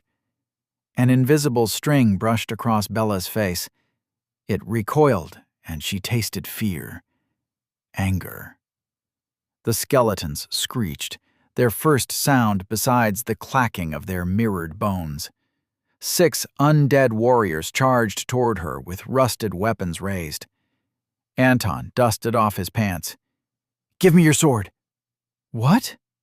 He reached out his hand. "We can't gain levels fighting those skeletons. They aren't even real. This is the puppeteer. Let me kill it and the skeletons will stop." "You just want to kill it and get all the levels for yourself." He shrugged. "How about we hold the blade together? Share the experience and we both level up. Sounds fair to me." The skeletons were close enough. Now Bella's reflection warbled on their bones. Did she look afraid? Resolute? What was the best thing she could do for the party? If she thrust into the creature below her, then it might die, but at what cost? If they didn't all grow stronger, would more of them end up like Cassie? She turned away from Anton and straightened the grip on her sword. "We level up as a group." Anton stared at her, his curious eyes dead and flat. His fingers twitched. Would he try to take the sword from her? She angled toward him, bringing the blade into a defensive position, but he already stood in front of her, face to face. Stale breath and boring gaze. His grip tightened around her wrists. "Don't forget," he said. "I'm faster than you. I see more than you. Call over the others, but I'm only doing this because I want to get out here alive." He stepped back and skipped away a dozen feet to kick out a skeleton's knee. The creature folded to the ground. Bella's hand trembled as the other skeletons turned on Anton, their weapons raised. He glared at her as he weaved between blows. "Hurry!" She watched him. Her sword weighed heavy, so how could he move so fast, so freely? She still smelled his breath. Below her, the puppeteer pulsed in the ground. What was the best thing to do? She couldn't be sure. Could never be sure. So she turned to where Zoe and Joel crouched over Cassie. "We found the boss," she called. "Let's kill it, together!" Hash, hash, hash. Bella's shout filled Zoe with anticipation, for that cold rush of death spawned energy. The only problem was the 13 skeletons standing between the split party. 7 marched toward the angel statue and the boss they dug up. The other 6 continued toward Zoe, Joel, and the unconscious Cassie. Could Zoe make it past the skeletons? Could she do it carrying Cassie? She glanced down. Cassie's impromptu bandages dripped blood. Selfishness warred with the desire to help, to heal. She shouldn't move her, but this wasn't a hospital. This was a life-or-death situation, and it wasn't just her patient's life on the line. She needed to protect everyone. The back of her neck prickled. She looked up and met Joel's gaze. "Go," she said. "Run wide around the skeletons and reach the others. Kill that thing. It's the only way to keep Cassie safe." Joel's eyes widened at her words, but he nodded. He leaned down to kiss Cassie's hand. "We were going to get married in Queensland. It was all—" "Go, now! You can both tell me your story later." He ran. A wide circle passed the skeletons. One lurched after him, but the rest continued toward Zoe and Cassie. It seemed they wanted to finish the job they started. Or maybe they knew Zoe was the greatest threat. She grinned as anger curled up inside her. Anger at the stacked odds that sent her into this place. Anger at the decisions that led to Cassie's coma. She would make the skeletons pay. No need to wait for them to reach her. She gripped the mace and charged. The distance between them evaporated. She swung toward the nearest skull. Before her blow connected, a brilliant green light flashed. She leaped back. Black circles burned in her vision. She backed away, swinging blind, hitting air. Her body tensed for the inevitable blows. She swung again as her vision slowly cleared. The mirrored skeletons lay loose and scattered on the ground like a disassembled art project. Zoe wiped away tears as the burning circles faded from her sight. Was it over? A shout cut through the momentary calm. She whipped around and saw Bella sailing through the air. The Australian woman thumped into a tall headstone and sagged to the ground. Her sword still in her grip, but she moved weakly, head lolling, stunned. What did that? The answer grew before her eyes. Myriad bones snaked over each and snapped into place. An ungodly construction. Serpentine, multi-headed, long arms flailing about with wounded rage. A blunt fist with snapping skulls for fingers punched forward. Anton tackled Joel to the ground. The fist smashed into the angel statue. Pink marble shattered. A cloud of rosy dust obscured the skeleton, but it grew higher, taller than a house, an asymmetrical monstrosity of bone. "No," Zoe whispered. The bones in front of her rattled before shooting off across the grass toward the monstrosity. She leaped, trying to stop some, but hit the ground empty-handed. The last bones snapped into place. Skulls collected at the head like a bunch of grapes. Fire lit up in a green crown from each burning eye socket. A jaw of a dozen jaws. The monstrous head surveyed the graveyard. oozing under the bones, squeezing between the cracks and joins in the head, a pulsing pink mass. Blue blood dripped, and where it landed, green flames sparked. 6 arms outstretched with snapping claws. The jaws rattled, a clattering sound like perverse laughter. 24 burning eyes fixed on Zoe. It stepped toward her. The raw tonnage shook dust from the earth. Another step, drawing closer, faster, charging, arms wide as the horizon. Zoe readied her mace. The weapon now felt worthless in her hands, but it was all she had as she faced the monstrosity of doom and bones bearing down upon her. Chapter 13. Runeblade. A colossal 10-fingered hand swept toward Zoe, spines of mirrored bone at each fingertip. Zoe dove behind a tree, flash in the sun as they swiped like 10 scythes through the air. Pink-berried branches lopped off in her place. Silent and persistent, the monstrosity of bone grabbed the tree with 2 hands and hauled with tremendous strength. Roots tore free from the earth. A choking cloud of dust spilled out. Skull-tipped fingers reached into the dust, and their eye sockets flared green. Cones of baleful fire swept like searchlights. But Zoe was gone. Panting, she ran as blood flowed from her reopened wound. Inhuman vitality staved off the symptoms of blood loss, for now. She crouched behind a gravestone. The mirrored surface bounced warm sunlight onto her brown skin. Pressed tight against her cover, she gazed at the headstones in front of her and watched the skeletal monstrosity through the reflections. It swiped apart another tree in its search. Lily-pillies scattered and rolled across the dusty ground. A hand brushed her shoulder as someone crouched beside her. Anton. "This isn't my fault," she glared at him. "Didn't you kill the puppeteer?" He sighed. Ever tried holding a sword handle with 2 other people? It was an awkward stab. The puppeteer used skein before it died. "It's using skein?" He nodded. "That's how I found it, like walking through a spider web. Don't worry, it's still bleeding out. It can't have long to live." "Long enough to kill us all?" Yeah, that's a good point," he grinned.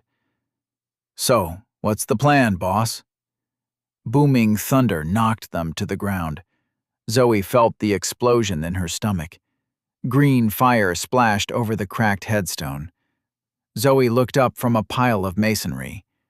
A skull screamed toward her, jaw clacking as green flames shot from behind like a rocket's trail.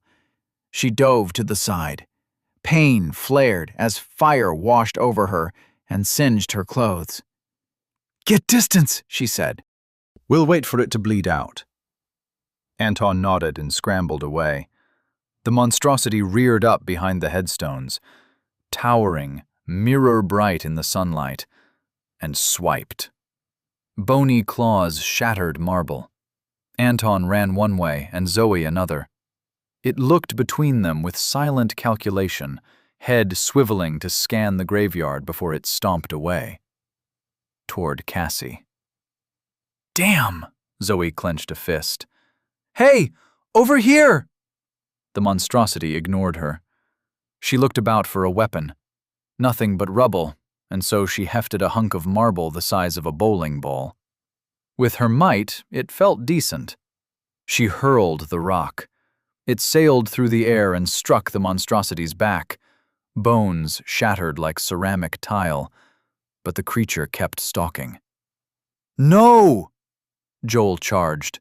His axe gripped tight, pulled back over his shoulder. He swept at the ankle of stacked bones like a maddened lumberjack. Blunt steel met mirrored bone. Sparks flew, chips flashing in the light. The monstrosity swept down a massive claw. Joel ducked the contemptuous strike. He chopped again. Flaming skulls swiveled, grinding bone on bone, and stared at him. A tail lashed. Joel raised his axe to block, but the serpentine vertebra snapped through the wooden handle and struck his shoulders. He sagged to one knee. Another tail snaked out, cracked his ribs, and flicked him head over heels. He crashed through a crucifix and lay in a limp heap. Skulls rotated to survey the graveyard with green flames and chrome grins. Zoe ducked out from behind a headstone and launched a fastball marble chunk. It struck a skull, and both exploded. For a moment, she saw the pulsing pink flesh. Blue blood flowed like a leaky faucet, but another skull slid up from the waist and into place, protecting the puppeteer. Zoe got an idea. "To me!" she called. A skull shot toward her like a rocket. She ducked behind a cruciform headstone. Flaming bone shrapnel exploded out. The headstone cracked in half and collapsed. Zoe kept moving. "To me!" She hoped the others understood. She hoped they came fast. If not, they would all die here. ###. Bella gripped her sword and crouched behind a fallen tree. Lily pillies crunched under her boots. The iron blade leaned against her shoulder. Runes she couldn't decipher soaked in alien blood. The monstrosity stalked out of sight. She heard Joel shout. Explosions, the sickening smack of meat hitting marble. She needed to do something. "To me!" Zoe called. "To me!" Bella wanted to help, but her limbs didn't want to move. Something held her in place, something unnatural. She gritted her teeth, strained, and tried to release the sword. Nothing. Blue blood flowed into the sharp runes. Each scratched cipher sucked down the azure nectar like a thirsty drain. A prickling pain blossomed in her palms, grew like the scratching of thorns, pierced her flesh. She screamed through gritted teeth as something wriggled into her hands. Tendrils scraped the bones in her palm, down her wrists, toward her elbows. She stared down, literally unable to look away. Thick growths bulged and writhed under her skin. Tears blurred her eyes as the tendrils snaked up her arms. Another scream choked into burbles as her mouth filled with drool. "Congratulations! You have bonded a rune blade." The inhuman, impersonal cheer of the voice in her head made her sob. She didn't want to bond. She wanted to throw this thing away. Rune blades cannot be discarded, only taken in combat. And how disrespectful to throw away a gift before it unwraps you. Terror filled her. What did that message mean? It felt like someone whispered from behind her shoulder, as though someone reached through her skin, found the invading entity, and spurred them on. Tendrils spread like brambles through her flesh. Across her chest, limbs, her muscles sliced open. Blood flowed from cracks in her skin. Glinting thorns emerged from the cuts like shark fins.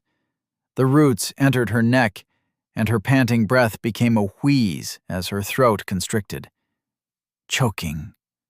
Taste of iron as the tendrils climbed higher. A scratching against her skull echoed in her ears. Pain, unlike anything she ever experienced. For the first time in her life, she wanted to die, just so it would stop. Finalizing bond. Please hold. A cold iron hand grabbed hold of her brain, so cold it froze any sensation of pain, stilled any sensation of self, of world. Her vision shrank. The blade was everything. An ancient iron axis around which the world spun. Combat, explosions, cries of pain, shouts for help, all faded, all unimportant. The blade revolved, and the blood-drunk runes glowed with profound meaning. An iron gland bloomed inside her mind, and she understood the eldritch pictographs. Please select a rune to finalize bond. Thunderclap, Sunderer, Endless Heaven, Wildfire, Drought. Each rune bulged in her mind, pregnant with meaning. They weren't individual symbols. Each told a chapter in the runeblade's story of the blade. Echoes of a destroyed world, the ash of continents, an atmosphere in flames, a wielder charred beyond identification, blackened skin sloughed from cracked bones as they strode through the molten foundations of their world. The blade kept them going. Each rune was a beginning, a sprout, and from it, destruction would grow. Which to choose? Anticipation grew within her. She thought she understood each symbol, except for Endless Heaven. It was the fulcrum of the blade's story. She knew it was a barrier, something about space, but she couldn't see much clearer. Would it be helpful in a situation like this? And with that question, her mind drifted beyond the immediacy of the blade. Her consciousness oozed between the thorny iron grip and dripped into the present. The others were in trouble. They needed her. What was she doing? Bond destabilized. Bond connection terminated in 10 seconds. 10. 9. Bella stared at the numbers. The voice said she could only remove the sword by failing in combat. Yet now it was ending the connection? What did that mean for her? Iron brambles ground against her bones.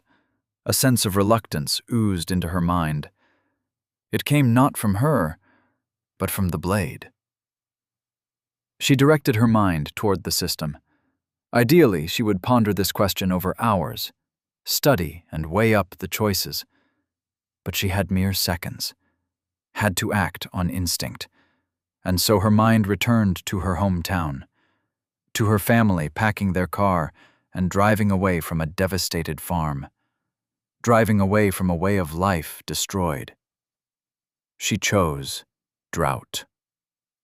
Congratulations! Isabella Moore has successfully bonded with the sword that cut down the sun. Congratulations! You are the first person on this world to bond with a rune blade. Title awarded. Doomed. +5 to all attributes for each unlocked rune soaked in blood. -5 to all attributes each day the blade goes thirsty. Cold energy twisted through her, as though the brambles froze within her flesh. The blood oozing from the cuts in her skin congealed, hardened, flaked away. The blade whispered in her mind, and she could move. Power inside her, like the first rush after the plane left the safe zone. She stood and surveyed the graveyard. How much time passed while the sword invaded her? Seconds? Minutes? Anton and Zoe fought the bone monstrosity with scavenged weapons. It swiped and thrashed. Anton dodged like the wind, and Zoe shouldered each blow she could not avoid. But despite her might, they knocked her to the ground. Anton leaped from a swinging hand up towards the monstrosity's head. A rocketing skull exploded, and he spun away in a cloud of green fire. Their blood spattered the dusty grass. They needed help. Her sword weighed nothing. An extra limb with veins connected to her brain and her heart. Blood pumped through the rune of drought, and a nauseating wave of heat pulsed from the iron. The air shimmered, warped. The blade grew hot, but it did not burn her. It could not burn her. "Not yet," came a haunting whisper. She ignored the threat. She charged forward and screamed out the pain of the bonding, the rage at her situation, the terror of death. The monstrosity's tail lashed at her. She swept up the blade. Pulsing heat met mirrored bone, and the bone shattered. She cut at the creature from behind. The blade devoured moisture. Grass and bone alike crumbled in an expanding sphere of heat. The monstrosity rotated on itself, legs facing one way as its pelvis twisted about. 4 clawed arms like combine harvesters fell from the sky. She swung, she parried. Her rage would cut down the sun, but she was only one woman. She was only level 1. A skull-tipped finger pushed past her guard and bit into her stomach. Teeth chomped away at her flesh. The force of the blow knocked her away, but the skull detached and continued chewing. Green fire singed the wound. She screamed and struck with the pommel. The skull shattered, but it had bought the time it needed. Bella looked up and saw a bony foot raised to stomp her. Hash, hash, hash. Zoe watched with wide-eyed dread. The monstrosity raised its foot high. A barbed heel stomped down on Bella. The other woman rolled, but not fast enough. The heavy foot smashed her leg under its mammoth heel. Bones snapped, jutted through flesh. Bella screamed like an animal. The sound wrenched through Zoe's guts. This wasn't supposed to happen. She was supposed to keep them alive. Blood flowed from her wound. She felt lightheaded, woozy, and tired. So goddamn tired. A dozen punctures in her shoulder from flaming shrapnel. The bony pieces dug deeper with each breath. Anton limped up to her, one eye swollen shut, left arm limp. "Let's run," he said. "We can make it to the gate while it's distracted with her." Zoe stared him down. Did he think they would make it by themselves? If this was the beginning of the dungeon, what would the rest be like? "We aren't leaving anyone." "Fine," he spat blood. "You said you had a plan?" "Do you think you could reach its head? Run up its arms or something?" He looked at her like she was crazy. Even without the look, that's how she felt. Down to her last few skein, she had to make something work, or she would pass out and never wake up. She beckoned him closer. "How much do you weigh?" "What? Why?" Zoe grinned. "I'm going to toss you." If she was crazy, then the universe was crazy. Best go out swinging, and swinging hard. Chapter 14. The Puppeteer of Bones. With the last of her strength, Zoe lifted Anton off the ground. Inhuman power coursing through her muscles.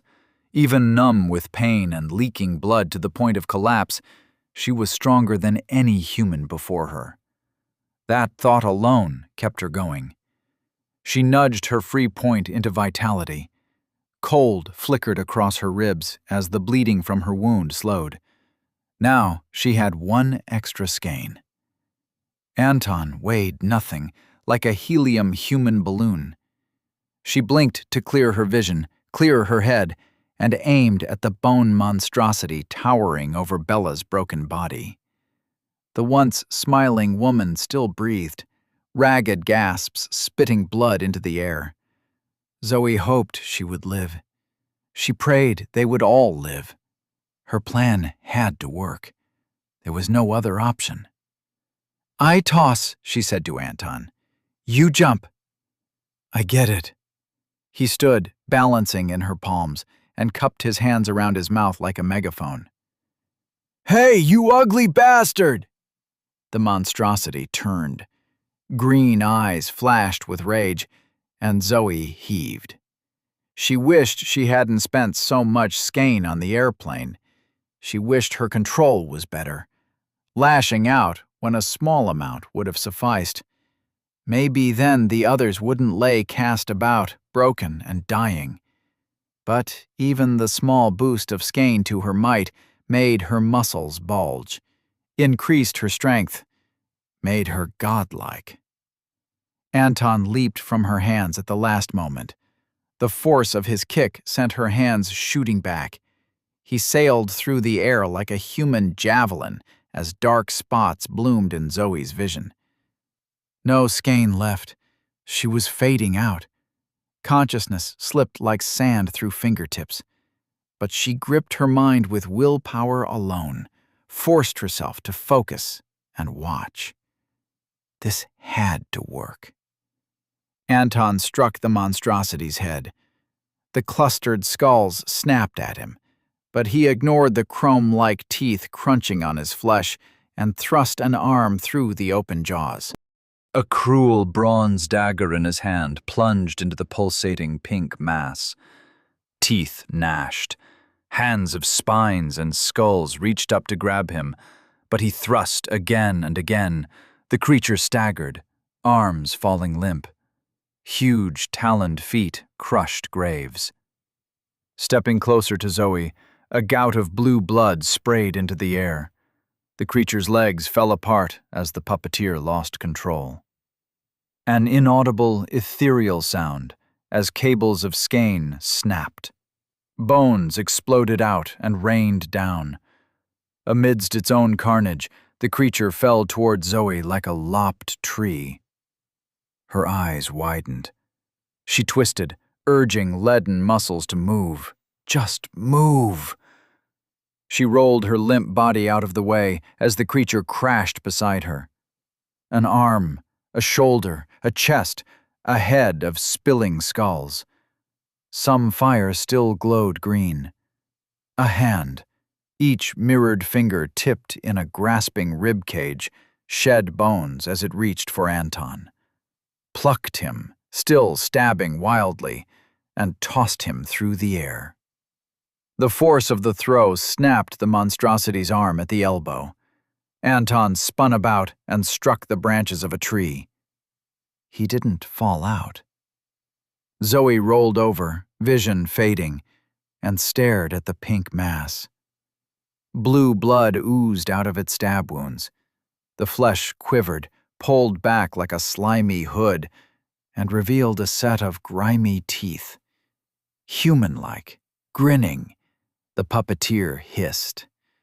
A wet and squelching sound Zoe heard inside her head as much as her ears. "I am not yet dead," the words formed from ill intent alone. "But you soon will be." Weak strands of skein cast out from the wrinkled creature. They flopped on the ground, slapped down beside the scattered skeletons. Mirrored bones rustled, rattled, and drifted closer to the monstrosity.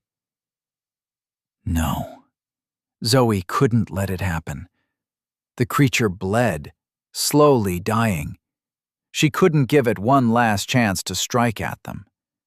She crawled closer, each movement almost impossible, her limbs sluggish as warmth filled her. Darkness swept. She closed her eyes, couldn't even feel the torn dirt under her arms as she crawled. Sleep beckoned, but she refused. No skein, no strength. But she had one last trick up her sleeve. Her fingers closed around something smooth, a mirrored bone, and she reached for the system inside her mind.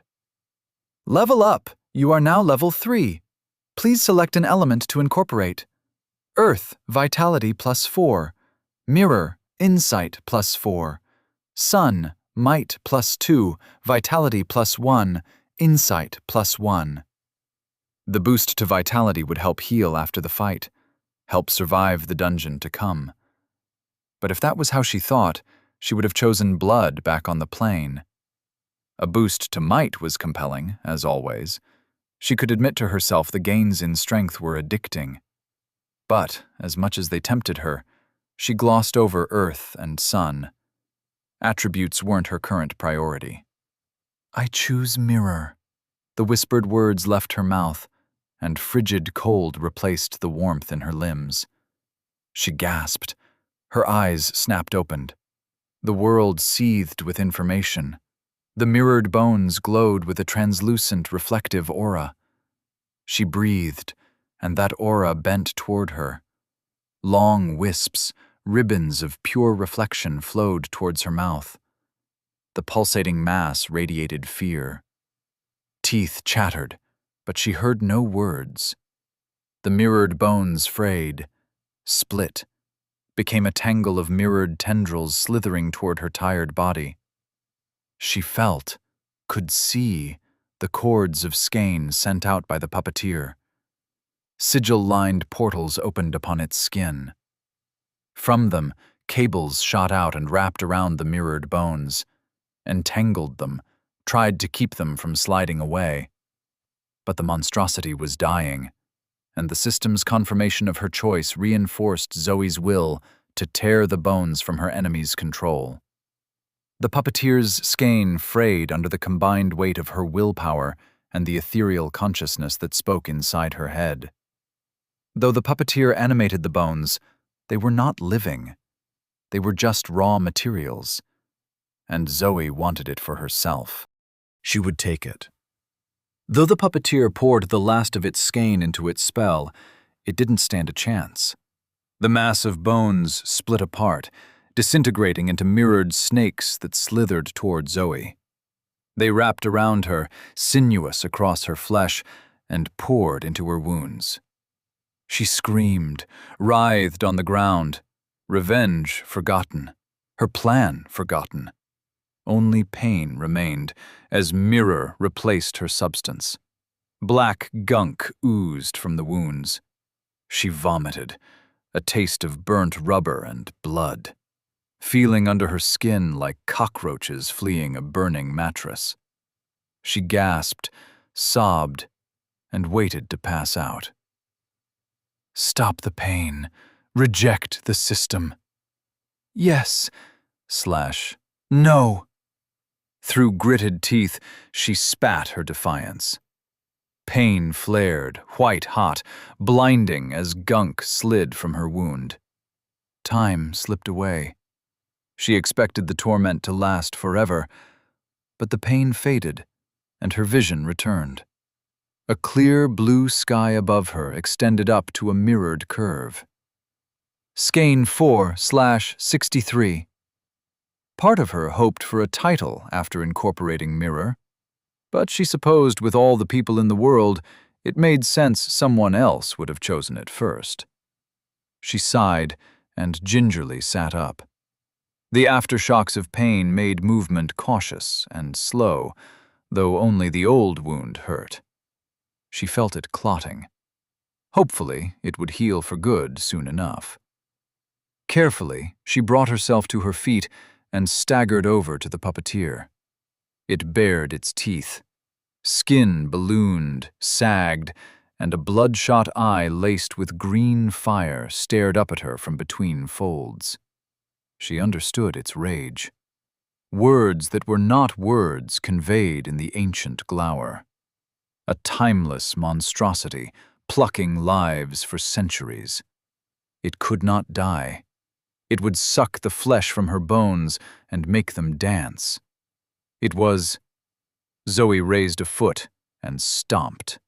Crushed pink flesh under her heel until parts were sludge. She spat onto the creature as cold energy coursed through her veins, filled her muscles. Her entire being flooded with cold. She exhaled a frosted breath and staggered off to tend to the others. Notifications echoed at the back of her head. Puppeteer of Bones defeated! Skein rewards distributed based on individual contribution. Calculating contribution. Contribution calculated. Distributing rewards. Level up! You are now level 4. Level up! You are now level 5. Level up! You are now level 6. The void within you grows. Do not let your hunger exceed your grasp. Please select an element to incorporate. Earth, Vitality +4. Mirror, Insight +4. Sun, Might +2, Vitality +1, Insight +1. The warning about the void sent a chill down her spine, but she didn't really understand its meaning. She cursed internally at how she was stumbling through the dark. a rat in a shifting maze. How long could she keep living like this? How long could she even keep living? Not for the first time, and she doubted for the last. She wished she had been faster in entering the tutorial. So much of what was happening made absolutely no sense. She neared Bella and dismissed the prompts from her mind. The woman lay gasping, eyes wide. She reached out a hand, and Zoe clasped it as she knelt beside her. "We killed it," Zoe said. Bella chuckled.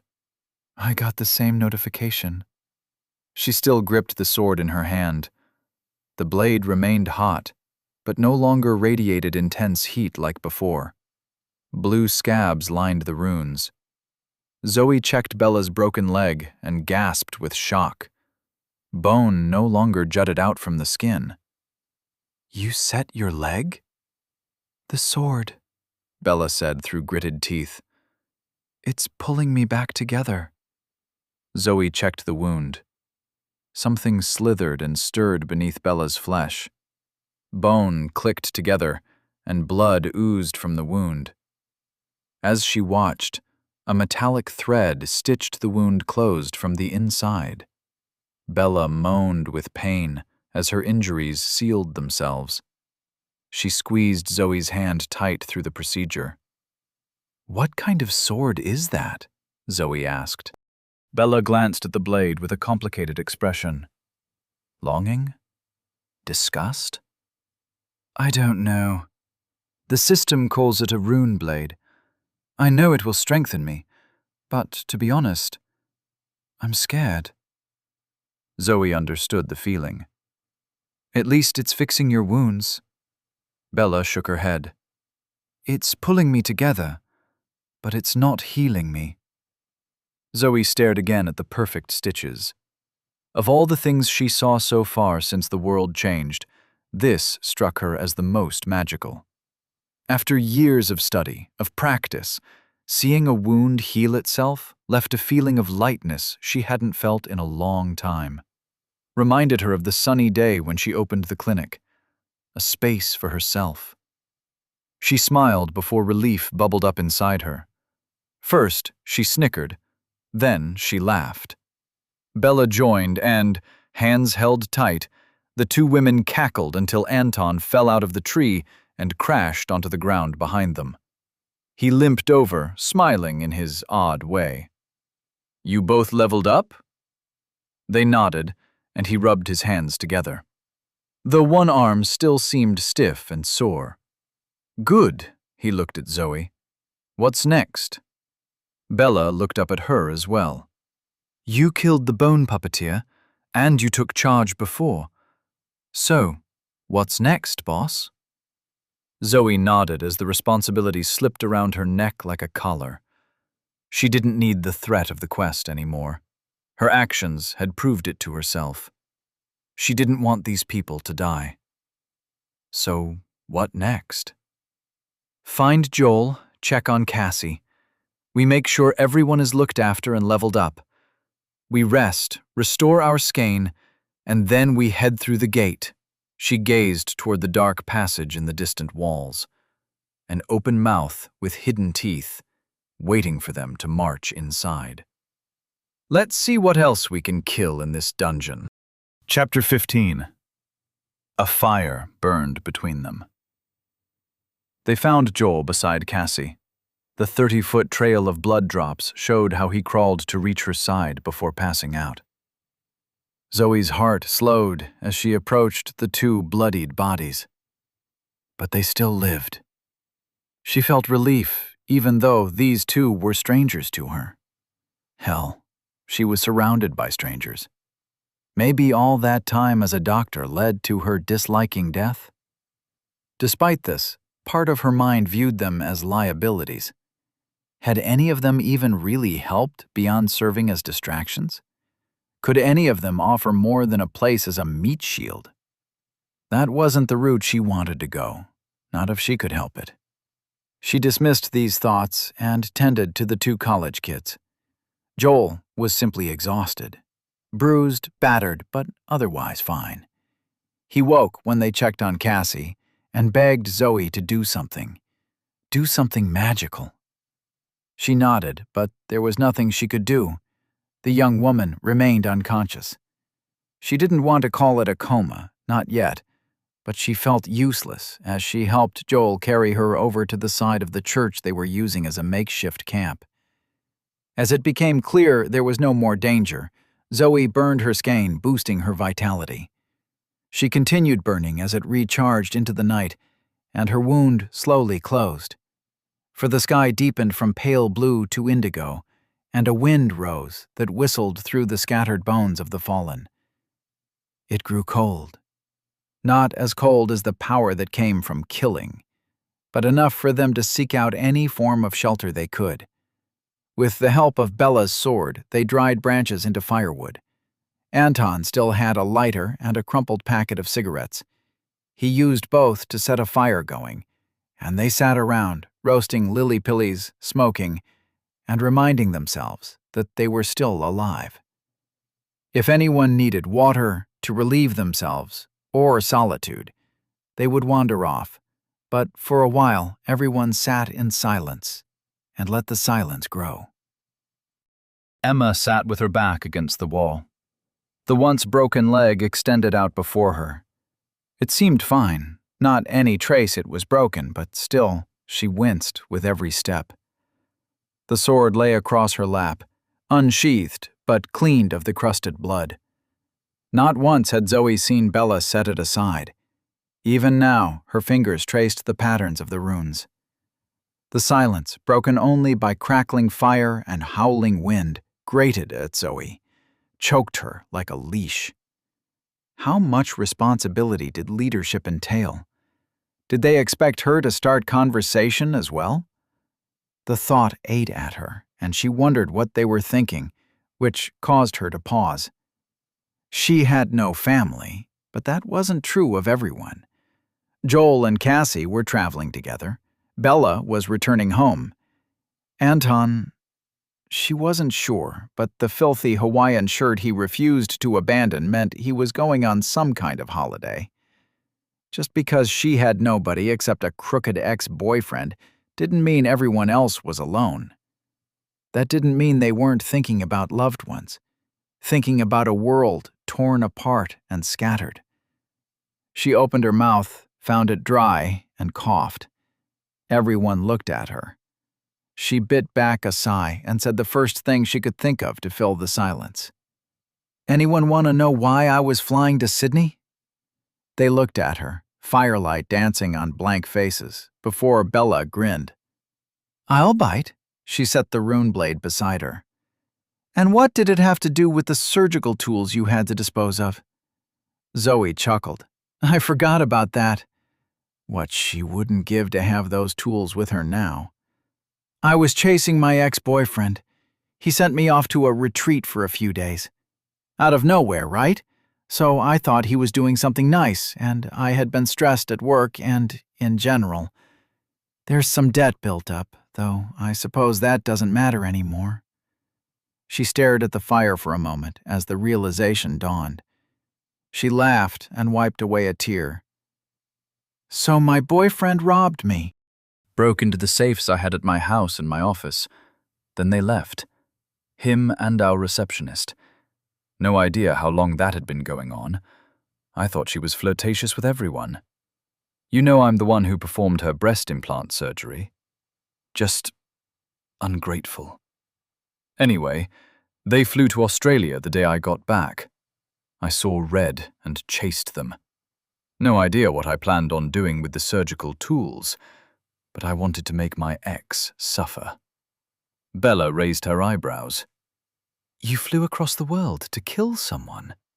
That's... No!" Zoe flushed at having the words said aloud. "I mean, of course I wouldn't do that." She wouldn't. She was sure she wouldn't. "But I was furious, you know? I probably would have demanded the money back, screamed at him a bit. Nothing dramatic." Was that all? After fighting literal monsters, it should be easier to admit to how easy the violence came. How crystalline her plans for hurting Ben had been.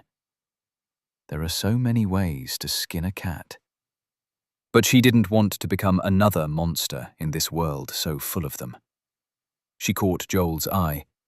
Red rimmed behind his red hair, but a puzzled expression as he watched her. "What's up?" she asked, tossing the invisible conversation ball to him. "Why didn't you go to the police? If your boyfriend stole the money." Zoe grimaced. "I didn't earn the money legally. Nobody was harmed, but the police weren't an option." Bella sat up. "Now I'm even more curious. If we find some alcohol, I'll tell you." "Sounds like a date. First thing we do once this is over is march into a bar and drink them empty." But the reminder of all this being over, of them being safe, and thus the implied alternative of their deaths, killed the conversation. Fire crackled, and wind howled as dark clouds raced across the dark mirror in the sky. This little pocket dimension had no moon, no stars, only a deep, cold night swallowing all hope. Bella cracked her knuckles. "I was going home, obviously from my accent," she chuckled. I just spent 6 weeks going around America. You know what I'll miss the most?" "What?" Joel asked as he stroked Cassie's palm. "Ranch dressing." "Oh, boo. No way." Zoe shook her head. "I'm with him. That's atrocious." Bella laughed. "It's great on pizza, and I never see it in Australia. Honestly, you Americans know what you're doing when it comes to your sauces. Best mayonnaise in the world." "Ranch isn't mayonnaise." Joel threw up his hands. "You know what? I can't." "Why were you on the plane?" A sad smile touched his lips as he looked down at Cassie. "We've been at university together for 2 years, met as freshmen. She's always wanted to go to Australia and New Zealand, so we saved and got tickets." He took a deep breath and let out a sigh. "We were going to elope. I had a whole underwater photo shoot planned for the Great Barrier Reef. It was meant to be the best 2 weeks of our life." "That's really sweet." Bella patted his shoulder. "You'll get your chance, mate." "Thanks." Joel smiled, but his eyes darted toward Zoe. Seeking confirmation, but what could she say? She wanted Cassie to wake up, but there was only so much she could do. "What about Anton?" She turned and looked about the fire. "Wait, where did he go?" "He bailed?" Bella asked. "Must have your talk about cutting off your boyfriend's junk with a scalpel." "I didn't say that."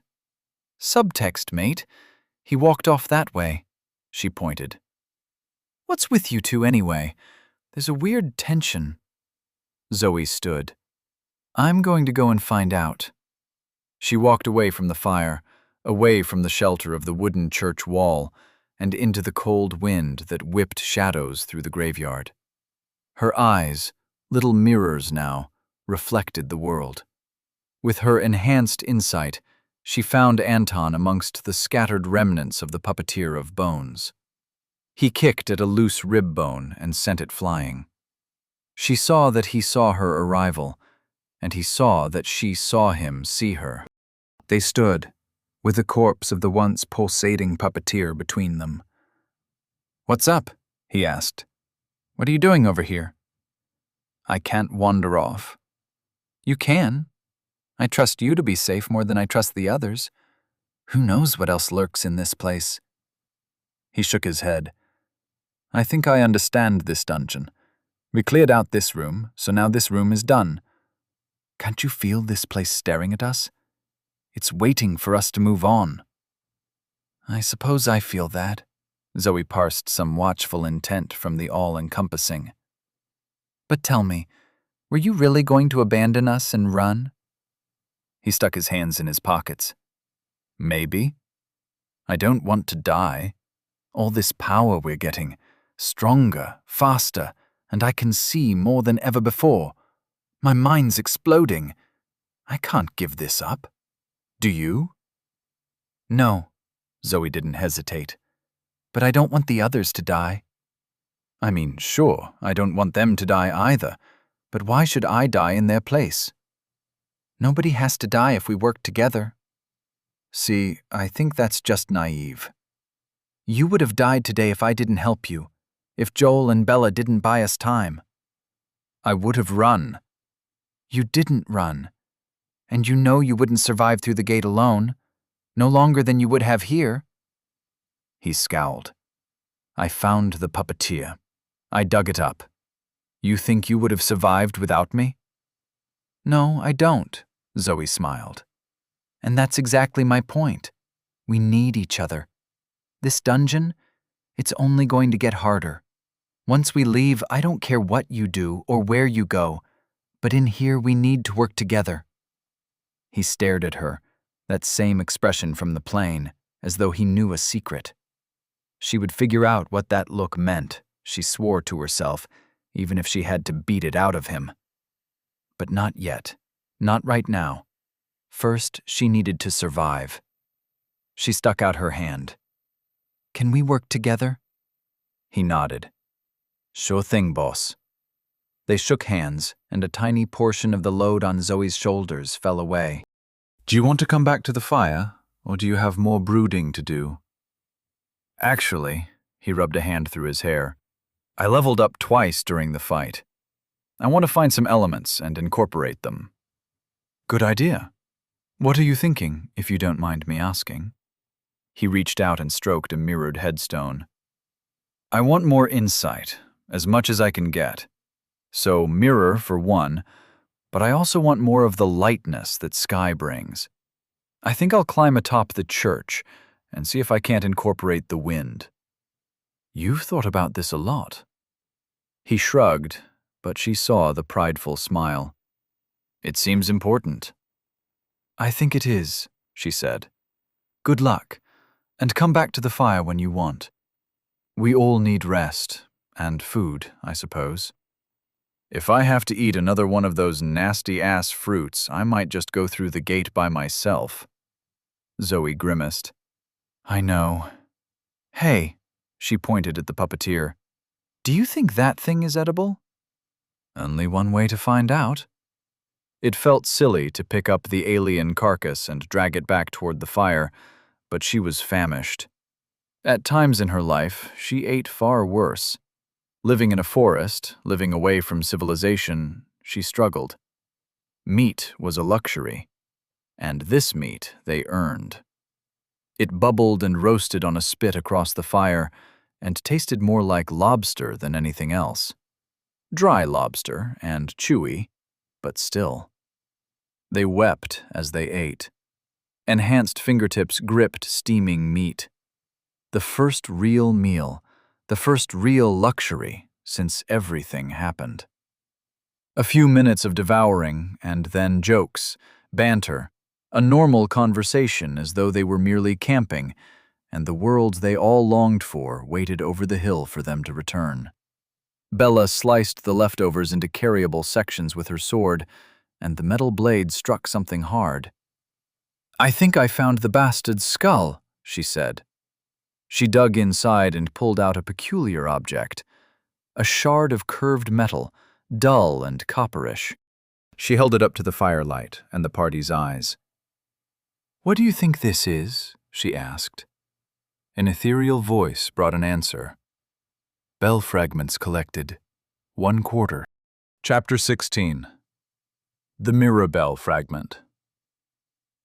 The bell fragment looked like a chunky copper tiara. A section of the bell's lip with the cracked edge running high. As Zoe turned it in her hands, a tickling buzz passed between her fingertips and the metal. Judging by the angle of the curve, she could place her head inside the intact bell with room to spare. Firelight glowed across the hard metal. Her silhouette stood among reflected flames. She rotated the fragment, but her reflection remained still. Was this because she absorbed the essence of mirror? Holding the fragment closer, she made out a blurry red eye reflected on the burnished surface. The reflection winked. She dropped the fragment with a start. It hit the ground with a soft thud while she slowed her breathing. Enhanced insight let her see the details of the world, but complete comprehension eluded her. Perhaps Anton could tell her more. Once he absorbed more essence of sky and wind, his insight would be absurd. She wondered how high levels went. Would their attributes continue toward infinity? That would explain the gods who brought the system to her world. She looked around the fire and felt the weight of the secret on her tongue. She could see the uncertainty in the faces of the others, the confusion at the cosmic events. Why did any of this happen? It was cruel that Rue allowed her to know but not to share. Bella leaned against the church wall, eyes closed, enjoying the warmth. Joel sat beside Cassie, applying a new set of bandages to her wounds. They had torn and washed strips of their clothes to create bandages. Bella's sword dried them quickly. They weren't quite at the point of reusing bandages, but they were running out of clothes. Still, Cassie was as looked after as possible in this environment. Unfortunately, head wounds were tricky. No telling when she would wake up. If she woke up. Zoe hoped she woke soon, for the sake of the young couple. But also, in a small and selfish part of her mind, for the sake of the party. They nearly died fighting the puppeteer and his puppets. How far could they make it in a dungeon while carrying a comatose woman? Though that might become a moot point, since they lacked proper facilities and equipment. She chided herself for the dark thought, but it didn't entirely go away. So she spoke to change the subject. "Have you two decided how you'll level up?" Bella brushed errant blonde strands away from her eyes. "You've leveled up twice now." She watched the flames a moment. "How did you decide?" Zoe grimaced. "Both times I leveled up, I wasn't in a sensible state of mind. Bleeding out, or fighting to the death and bleeding out." She brushed the almost healed wound at her side. Her skein was uncomfortably close to 0, but at least her body felt intact. "My first selection was really between blood and metal. I'm still not sure I made the right choice. I think blood would have helped me recover faster, but metal has helped me fight." She clenched a fist the color of steel. "Maybe blood was the sensible choice, but it felt like acting out of weakness. In the end, I acted on instinct. I chose metal because it was strong. So, for you two, we know very little about how any of this works. We definitely don't know enough to say if anything is a good or bad choice. But you've seen the impact on me and Anton. My advice would be to make a choice that resonates with you, that feels right." The blonde woman gave her a lopsided grin as she pulled her sword into her lap. "So a big old wishy-washy, woo-woo, follow your heart kind of thing?"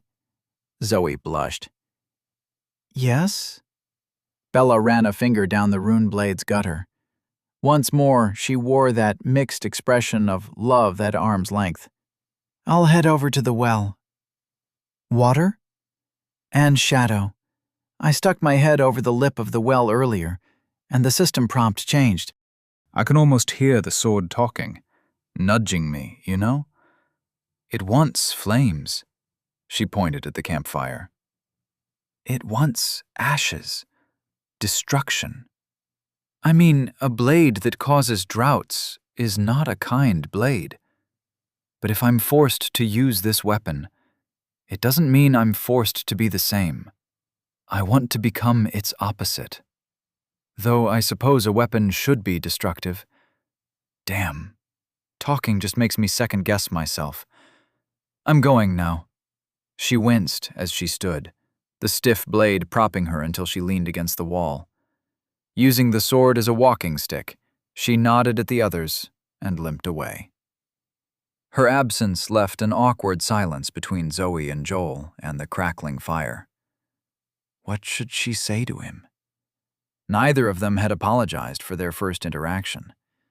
Zoe doubted there would ever be an apology, especially if he expected her to initiate.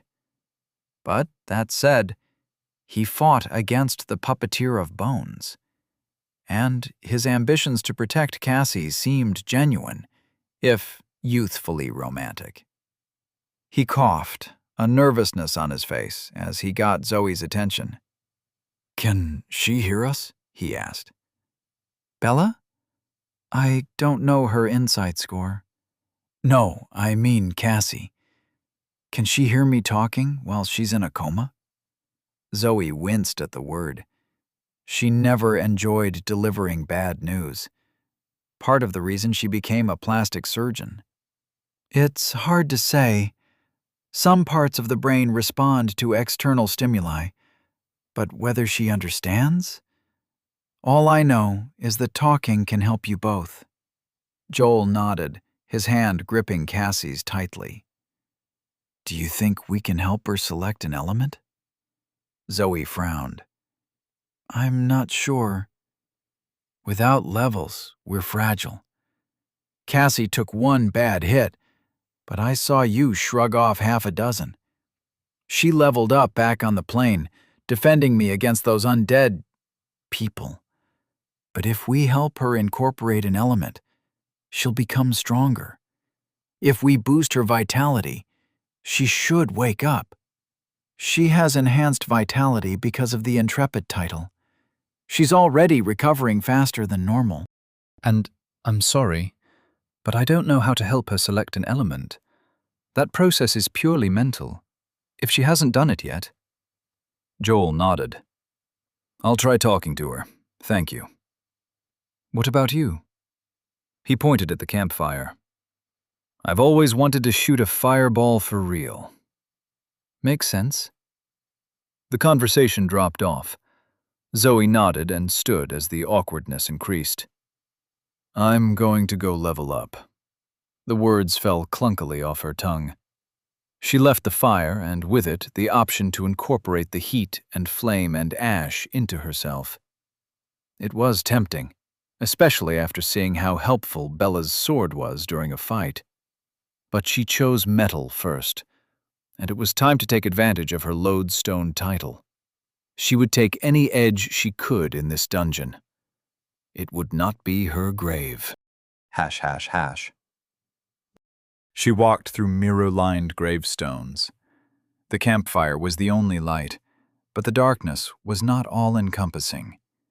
Limp, ethereal tendrils, pale as a snowman's mucus, draped across the stones. Not quite light, but the glow helped her move between the graves and empty crucifixes. It amazed her how Skane changed their bodies, their minds. She couldn't have noticed this environmental magic without boosting her insight, without incorporating mirror. Even now, she felt the urge to reflect upon her actions. The addition of mirror differed from metal's impact on her mind. She saw more, same as with the Intrepid boost, but everywhere she looked, she stood in the center. While willpower gave her the drive to commit to an action, insight helped her question whether that action was correct. She ruminated on her actions during the campfire, the boss fight, the plane crash. Every single day before that last morning in her ransacked clinic. Some introspection was helpful, but she could see how an abundance of mirror would drive someone to a level of neurotic self-obsession. Whether that would prompt nervousness or narcissism, she supposed, would depend on the individual. Metal's change felt less intrusive. Was she more in tune with that element? It symbolized her desired self. Perhaps she already possessed a metal mentality? Or maybe it changed her mind, and she hadn't noticed. A shiver ran down her spine as she followed the pallid ghostlight to where the battle began, where Cassie took the first hit. The blow that put her down, and down she stayed, where a pile of rusted weapons lay on the grass, a resource begging for use. Zoe sat and crossed her legs, back against a slab of cool and ragged granite. She breathed, tried to relax, but her heart beat like a blacksmith's hammer. She wanted more power, craved strength. And so, she accessed the system. Level up! You are now level 6. Please select an element to incorporate. Metal, might +4, willpower +4, lodestone title applied. Mirror, insight +4. Stone, dexterity -2, might +2, willpower +4. As she suspected, the lodestone title boosted her selection if she chose metal, but it restricted her choices if she wanted to optimize her power. She wasn't sure how she felt about that. The wind carried Bella's whimpers from the direction of the well. What would it be like to have a body incorporating water and shadow? She glanced at the fire. What could those flames do for her? But these were idle thoughts. She couldn't justify any other decision. Metal had served her well, and she couldn't overlook the boost to her skein. She closed her eyes, breathed in the rusted weapons, some still sharp, most forever dull. This was not the same metal as on the plain. Aura leaked in a grim cluster of vicious edges, translucent rust threaded with veins of black and clotted blood. Metal. Compressions shot through her chest, gnawed at her core. 3 levels worth of emptiness unlocked inside her body. She wept at the agony. As each tear fell, blades of rusted aura shivered and angled toward her like barracuda scenting prey. They flew toward her, heavy and decrepit blades, each one breaking into tendrils, but slowly, barely unspooled by the time they struck her body. She gasped at the first blow, like a karate chop to her sternum. Black spittle flew from her mouth.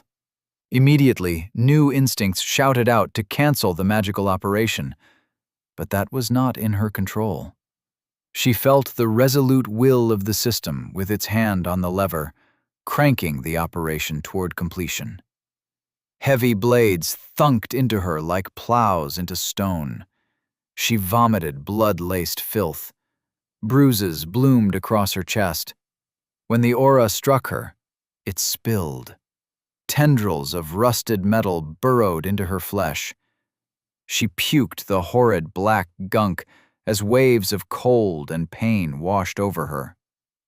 At last, it ended. The scraps of the ancient weapons lay scattered in the dusty grass. A handle, the head of an axe, pieces of blades, like a discarded jigsaw never to be complete. The stolen power coursed through her. The resolute mentality of metal tinged with subtle anger. An ancient bloodlust. She swallowed the emotion, spat bile, and considered her options. 2 more level slots needed elements. The empty hunger wrapped around her spine, compelled her to act now. Though having an empty slot and absorbing mirror had been a hidden ace, she didn't want to rely on that tactic. Better to be strong enough that she didn't need a hidden ace at all. But were the scraps on the ground enough? She nudged the system. Level up. You are now level 6. Please select an element to incorporate. Mirror, insight +4. Stone, dexterity -2, might +2, willpower +4. Blood, vitality +4. Once more she recalled the goddess from her dreams, and couldn't help the affection that throbbed in her bruised chest. She supposed she couldn't have too much vitality. Even though she wanted to avoid injuries in the first place, accelerated healing was a miracle. Nevertheless, she hesitated. After the attention Rue gave her for selecting metal, did she really want to risk the attention of a second cosmic being? Though blood was tempting, and she could spend the next few hours collecting scraps of metal, there was one more option she wanted to try.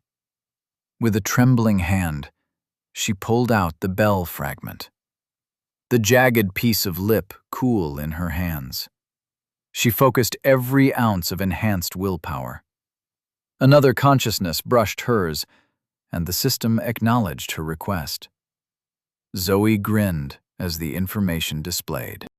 Please select an element to incorporate. Mirror, Insight +4. Stone, Dexterity -2, Might +2, Willpower +4.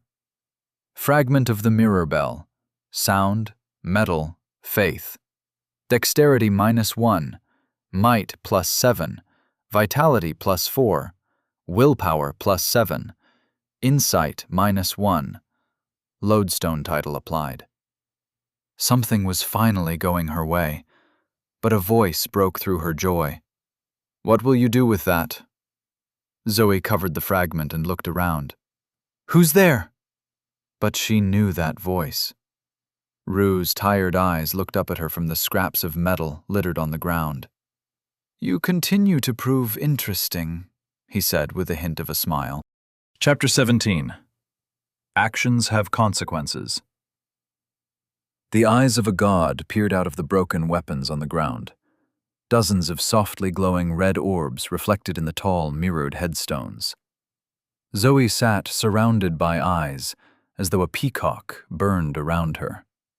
She swatted an eye, but her palm only struck metal. The eyes wrinkled with an unseen smile. Flakes of rust drifted away. What? Zoe said. How are you? Rue rolled his eyes. Your entire planet falls within my domain. Rue's voice hummed from the metal, a subtle whisper just for her. Viewing you through metal is easy enough, even if you hide in a dungeon. Speaking of, are you going to fill your leveling void with the quest item? Zoe looked down at the fragment in her hands. Please select an element to incorporate. Mirror, Insight +4. Stone, Dexterity -2, Might +2, Willpower +4. Fragment of the mirror bell, Sound, Metal, Faith. Dexterity -1, Might +7, Vitality +4, Willpower +7, Insight -1.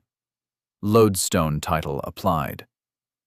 Adding up the numbers, she couldn't help but smile. The fragment would increase her stats 4 times more than any other option. Her dexterity and insight would suffer, but this was too great an opportunity to miss. The greed lit a fire of regret for her wasted earlier choice, though the system hadn't displayed the option to integrate the fragment until she made the connection herself. Was this a hidden method? More likely it was common knowledge for the aliens who ran everything. Damn tutorial probably explained everything. But the tutorial wasn't the only source of information. Is there something wrong with using this item? She asked the eyes. Every action has a consequence. You can't help me more than that? What about me being interesting? You plucked me onto your table and burdened me with that quest. The least you could do is some advice. There is only so much I can share, and then there is only so much I will share. Do not mistake this visit for something else. I merely wish to observe. Zoe glowered. The fragment weighed heavy in her hands. If a god came down to watch her, was this a mistake? Or a more glorious opportunity than she realized? Maybe I won't incorporate it, she said slowly. Maybe I'll wait for a better opportunity. It can't be safe if you want to watch. One piece of advice, he said. That is more than fair. Would you like to hear it? Zoe wanted to spit in Rue's many eyes, but she swallowed her pride. Yes. Do not wait to incorporate your element. The longer you delay, the greater the draw of the void, the more danger to yourself and the people around you. If the void takes over, there is no coming back. She arched an eyebrow. You're trying to pressure my decision. Not subtly either. You stumble around a dark world full of cliffs and spit at the light. I gave my advice. Now you must act. Rue's tired eyes were a reminder of the ancient cosmic power he wielded, the power that let him steal Earth. Zoe wanted to punish thieves. She selected the fragment without hesitation. Her decision pinged out, and time crawled. Warning: incorporating the fragment of the Mirror Bell will interrupt the Mirror Bell dungeon quest. Do you wish to continue? Yes/no. So the quest would change? What would that matter if she was stronger and able to face the coming challenge? She couldn't doubt herself, not after the ordeal of incorporating the rusted metal. There were challenges to this world. She couldn't avoid them, so she wouldn't try. Did she wish to continue? Yes. Warning: incorporating the fragment of the Mirror Bell will reduce dungeon stability. Do you wish to continue? Yes/no. Zoe hesitated. The scraps at her feet vibrated. Look at you. Rue's eyes gleamed. Incorporating enchanted items, changing quests, destabilizing dungeons, and it's only your first week with the system. But now you face the fundamental question of our journey. What will you sacrifice for power? Zoe couldn't speak. Her jaw moved too slowly. System notifications blinked through her mind in fractions of seconds. She could listen to these godlike beings, but if she wanted to respond, yes, she needed the system. Unspooling fragment of the Mirror Bell. Bright aura flared, stinging her eyes. The bell fragment glowed, unraveled into twisting, cascading rivers of bleached and milky steel. The tendrils surged toward her. A feeling of sick dread rose in her stomach as the world trembled. Dungeon destabilized. Black Star incursion, 35%. Aura speared her body, seared her skin with a burning light, rang through her skull like echoes through an empty church. The black gunk inside her body burned and squealed as the essence of the Mirror Bell subsumed her flesh. Before, she took essence into her body and pushed out the foul toxins. Now, the essence coiled and spread itself throughout her flesh, while the foul toxins fled. She was a battleground, torn apart and coughing blood. Pain fell into frigid, numbing cold as her attributes surged. Her skin paled, her fingers trembled, and frosted breath blew past her rigid grin. The power was hers. A thin sheen of frost spread across bluing fingertips before steaming away. Her flesh warmed, but her heart rate didn't stop. She flexed a hand, muscles and creaking against bones. The potential left her exhilarated and terrified. Her hand darted for a nearby rock. The piece of marble cracked under the touch of her fingers. She frowned at the clumsiness. The dexterity loss was low, but with the might boost, her stronger muscles propelled her in a way she struggled to coordinate. Her plans for maximizing certain attributes might have to change. She picked up half of the broken rock and squeezed. It crumbled. Dust slid between her fingers. Broken pieces of rock scratched her, but they were mild cuts. Zero let out a tremendous sigh and grinned. She could already imagine how much easier the battle with the bone puppeteer would have been if she had this strength. Rue's laughter shattered her reverie.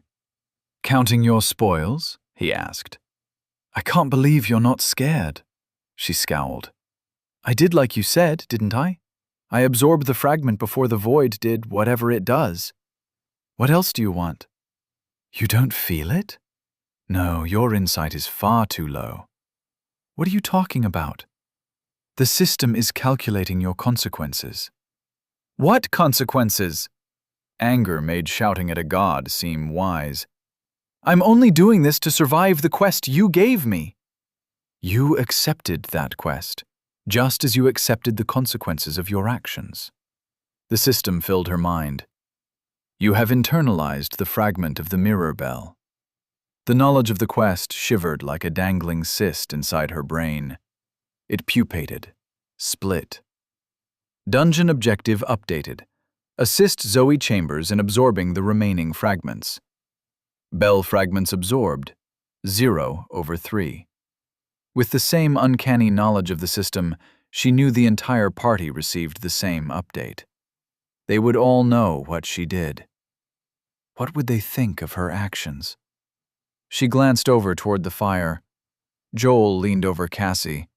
Bella and Anton were still out of sight, going through their rituals of integration, but neither of them had acted against the party she was supposed to be in charge of. Did that give her the right to take power for herself? She shook her head. No, she couldn't have known what the consequences would be. But the system was not done. Congratulations! You are the first person on your planet to change a quest. Title awarded, Quest Breaker. Increased chance of revealing hidden objectives. Condolences. You are the first person on your planet to be cursed. Cursed? What does that mean? But Rue's eyes no longer watched from the metal scraps. She leaned her sweat-soaked back against the cool marble stone as the cooling of her attributes spread. First to the soup pot is the glutton. You shall know them by the burns on their lips. Title awarded, Gluttony. +1 to all stats. Hunger increased. Pain like hot oil splashed across her lips. She screamed, but the movement only split the bubbling flesh. She gripped her skein and boosted her vitality by instinct. Her skin throbbed as she burned skein. The bruises across her flesh faded, but the pain in her lips only increased. It felt like they were being sliced open with a fork. She released her skein out of a sense of desperate self-preservation. The pain subsided into a pure burning that drew tears from her eyes. She turned to face the mirrored tombstone. Bubbling sear marks crisscrossed her lips. She traced the forming blisters with a gentle finger. The pain was intense, but this wasn't permanent, she told herself. Skein hadn't helped, but she was a plastic surgeon. If she couldn't figure out how to remove unsightly scars, then what was she even doing? She tried to believe. A calming breath slipped from her, interrupted by a choking sob of pain. She had an awful few days ahead of her. That's if the wound healed normally. Hopefully, her advanced vitality would assist her. She tried to believe. She placed her head in her hand and exhaled again, trying to calm her breathing through the pain. Through the pain and the gnawing hunger. The void in her core sucked at her flesh, insatiable. She leveled up 3 times. 3 empty slots for essence. 2 were full, but the third remained hollow. It needed filling, or it would consume her from the inside. A pinprick in her abdomen, an internal itch, a sharp pain that only grew as it swallowed her guts a pinch at a time. Black gunk trickled from her nostrils. Heat grew in the back of her eyes. Was this what the people on the plane felt after they said no to the system, right before they died? No time to waste. She summoned her options. Level up! You are now level 6. Please select an element to incorporate. Blood, vitality +4. Mirror, insight +4. Stone, dexterity -2, might +2, willpower +4. Spattered about the grass, Cassie's blood remained hidden in the faint light, but the smell lingered. Thick, tangy in Zoe's nose as she inhaled and regretted her choices. regretted the way her body craved her next decision. Blood. A weak, mewling aura rose from the dried blood. Dark as garnet shadows, it flowed toward Zoe like a puddle. She fell to her knees and crawled closer, her tongue extended out past burned lips to lap at the aura.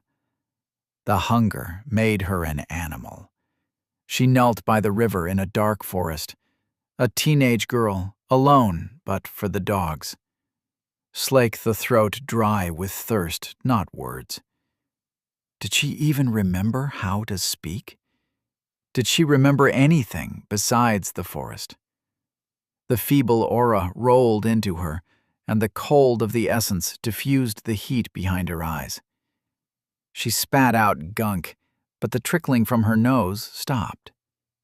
She felt human. After all, what could be more human than overwhelming self-loathing and disgust? She shuddered. Over by the fire, Bella sat beside Joel, her face wan but resolute. Zoe shivered. She did not relish speaking to them. How could she explain how she acted? She followed her instincts. Was that such a crime? Her lips throbbed, and she wiped away a tear. It would help if she understood how they felt. Best know her party if she was to lead them. Maybe they wouldn't care at all about her selfish decisions. She hid behind a tall headstone as Anton strolled over to the fire. His shirt and skin dripped with the ice-cold well water. She could not make out their conversation, but she didn't care about what they were saying. She needed to know how they felt. What was the state of their hearts?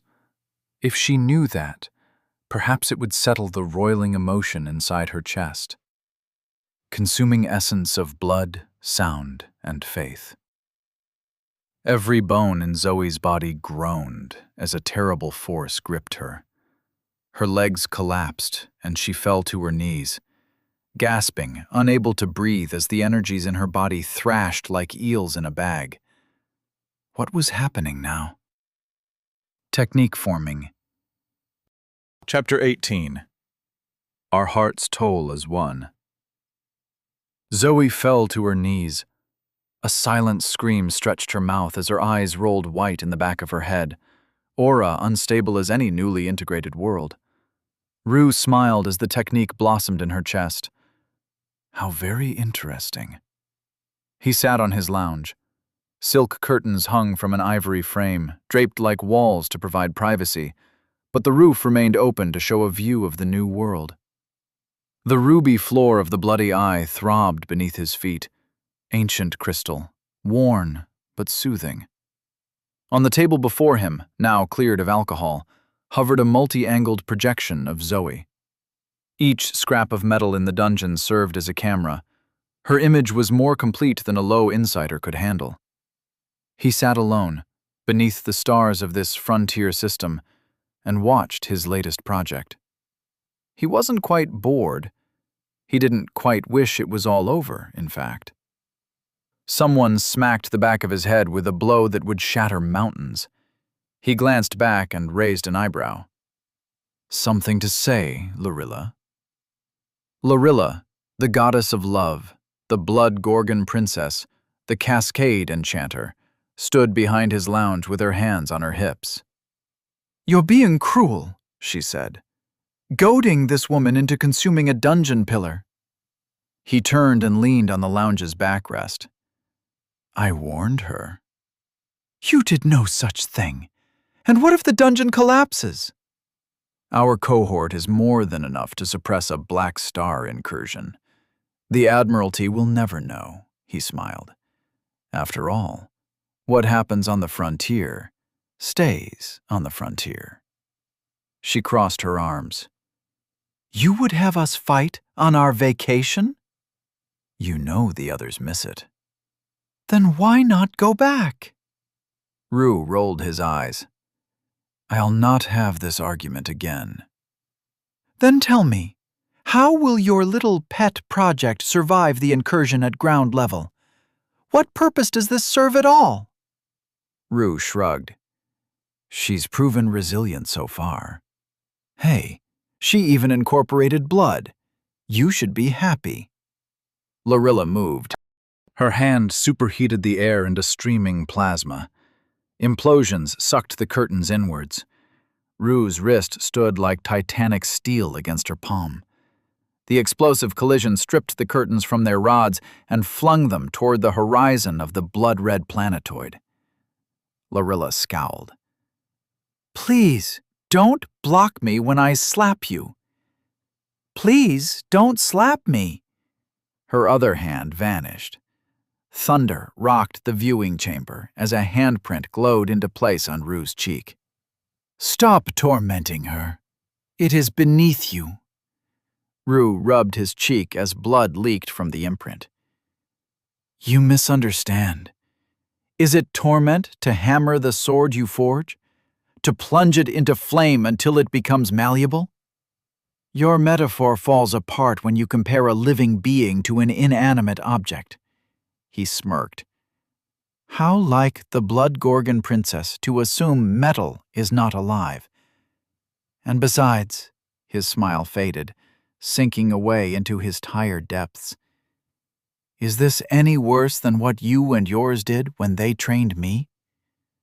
Lorilla shook her head. Just because it happened to you doesn't make it right. He turned from her and faced the projection of the brown-skinned woman as she formed her first technique. Who cares if it's right? He whispered.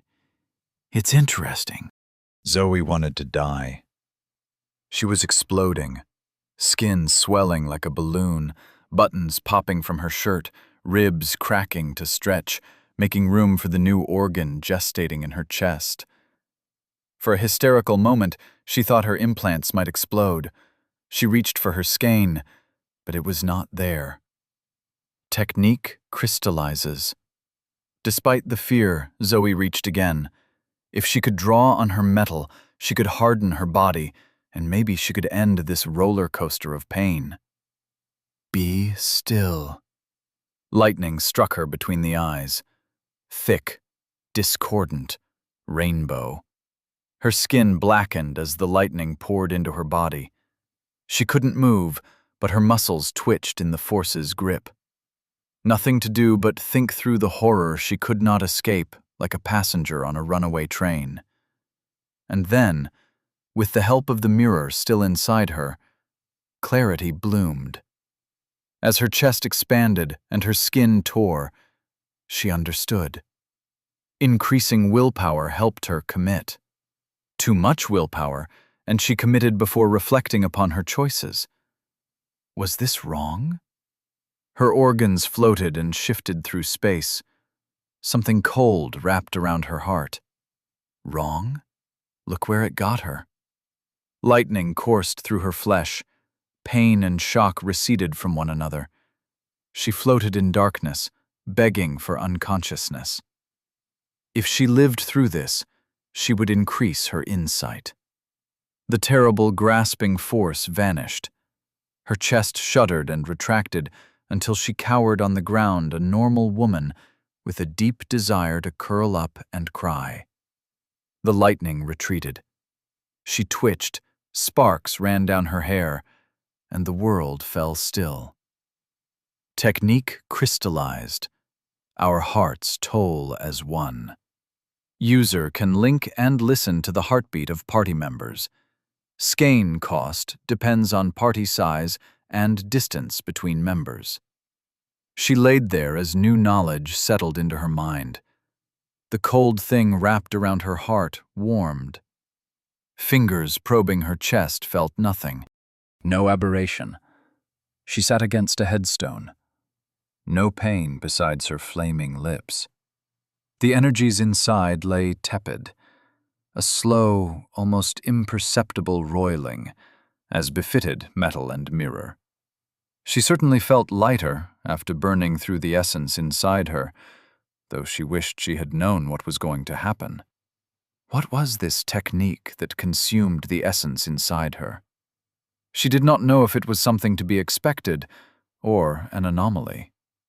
But instead of cursing her lack of knowledge, excitement rippled through her. The system answered her desires. This one time, it listened and gave something. She wanted to unwrap her gift. With a mental nudge, she activated the technique. It felt like a new muscle in her chest, as though she could control her heart, flex, and manipulate its motion. The second she applied mental pressure, skein threaded through her heart, and it tolled. The sound rang through her whole body.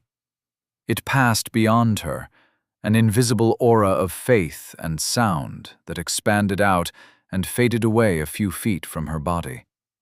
She laughed like a child learning to ride a bike. Skein, 40/96. She immediately dumped her 3 free points into insight, bringing it up to 15 with the boost from gluttony, and told her heart once more as her skin cooled. Skein, 38/99. The invisible bubble burned 5 skein and raced 50 feet away from her in all directions. A muted extension of her senses as it passed over gravestones and dust, like picking up a penny with thick velvet gloves. But the second the bubble passed over the campsite and the other members of her party, raw sensation shook her. Skein, 33/99. Bella admired her sword in the firelight. Her pulse slowed as the adrenaline from her level up faded. Skein, 28/99. Anton noticed the bubble and stared straight back at her, his heart steady as a clock. Skein, 23/99. Skein, 18/99. Joel and Cassie huddled together, his heart ponderous while holding her, and her heart racing while she laid limp.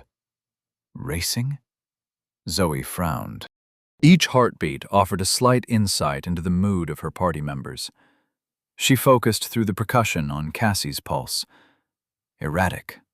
A hummingbird missing strokes. What caused that? And Rue's warning came back to her. Her eyes widened. Judging by the others' steady pulses, they thought nothing was wrong. She leaped to her feet, pain and punishment forgotten as she sprinted toward the campfire. Headstones blurred past, and in her ears, Cassie's heart rate soared. Skipped a beat and... Connection severed. The observed individual is no longer a member of your party. .. Joel stared at the fire as he held Cassie.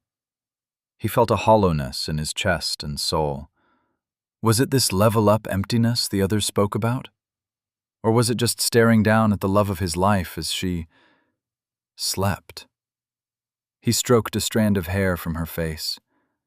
How did it keep getting into her eyes while she lay still?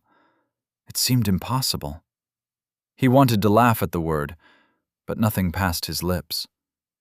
The fire warmed him, and the system notification niggled at the back of his mind, but he ignored it all and stroked the strand of hair out of Cassie's face.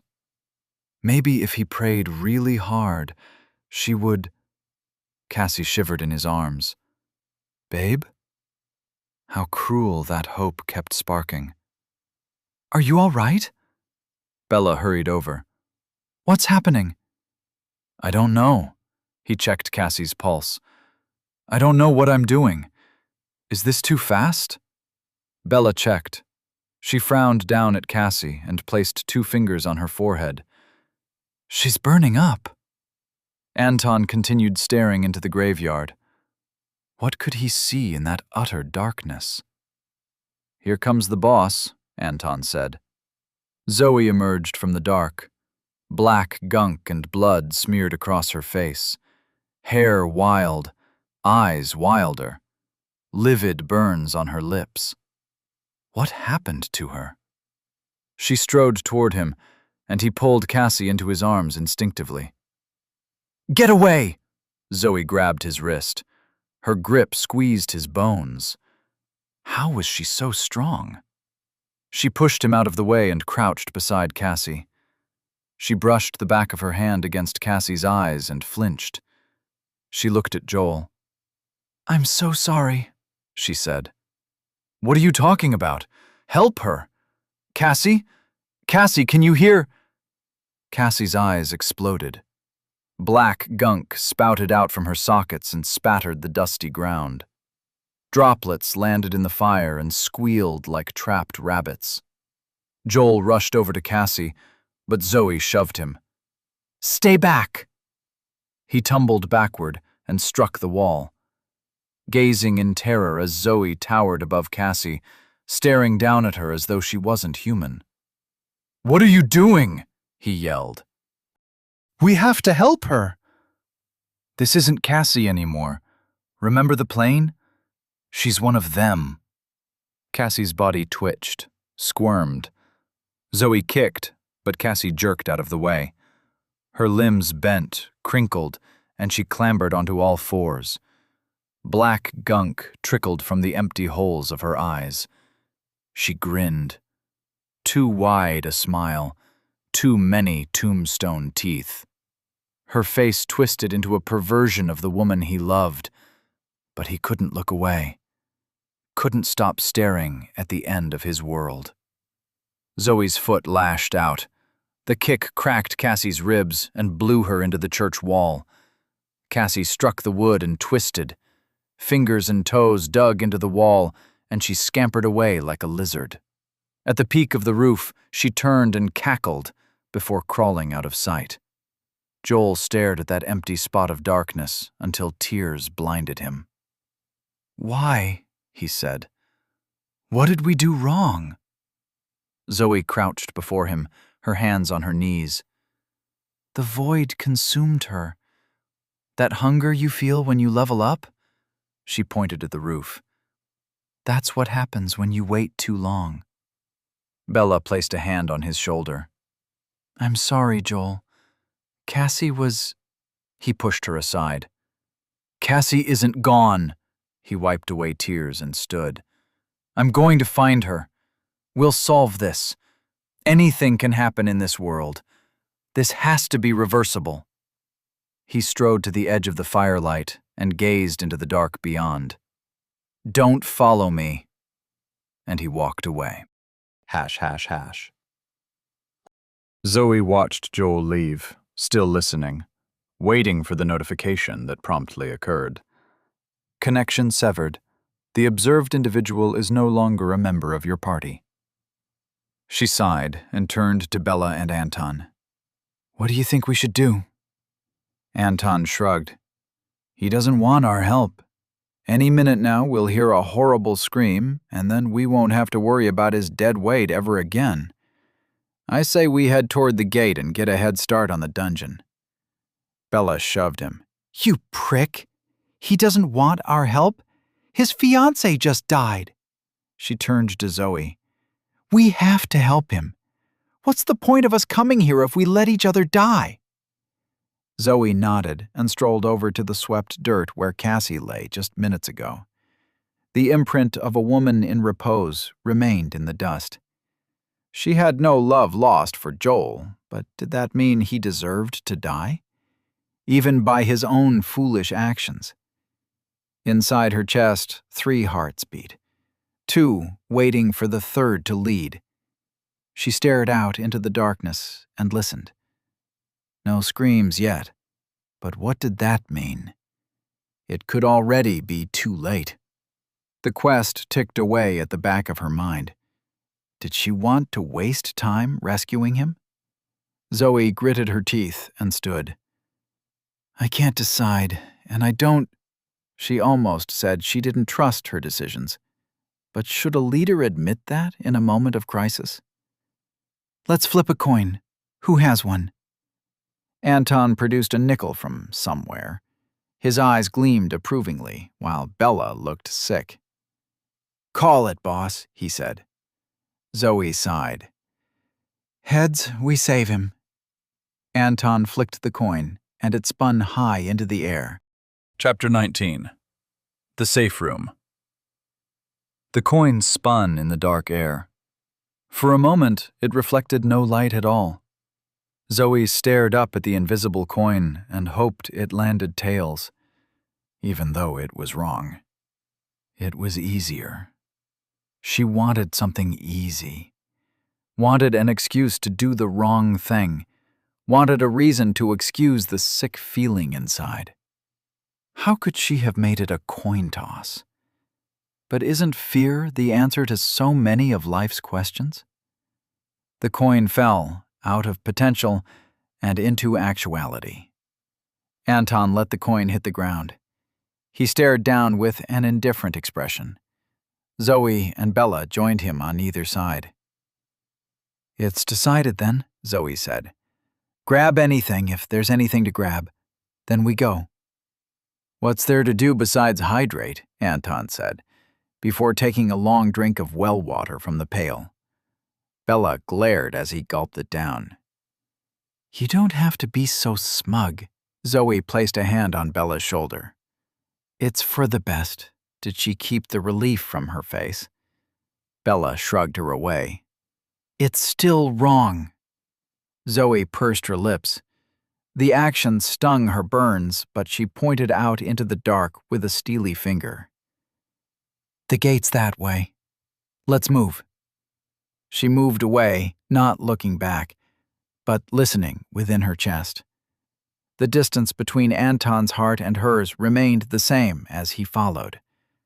For a moment, the distance between her and Bella grew, but then Bella hurried after. Walking became jogging, became a sprint. Blurring past headstones, leaping marble crosses, silent joy for their new explosive power. Heading toward the yawning gate in the wall, the three fled the campfire, fled the church, fled the coin that came up tails. ###. Joel wandered through the graveyard.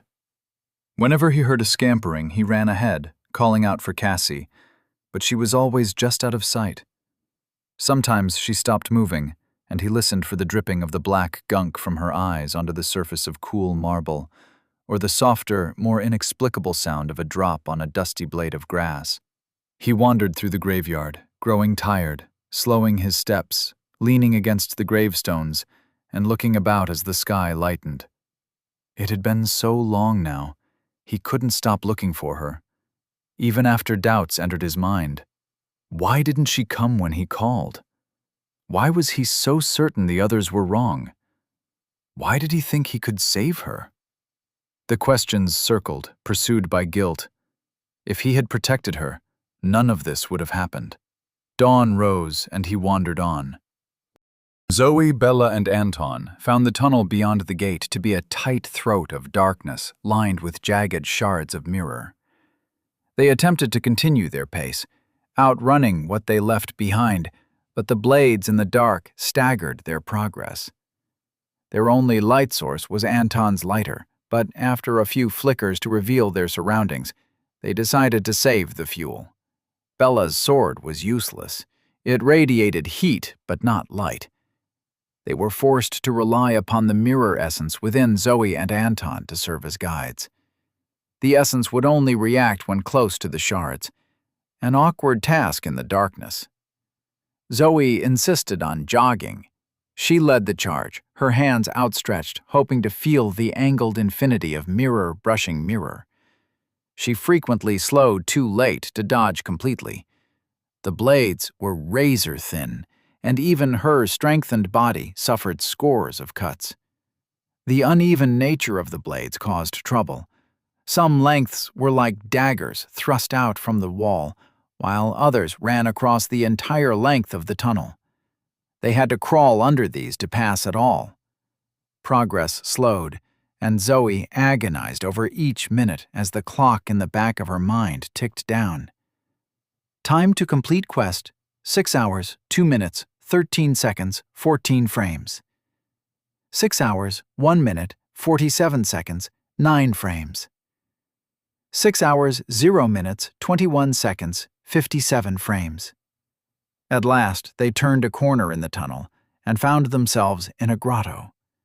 around the size of a small backyard, with the cave cut away by a river that flowed slowly into a tunnel. Phosphorescent weeds grew thick beneath the surface of the water. Their light rippled across a ceiling of knobbly stalactites. Fruit trees with broad black leaves and fat white fruit grew along the walls of the cave. Thick dust coated the ground, free of fallen leaves in a way that left Zoe uncomfortably staged. By the river's edge, the smooth stone of the cave floor formed a natural jetty where a 5-seater wooden boat bobbed in the water. A system examination revealed the fruit was edible and that it restored skein. They soon gorged themselves on the milky flesh and sat among the roots, letting their heartbeats settle before they continued. Anton let out a sigh of comfort as he pulled his shoes from his feet and let his toes dip in the water. "This is great," he wriggled his toes. "Better than a pedicure." Phase 5 initiated. Their heartbeats spiked as one. Anton kicked the water and stood. "Damn it," he muttered. "Maybe it won't be so bad," Zoe said with her face in her hands. Why would you say that? Spawning items, chests, scrolls, and traps. They sighed. ###. Bella stared dully at the notification as it faded. Stared? Listened? The way the system interacted with her mind was unlike anything she could truly explain. She took another bite of the white flesh, and pale juice dribbled from her chin. The flavor kept shifting on her tongue. Salty white chocolate, sweet chicken, and a watery milkshake. It should have been gross, but it was mild, and she was tired. Every bite filled her belly and restored her skein. Over on the other side, Zoe devoured the fruit. How much skein did she have now? Phase 5 complete. Items, chests, scrolls, and traps spawned. Bella examined her sword. The runes were dull, hungry, and unresponsive as she traced them with her finger. Blood. The sword wanted blood. How long until it weakened her? But more pressing, the system notification confused her. How did she have this sword at all? Certainly it counted as an item, but then how did she get it before Phase 5 was initiated? Yes, quite the question, isn't it? I'm so glad you're the curious kind. The alternative is excruciatingly dull. Consider the rune blade a little gift, a special favor from the patron of the store. And one favor deserves another, no? So, when you can, I would so appreciate a visit. Quest received. Meet the gambler. Objective, reach level 20. Time to complete? Now that's up to you, isn't it? Reward. Meeting me isn't enough? Don't worry, you'll get something special. Accept quest? Yes/no. She blinked as the notification receded. The others were still eating, no indication that anything shockingly otherworldly resounded in their heads. Bella cleared her throat. I just received a quest. What quest? Anton asked. It told me to reach level 20 so I could meet the gambler. But I think the gambler gave me the quest. It didn't feel like the normal system voice. Zoe threw aside her fruit and came over. Do you have a deadline? She asked.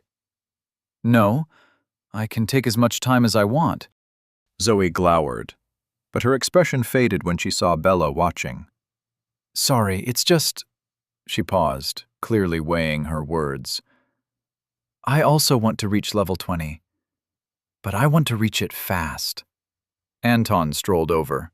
How fast? In the next 5 days? Anton whistled. You're not worried we might die attempting something like that? Remember how the last fight went? The one where I kicked Cassie so hard she ran away? Well, okay, fine, but I was talking about... Bella stood between them. How can you two be so casual about what happened? She said. Cassie, we lost her, and we let Joel go to his death, just so we could survive? Why are we so much better than them? Tears washed away her vision, choked her voice. Why do we deserve to live? Anton grinned. Because we're us? You bastard! She rushed him, swinging the blade and realizing she never put it down. It felt so light, she often forgot she was holding it. The blade swung through the air. Was she chopping at Anton's head? Or was the blade? Cut him, the blade whispered. Feed me. He ducked her swing with his hands in his pockets, but his grin vanished when Zoe booted him in the side. He flew off across the cave and smacked into a tree. His hands grabbed a tree branch. He raised an eyebrow as he swung himself down to the ground. Let her fight her own battles. Shut up, Zoe said. We don't fight among ourselves. We did what we could for Cassie, but we couldn't do enough. Sometimes that's just the way it is. Joel made his choice. We could have gone after him, dragged him with us. Maybe we should have, but I doubt it. We're alive now. Of everyone on that plane, we three are the ones who made it. Maybe it's luck, but I think we made it because we could, because we're capable. Joel gave up on going on. She paused and swallowed. It was his choice, not our fault. Now, I can't choose for you, but I'm going to keep going, and I'd like you both to come with me. Bella met Zoe's gaze. Who was this woman she met yesterday? How did she keep her head high and face this apocalyptic madness? How could Bella borrow that strength? How could she help maintain it? Because she knew that without Zoe's strength, they would all crumble. She nodded at Zoe. I guess I'd rather do this with you than go alone. But, she pointed at Anton, he's a wanker. Anton mimed the act. Well, you're too soft. Zoe scowled at him. We all have our flaws, but we need to work together. What do you two say? Level 20 in 5 days? We'll leave this dungeon able to take on anything. It'll be tough, Bella said. Probably life-threatening. Seems everything is tough these days, Anton laughed. So what's new? All right. Zoe put her hand out, palm down. Level 20 on 3? Anton placed his hand on hers. This is incredibly lame. Bella glowered at Anton, but placed her hand on top of his. They counted down together. 3, 2, 1. Level 20! Their voices echoed through the grotto, and their laughter echoed after. So lame, Anton sighed as he wiped away a mirthful tear. Do you think we could sleep here, boss, before we move on with our quest? Zoe looked around. She no longer even seemed annoyed when they called her boss. Seems to be a safe place. I'll keep watch for a few hours, then someone else takes over. Once we're rested, I want to continue. Anton nodded and walked over to lie down under the branches of a tree. It was warm enough in the cave, and the dusty ground was soft enough, but they were so exhausted they could sleep anywhere. Anton was soon snoring. Bella found herself a spot and closed her eyes. She was so tired, but her brain kept winding itself around and around and around, and footsteps approached, and she sat up as Zoe crouched beside her. I'm sorry about Joel, Zoe said. And Cassie. And on the plane, Bella reached out and took Zoe's hand. I know you're trying. It was difficult to console Zoe while Bella disagreed with her decision, but then she hadn't stayed behind either. We made you the leader, and that wasn't fair, but you act like the leader, you know? I trust you to make the right decision, just She hated herself for the selfishness of her request. "Don't abandon me like you did them." Zoe squeezed her hand so tight it hurt before she nodded and let go. "I won't," she said with levity that felt forced. "Besides, I still owe you a round of Bloody Marys." Bella chuckled, sobbed. Zoe hugged her, and they held each other, chuckling, crying, for a few minutes. "I should let you sleep," Zoe said. "I don't know if I can." "Let me try something." Zoe focused inward, the expression of focus on someone's face as they accessed their skein. Bella felt a shiver inside her chest, as though someone gently stroked her heart. She recognized the feeling from before, in the cemetery, when Zoe activated her new technique. Even as she thought this, she felt her pulse slow. Her body grew calm, and Zoe stood. "Do you feel better?" Bella nodded. "That felt weird." "Good night, Bella." "Good night." But sleep dragged at her, and she closed her eyes as Zoe walked away. Before she fell asleep, she looked at the quest in her mind. Accept quest? Yes/no. Yes. She closed her eyes and drifted off to sleep. "Thank you for accepting my quest, and so quickly, too. How about a little gift? I hope you like it. Oh, you're asleep. Time until gift arrives, 7:59:59. 7:59:58. 7:59:57. Sweet dreams, Bella. 7:58:55. Chapter 20. Resting Heartbeat.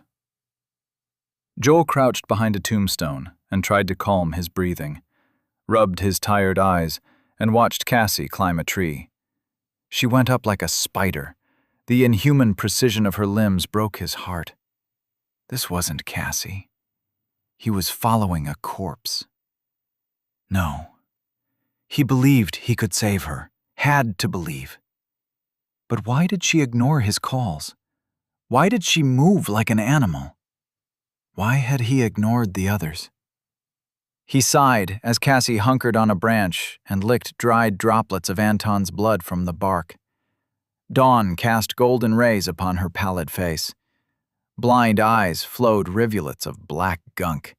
Foul droplets splashed on the tree's roots. She suckled on a broken branch that had pierced Anton's shoulder, and steam curled from her eye sockets. She shivered in some kind of ecstasy and continued licking at the blood. Below her, Joel approached the tree, his gaze fixed on Cassie. He knew it wasn't her, couldn't be. But he still believed in the power of love. He crept toward the tree as quietly as possible, but he was exhausted. His foot snapped a twig. Cassie turned, ears twitching, and leaped from the tree. She tackled him to the ground, straddling him, and grinned her too wide grin. He couldn't struggle, could hardly think with the mixed emotions overwhelming him. "Cassie? It's me. It's Joel, baby. Remember me?" Cassie burbled, the sound wet and strained like a baby laughing while it drowned. She stroked his face. "This body remembers your scent and your touch. How this body wishes to see you again. But they stripped away such knowledge." Black filth trickled from destroyed eye sockets. "Such tragedy, and doubled by the life within." Fingers splayed upon Cassie's stomach as the creature grinned. "This body kept a secret from you. A body within a body. How wondrous life is." Hot tears streamed down Joel's cheeks. "You're pregnant?" Cassie's fingers gripped his throat. "Not I. This body." Joel clawed at the powerful hand. Cassie, baby, you're still in there, please. The empty black eyes came close to his face, dripped upon him. The dark flow reflected his terrified expression. "Yes," Cassie grinned. Deep in the pools she swims. You wish to join her? Unable to speak, he could only nod. The hand around his throat released him. He gasped, but did not fight. Did not run away as a limp, veiny tube slipped out from Cassie's sleeve. She guided the long tube into his mouth, and he drank. It flowed in stops and starts, but he sucked down the sweet taste. A flavor like someone washed out an ashtray with off-brand cola. He gulped it down, couldn't get enough of the stuff. A lump brushed his throat, but he didn't care.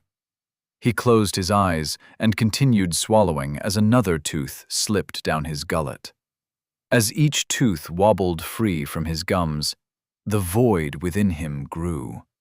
The gnawing pit crumbled into a wide and toothless smile. The dark and empty twin to the shining white tombstone smile of the thing that was Cassie. She stroked his face as he drank, her touch feather-light and caring. Join me, and together we will bring destruction down upon those who failed us. We will track them down, and we will make them suffer. They will beg to drink our nectar. But it is not for such as them. No, they shall have a far worse fate. And the morning light shone down on the graveyard, a gentle peace broken only by the sound of Joel's suckling. Hash, hash, hash. Bella's heart rate dropped, and she fell into sleep, turning over onto her side to get comfortable. Zoe watched her slumber and released her technique. She walked to the water's edge, but stopped halfway. What did she just do? Reaching into Bella's heart and slowing it felt like an instinctive extension of her technique. Our heart's toll as one cost 1 skein to project every 10 feet. The bubble of faith and sound passed through the air but bounced off the surrounding cave. She tried using it for echolocation in the tunnel, but the reflective surface of the mirror shards made it more unreliable than charging blindly. It cost 5 skein to link her heart to another person, and that cost remained. She nibbled one of the indescribable white fruit. The skin snapped away like a rubber band, and she chewed at the pulp within. Even replenishing her skein with the dungeon fruit couldn't restore the 10 skein she spent linking herself to Bella and Anton. It cost 1 skein to lower or raise a party member's heart rate by 1 beat per minute. She didn't know what to do with that information. If she kept spending skein and replenishing it with the fruit in her hand, she could raise their heart rate dangerously high. Or she could bring it down to 0. Zoe felt sick, and it wasn't the strange fruit filling her stomach. She dipped her feet in the slow-moving river. The cool waters soothed her tired soles. The weeds swayed underwater, a gentle motion in rhythm with the river's constant flow. Zoe let her feet sink up past her ankles. Her skin tingled as the socks of cool water slipped higher. A relaxed sigh escaped her lips, which she immediately regretted as her burns throbbed. She hoped they weren't infected. Who knew what magical bacteria existed now? Something moved amongst the weed. She might not have noticed the shadowy shape without her advanced insight, but she pulled her feet out of the water as a large creature emerged from the weed. Its head broke the surface, and 2 piggy eyes watched her. Unblinking eyes. The creature appeared to be a bulky crocodile with silvery green scales, but when she looked closer, she saw that each scale was a piece of mirror reflecting the surrounding cave. It floated forward toward her, and she backed away. A system check confirmed the name, Mirrodile.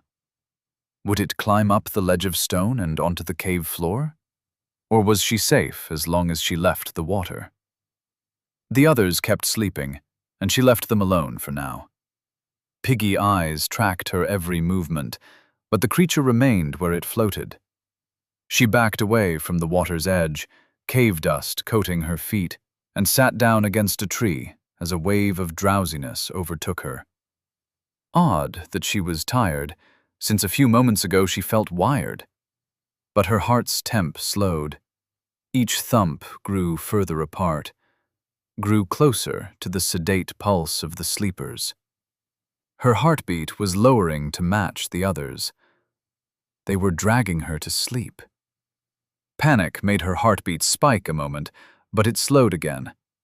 Just as the others were bound to her, so too was she bound to them. Her pulse ticked down from a normal waking heart rate of 80 beats per minute towards that of someone sleeping. She resisted the drag. The technique unspooled her skein and burned it without her control at all. 75 beats per minute. 81 over 99. 80 beats per minute. 79 beats per minute. 78 beats per minute. 84 beats per minute.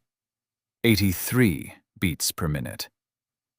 The heart rates of the others settled in the 40s, and the technique tried to bring hers to the same range, as though she must be the average of the others. How would this effect play out during a stressful situation? Would they all keep rising? She continued burning skein to keep her heart rate high, but the technique was relentless. 74 beats per minute. 84 beats per minute. She finished the fruit in her hand. There had to be a way she could cancel the technique. Otherwise, it would burn through her skein until she fell asleep.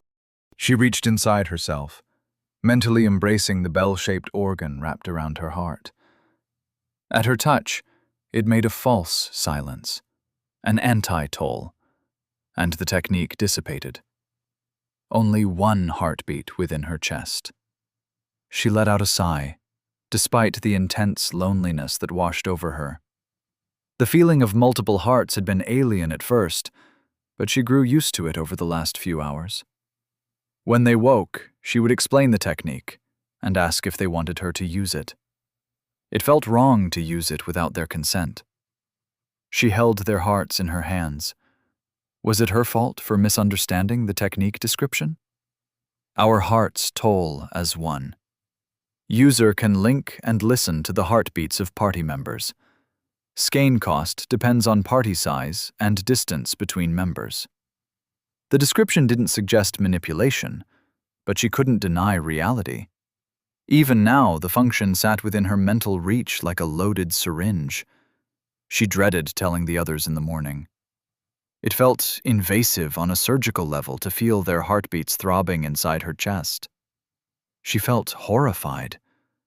What kind of technique gave someone the ability to kill the others in her party? Also, the way the technique recognized party members required some level of mutual trust. So, she could only use this technique as a weapon against someone who she trusted, and who trusted her. Did it want her to befriend people so she could betray them? But the longer she thought about it, the more she thought it must be some kind of medical ability. It made sense, given her career as a plastic surgeon. After all, a medic might carry morphine, and that could save a life as quickly as destroy one. So, should she tell the others? She wasn't sure. She nibbled another fruit to restore her skein. The Mirrodile still watched her from the water. Two little eyes, beady and yellow, watching with reptilian apathy. The part of her mind that constantly monitored the quest countdown wanted to attack the Mirrodile. It could provide her with the ice-cold experience she needed to level up. Another set of eyeballs floated up to the surface. Two Mirrodiles, both watching. She watched them watch her and continued restoring her skein. Best to have a full tank if she was going to get in a fight. While she ate, she monitored the essence inside her body. It was curious that the system cannibalized her gathered essence of blood, faith, and sound into our hearts toll as one, but when she used metal essence to strengthen her body, no technique formed. She flexed her fingers, and they flashed as though she dipped them in chrome. The action cost skein. 1 skein to boost her might by 1 with the metal essence inside her. But there was no system notification, no transformation sequence as a new technique formed. Why? Was it a difference in intent? In the request's complexity? She wanted answers, but supposed she would have to wait. Maybe the settlement polyps would know something. Or this gambler mentioned in Bella's quest. She sighed and tried to get comfortable against the tree trunk. 3 sets of eyes as another mirrodile floated up to the top of the river. The strange weeds' light refracted from their mirrored scales and brightened the cave. Zoe prepared herself for a fight as she swallowed the pulp of a dungeon fruit. Was the taste growing on her? 4 mirrodiles now. 6. Where were they coming from? The 7th moved forward, the same size as the others, but it yawned its jaw wide and something slithered forth. At first, Zoe thought it was a tongue, but then she saw the feathers and the beak. The long head of a crane-like bird emerged from the mirrodile's jaw. Zoe's eyes widened. She scrambled back as the mirrodile vomited forth the creature. The long neck emerged from the throat, and a scan identified it as a crane tongue. A scarlet wattle drooped from its chin. White feathers dripped saliva. The needled beak pointed at Zoe. "You trespassed in our water," said the crane tongue, with a voice like a scratched recording of a heavenly choir. "But we are merciful. Your feet entered, and so we claim your feet. Bring them to us, and we shall spare the rest." The crane tongue swayed in the air above the gators. Feathers dripped muck onto the mirrored scales of the host. They awaited her response. The other mirrodiles yawned, and more crane tongues spilled forth. Zoe felt nauseous, but also excited. Her scan didn't reveal a level, but they didn't feel more powerful than the puppeteer, even though there were 7 of them. She got to her feet. Best let the others sleep. They shared a quest to reach level 20, but Zoe was the only one with a deadline. Besides, she could handle this quietly. She gave herself a quick mental once-over. Status: Name: Zoe Chambers. Level: 6. Body: Metal, mirror. Attributes: Might: 28. Vitality: 20. Dexterity: 9. Willpower: 27. Insight: 15. Skein: 95/99. Titles: Intrepid, +5 to all stats. Lodestone, +5 might, +5 willpower, metal attunement 200%. Fool's Rush In, incomplete. Questbreaker, increased chance of revealing hidden objectives. Glutton, +1 to all stats, increased hunger. Techniques: Our hearts toll as one, faith, blood, sound. Despite her burns, she smiled at the sight of her new strength.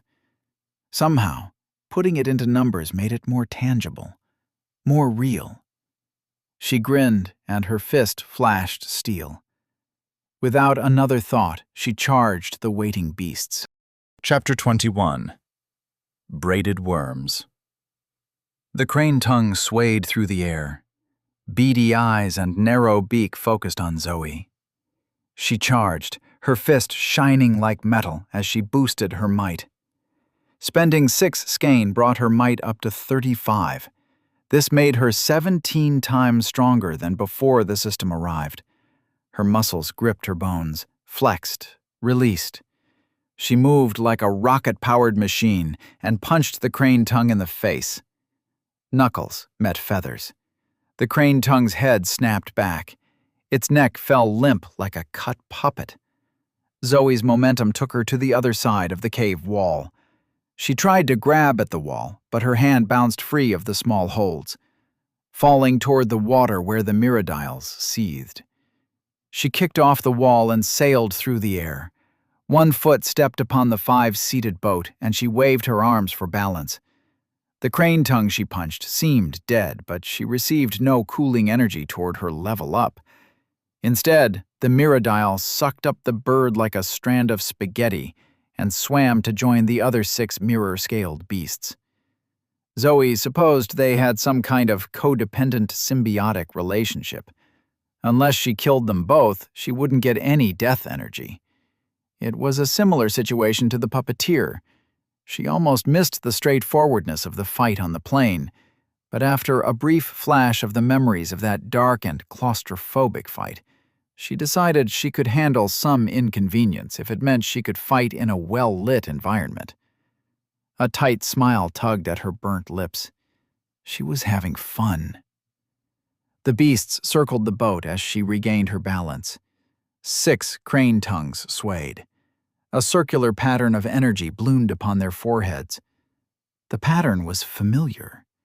The puppeteer in the dungeon's first room had a pattern like that.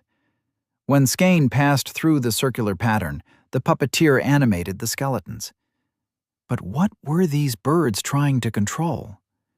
She kicked out at the nearest Mirrodile. Her foot struck its flank, and immediately a violent force burst from the mirrored scales and struck her foot. The force caught her off guard. She spun about and fell onto her ass in the boat. The second she sat down, it started moving downriver. Her eyes widened at the rocking motion. No matter how much she wanted to level up, she couldn't afford to be separated from the others. So she did the only thing that came to her mind, and she leaped from the boat. When her foot lifted off from the wooden seat, the boat bobbed in place as though anchored.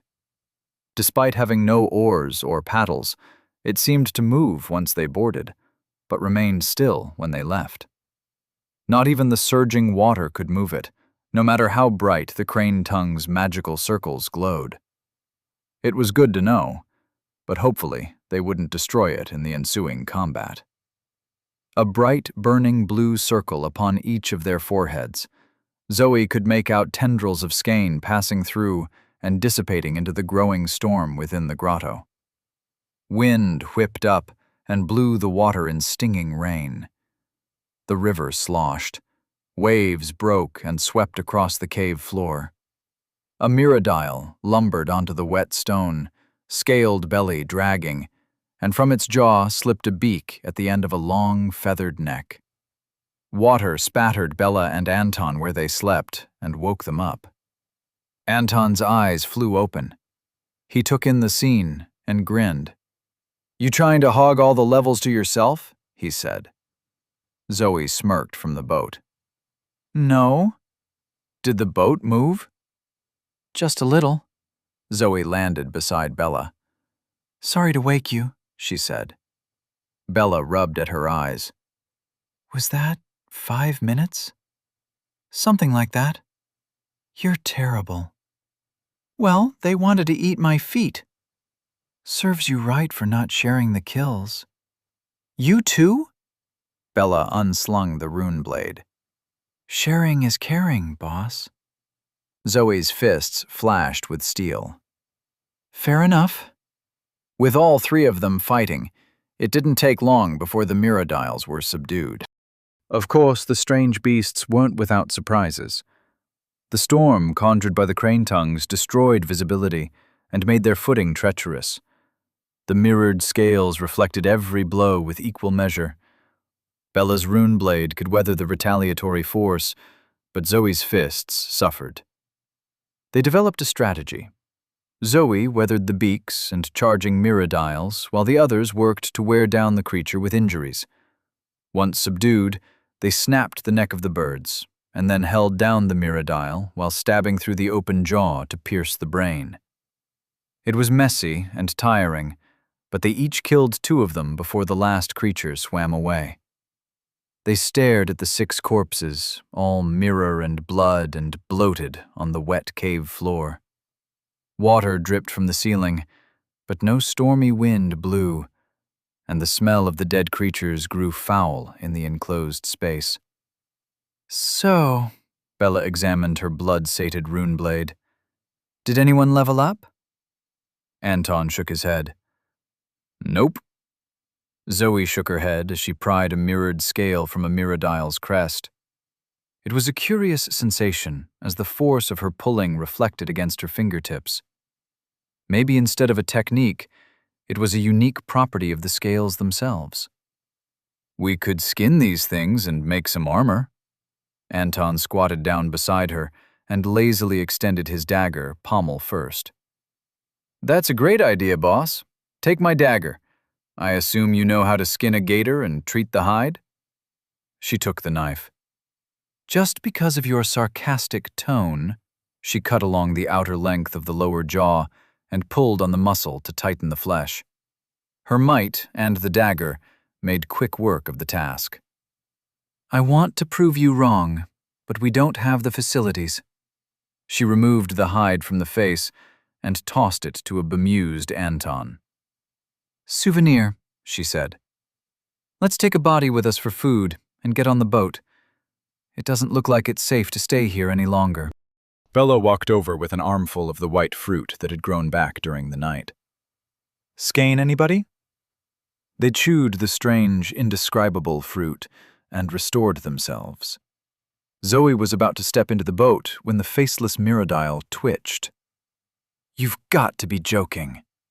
Bella swung her sword overhead and lopped off the creature's head. Without the scales to deflect, the attack went through without effort. The body continued to twitch and move. Little spasms. Do I just keep chopping? Bella asked. Zoe shrugged. I suppose. The back of the mirrodile burst open. Flesh spattered their surprised faces. A creature like a braided snake slithered out of the wound. It was two creatures twisted about each other as they looped toward the water. Zoe's eyes widened. One had white feathers, while the other reflected the light from glittering scales. She stomped down on the creatures. Their spines shattered beneath her bare foot. A strange, muffled explosion from the mirrodile's scales blew gore out in a thin spray from under her foot that painted the floor bright red. But Zoe was distracted by the ice-cold death energy charging up her leg. The other gators started twitching. Their abdomens bulged. One popped, and another pair slithered for the water. Zoe kicked it into the wall where it splattered against the rough stone. We have to kill the little ones, she said. More of the oddly twisted larvae squirmed free of the wounds. The three humans got stomping. Level up! You are now level 7. Zoe grinned. Damn, it felt so good. Please select an element to incorporate. Water, dexterity +4. Mirror, insight +4. Stone, dexterity -2. Might +2. Willpower +4. But then, the hunger gnawed. A tiny pinprick nibbling at her guts and growing with every swallowed morsel of her restraint. She couldn't tell if it was psychological or physical, and that scared her. But she would know if she keeled over and died. Because she refused to give in and take the essence straight away. She could control the urge, it would not control her. What was the point of advancing her willpower if she couldn't use it to curb her cravings? But how do you force your brain to stop doing something when all you have is your brain to control it? She was a surgeon, not a psychiatrist. Even breathes. Deeper. Exhale. Hold the void in her lungs and let the feeling cancel out the void in her guts. She was more than the burns on her lips.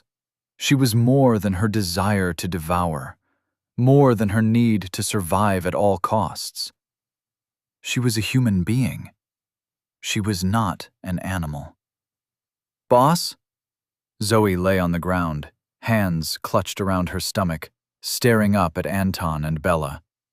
Bella's smile was concerned, but infectious. Are you all right? She asked. I'm fine, just... She sighed. Why keep everything a secret? These burns on my lips. I got them after I incorporated the mirror bell fragment. The system cursed me, gave me this title. With a mental nudge, the system took her desire to share and conveyed the information. Gluttony, +1 to all stats. Hunger increased. Bella hugged her. Sounds rough, she said. Zoe returned the hug. I didn't mean to change the quest, or betray you all. Anton grinned. Not a betrayal. You're the boss. But this new quest has us helping you. I wonder, what happens if we incorporate the bell fragments instead? Zoe blinked. That was a good point, and the shock distracted her from the gnawing pain in her guts. She had felt so burdened by Rue's secret, by the changes to her quest, by the new titles.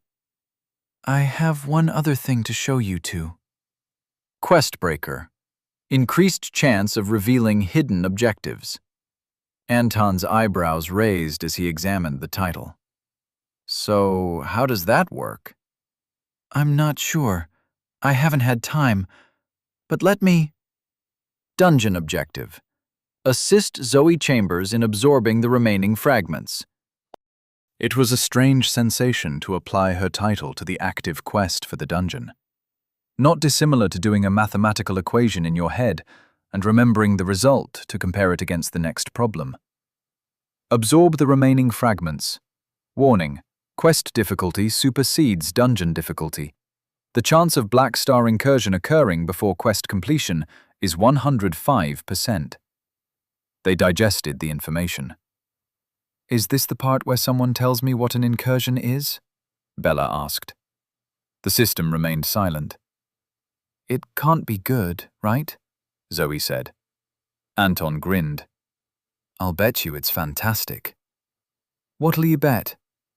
Well, I think it's going to be exactly what we need. If I'm wrong, I'll buy the first round when we get out of here. Need to find a bar first, Bella added. Right, Anton's grin widened. When we find a bar after getting out of this place, then I'll buy the first round. If, he raised a finger, if I'm wrong. But if I'm right, it's on you two. Which one of us?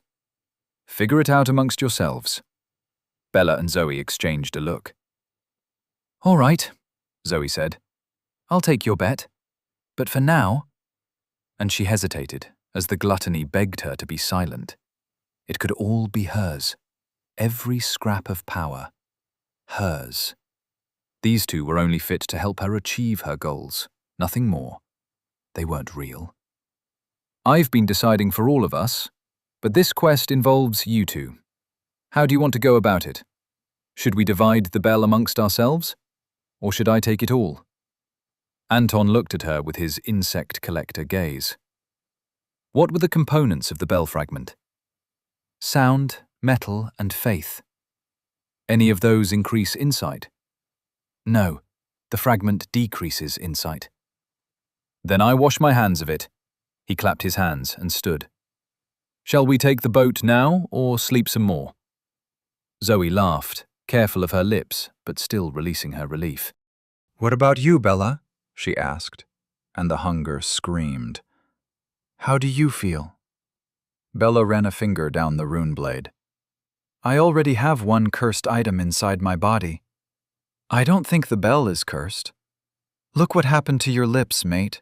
You think that's normal? Maybe it was your actions, but if you asked me beforehand if absorbing that fragment was the wrong thing to do, you know what I would have said? You would have told me I was being some kind of Australian euphemism for idiot? Bella shook her head. I wouldn't have said diddly squat. I don't know what's wrong. I don't know what's right. Nobody explained the rules to any of us. She stood. You want my opinion? Keep the bell for yourself, but wake us if there's a fight. I want to get strong. So, she stepped onto the boat. Let's get moving, yeah? The boat bobbed along down the river. Bella grinned as Anton and Zoe leaped on board. The boat rocked in the water, but continued down the tunnel of stone. With the glowing weed beneath the surface, it was strangely beautiful. A reminder that the otherworldly changes weren't all apocalyptic. Then, more mirrodiles swam up from among the weeds. Chapter 22. Flooded. "You know," Anton said as he spun and kicked a swooping beak, "I think we should sleep in shifts, one at a time." Bella stabbed a mirrodile in its eye and squawked as blood squirted into her mouth. "Great idea," she spat. "I'll go first." She ducked her hands into the water to clean her face. "Trespasser!" shrieked one crane-a-tongue. "Give us your hands! Give us your face, and we shall let you pass!" "Nah." Bella lay down in the boat's flat bottom. "You two got me covered?" "We got you," Zoe said. Anton and Zoe each took a side of the boat and fought off the creatures. When they killed one, they hauled the mirrored body onto the boat to prevent the braided offspring from escaping. Zoe fought, and as blood washed her knuckles, her hunger grew. But so too did a plan. If she could use Questbreaker to analyze the dungeon, why couldn't she use it on the quest Rue gave her? Why couldn't she find a loophole and stick it to that bastard alien god? Anton slept after Bella, and then it was Zoe's turn to rest upon the wood. Each of them cleared another level during the tunnel's 6-hour boat ride.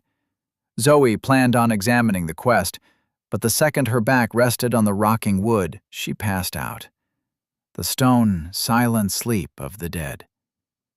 Bright light blasted her eyes. She jerked awake and wiped the drool from her cheek. The boat floated along a lake under an open blue sky. Houses floated atop the water in rings surrounding a forested island. The houses were in a style Zoe didn't recognize. Steepled rooftops with circular windows. The rooftops glittered in the light, mirrors reflecting the lake and the sky. On waking, Zoe felt the gnawing pain in her guts. 2 levels demanded that she integrate. Level up. You are now level 8. Please select an element to incorporate. Wood, dexterity +2, vitality +2. Water, dexterity +4. Blood, vitality +4. She suppressed the urges. No matter how much it felt as though she needed it, she had slept through the hunger with no problems. So long as she resisted, she was fine. But she would have to level up soon, or else she risked the same fate as Cassie. Fortunately, the gluttony was equally repulsed by such an outcome. Giving herself over to the void was just as bad as forever resisting in the eyes of the gluttony. She needed to eat, and to eat, and to eat, which is why she gripped at her urges with every point of her advanced willpower. Once she started to incorporate, to eat the world, she knew she would not stop until the hunger, the gluttony, was satisfied. And such satisfaction could only ever be momentary. Anton and Bella sat on opposite ends of the boat, scanning the water for any threats as the boat threaded a path through the houses. Some trees thrust up from the water, canopies low to the flat water, leaves shining. "How long was I out?" Zoe asked. Bella started at her voice, but Anton responded without turning around. 4 hours. You needed it." "We all need it," Bella said.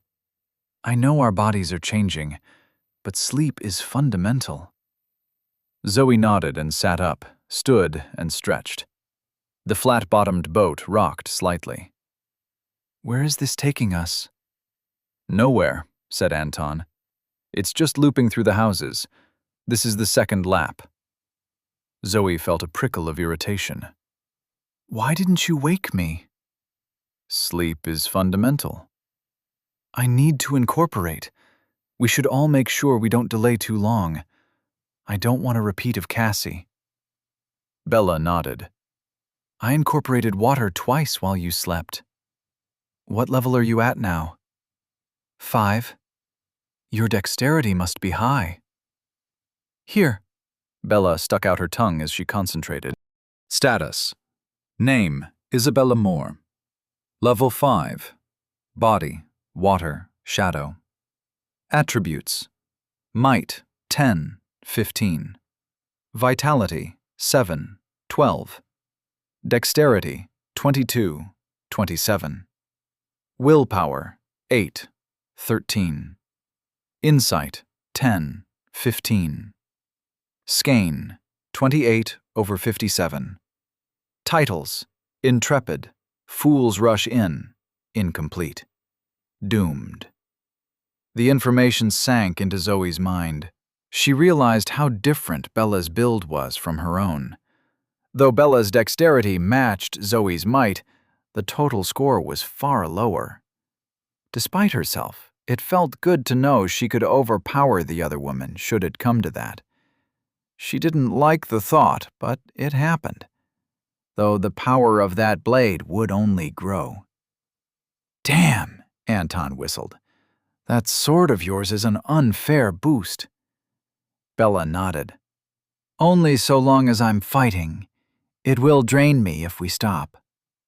"I don't think you'll have to worry about that," he pointed over the side of the boat. Zoe's eyes widened as she gazed into the water. Beneath the placid lake surface, there was a town. Cobblestone streets covered in silt. Soft, glowing weeds swayed from garden beds. Schools of small and silvery fish swam in and out of open doors and shattered windows. Brick structures still standing in the immobile water, while wooden buildings sagged and rotted into the paved lake bed. Zoe did not need to ask about the people of the town. She did not need to ask about the source of blood essence. For corpses lined the street. Soggy and rotten, their skin flaking away, their eyes and extremities devoured by fish. Hundreds of corpses, floating inches from the lake bottom as though trapped in a necrotic caricature of town life. There were mothers, dresses billowing, holding the hands of children. Two men, their fingers rotted down to the bone, clasped hammers and warped wooden planks as they floated on their way to nowhere.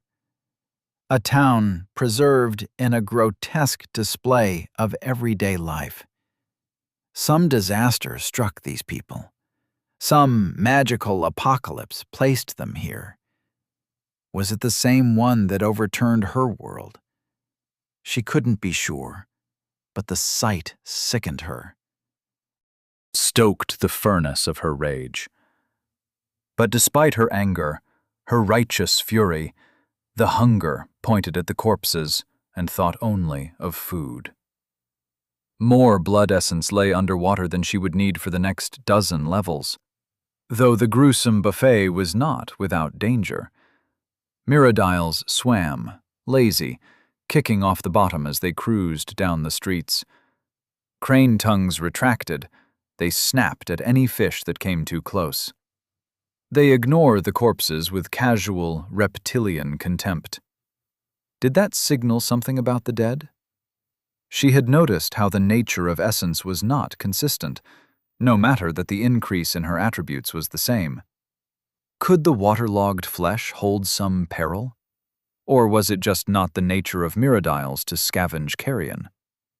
She sighed as her thoughts circled the never-ending funnel of hunger. "It looks like we have more than enough enemies," she said to the others. "We should be able to reach level 20 just fighting the Miradiles." "That's what I thought," Anton said. "Even with the diminishing returns." "What do you mean?" Bella asked. "The higher level you get, the more of the death energy you need to progress. You'll notice it in a level or two, that the Miradiles give less." Bella pursed her lips. "How come you keep getting smarter?" Anton waggled his eyebrows. "Because I have a build in mind. Insight all the way, baby." "Show us." "Fine. Status. Name, Anton. Level, 7. Body, sky, mirror, air. Attributes, Might, 9. Vitality, 7. Dexterity, 20. Willpower, 11. Insight, 33. Skein, 41/80. Titles: Intrepid, Tailwind, Fools Rush In, incomplete. Bella's eyes widened. What does it even feel like to have that much insight? Curiouser and curiouser, he said with his best Cheshire grin. What about you, boss? Since this is some kind of show and tell. Zoe gritted her teeth against the gnawing. Seeing Anton's skein so close to hers, his level so close to hers, only made the hunger grow. She needed to consume, but she refused to waste her opportunity on water, wood, or blood. She wanted metal. She wanted the bonus given to her by Lodestone. She glanced around at the houses. Sorry, she said. I want to level up, and then I'll share. But I need metal. You think that will have some? She pointed at a nearby house, the second story sitting above the waterline so that it looked as though it floated. As soon as she pointed, the boat swung out of its automated path and steered toward the house's balcony. Zoe tried to stop tapping her leg, but the nerves kept building. She needed essence. She needed it now. The boat drew close, and she leaped the last 20 feet across the water and cleared the balcony balustrade. Sunlight sparkled on the water surrounding the house. It was picturesque, with half-drowned trees surrounding the steepled roof, but all she could think about was the aching desire to consume. She immediately reached out and grabbed the metal balustrade. Level up! You are now level 8. Please select an element to incorporate. Wood, Dexterity +2, Vitality +2. Water, Dexterity +4. Blood, Vitality +4. She snarled and concentrated. The system provided the 3 options that were the most abundant, but she knew, from painful experience, that other options existed. She flexed her willpower and focused on the metal railing. Please select an element to incorporate. Wood, Dexterity +2, Vitality +2. Water, Dexterity +4. Metal, Might +4, Willpower +4. Lodestone title applied. Without a second's hesitation, she selected metal. The railing flashed as the aura became visible. The railing unraveled and streamed towards her. Glinting steel tendrils burrowed into her body. The hunger grows and demands satiation. There is enough metal to satiate the void. Do you wish to continue? Yes. The tiles of the balcony buckled and split as the reinforced metal in the concrete floor burst up like manic roots and pierced her skin in a dozen places. She fell, pulled down by metal tendrils until she lay strapped to the concrete. Black filth poured from her wounds as the metal poured inside. Her eyelids fluttered as she dipped her toes in the pool of the unconscious. A vast lake of resentment drowned a town. A feeling of long stasis finally broken. Minds driven beyond boredom into placid insanity, finally able to move, to act, and thus to destroy. The boat bobbed up to the balcony. Bella stood, sure-footed with her high dexterity. Zoe, are you all right? Zoe tried to respond, but metal filled her throat. She choked, gagged on rusted bile, wanted it to stop, but the hunger sucked at the world like an unplugged drain, and everything spiraled. Stop the pain. Reject the system.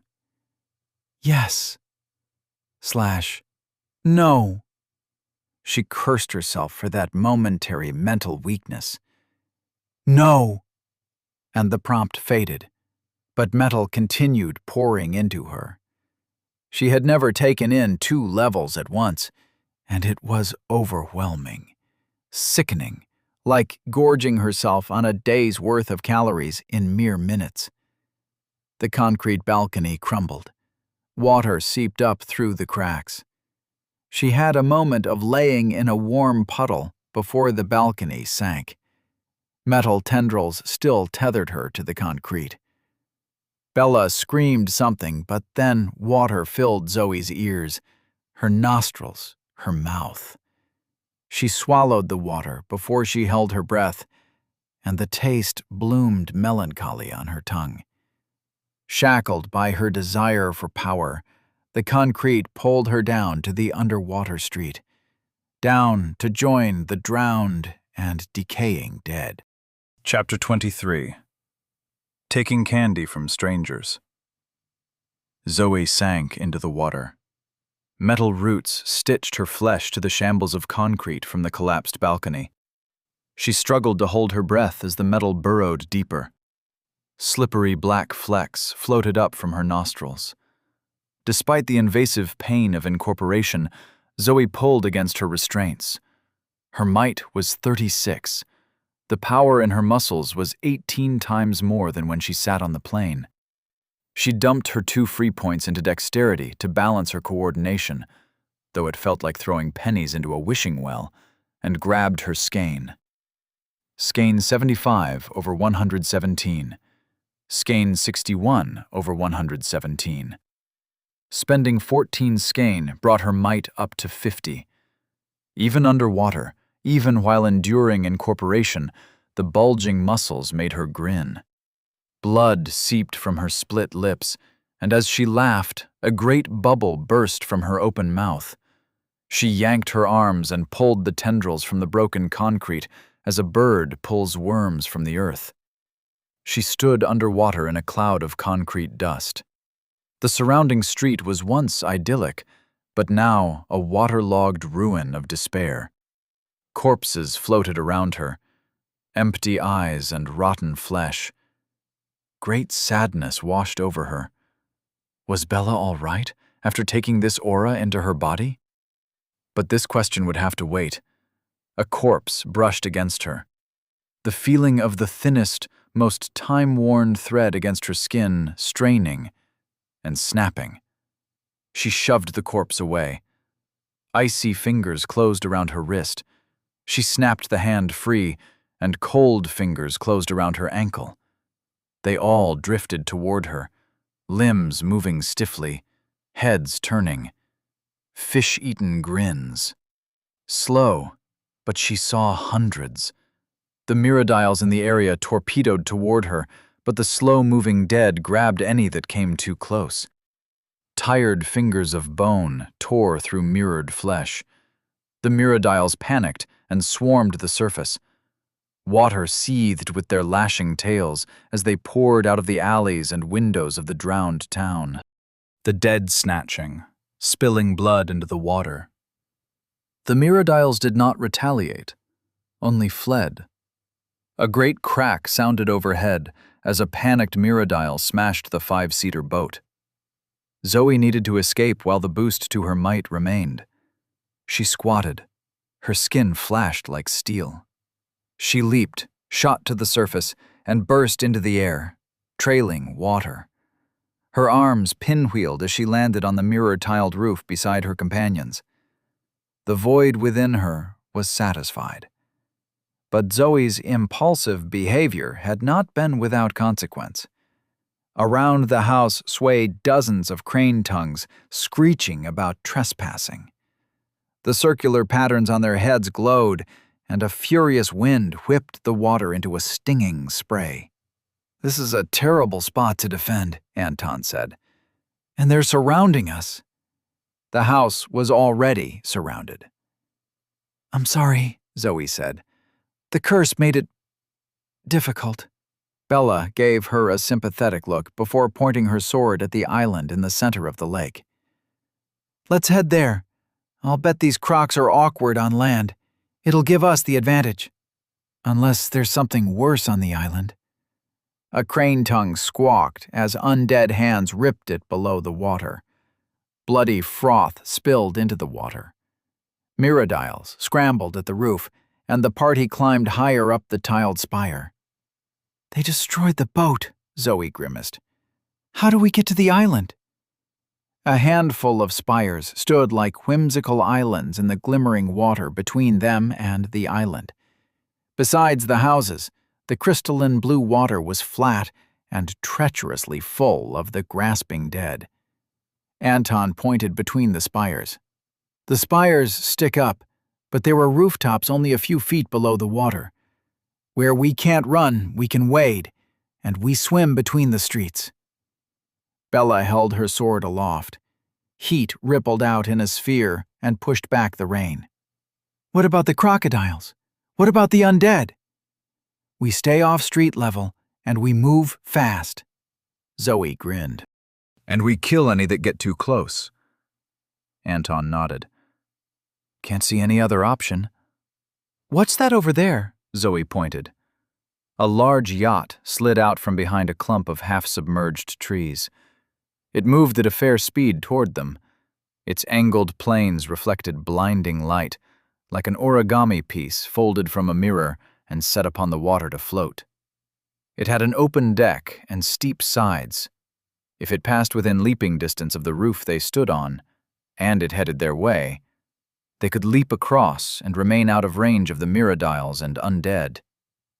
There was one problem. Just looking at the yacht made Zoe's skin crawl and her heart quicken. A stinking aura of death rolled off it in waves. She could hardly keep her eyes trained on the vessel. Her limbs stiffened and her palms sweated. The grip on the mirrored tiles grew perilous. The last time she felt something like that, she stood at Rue's table. A glance at the others showed they felt it even worse than her. Their faces pale and their eyes bulging. Inhuman terror, like a rabbit frozen while a hawk wheeled overhead. Zoe gritted her teeth, forced herself to speak. We have to get away from that yacht. As though it heard her words, its path angled toward their spire. No longer would it pass within leaping distance. Now it was heading straight for them. Hash, hash, hash. Bella's sword weighed terribly in her hands.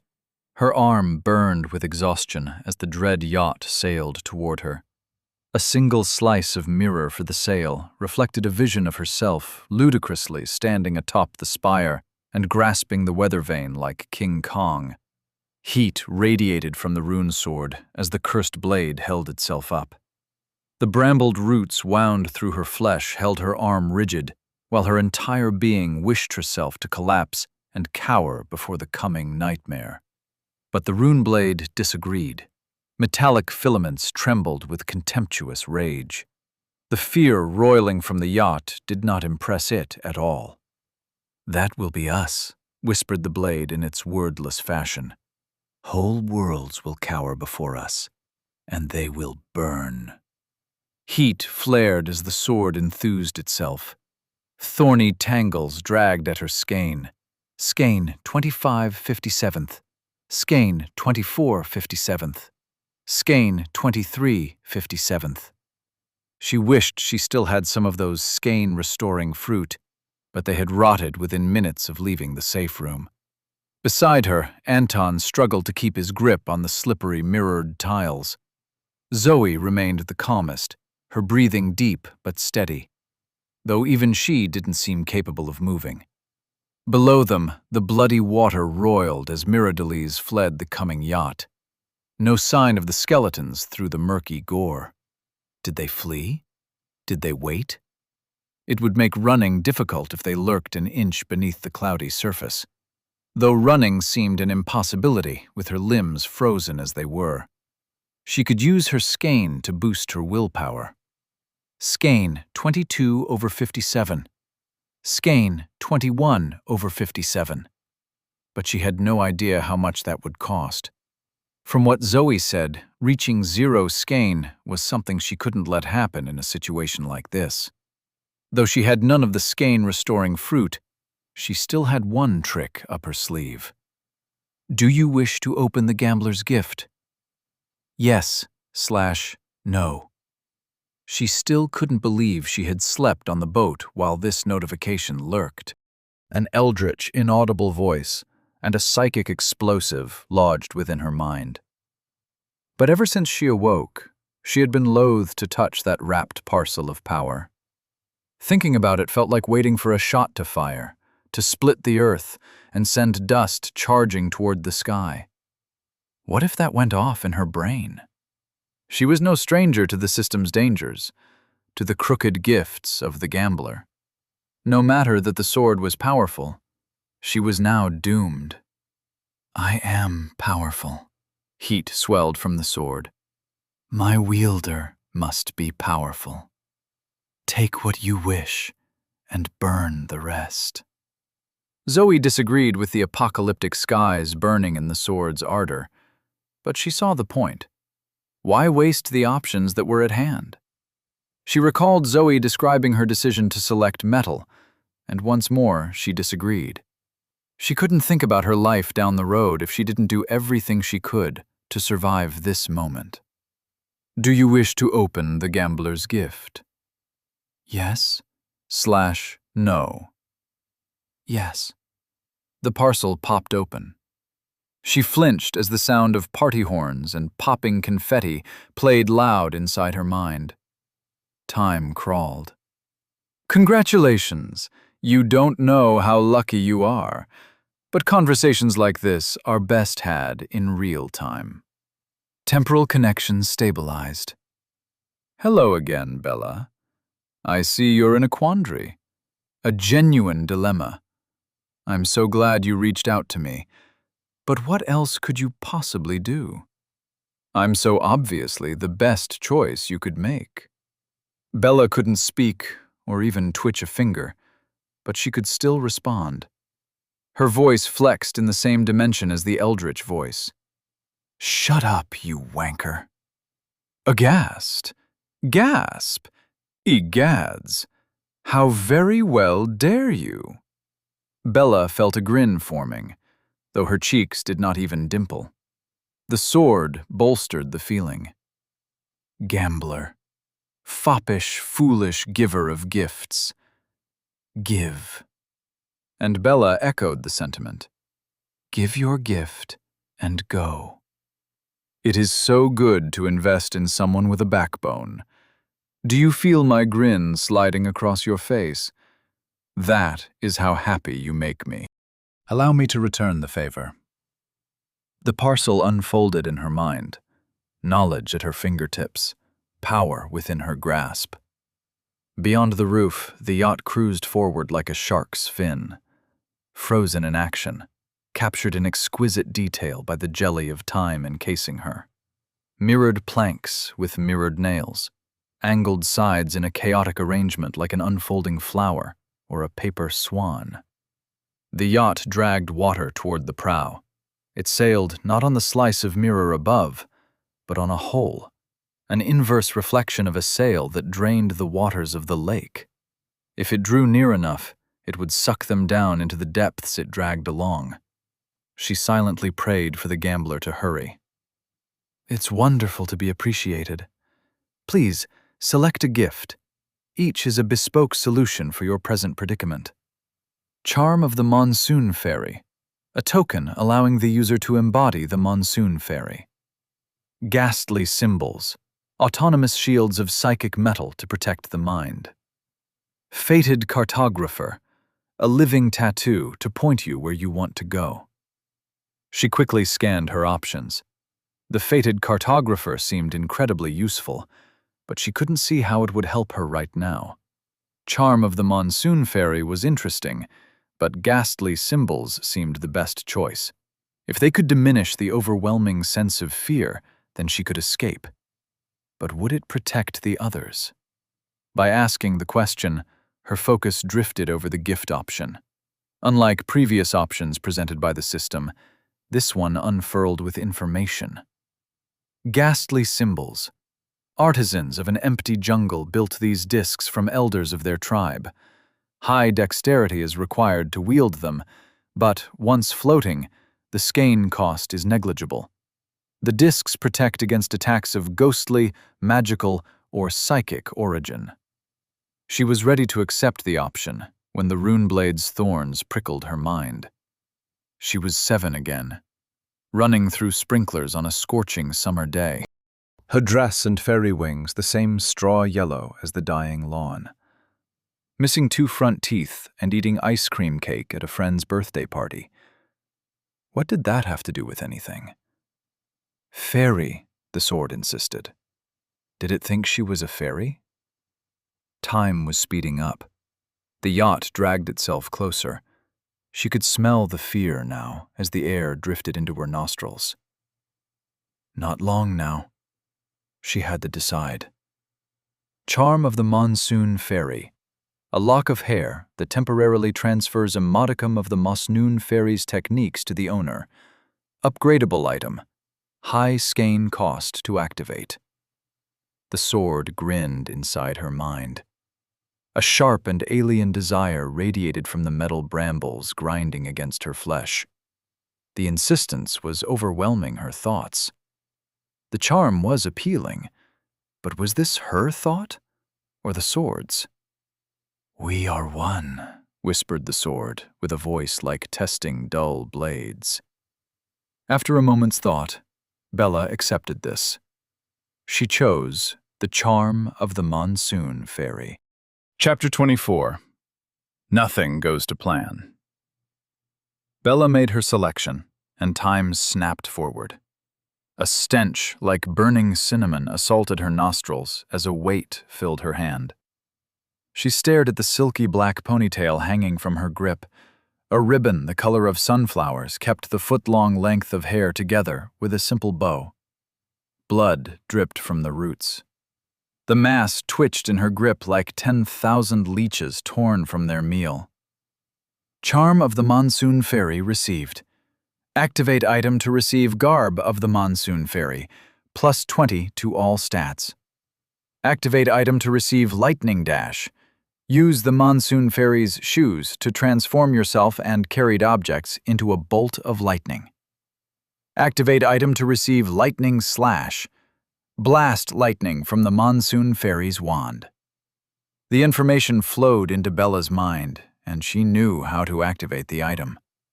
Her skein quivered at the ready. The technique descriptions were simple enough, but her understanding would deepen once she activated the charm. It writhed in her hands like a forbidden instruction manual begging to be read. Exciting. The rune blade keened through her mind, a hungry longing to add the charm's power to their own.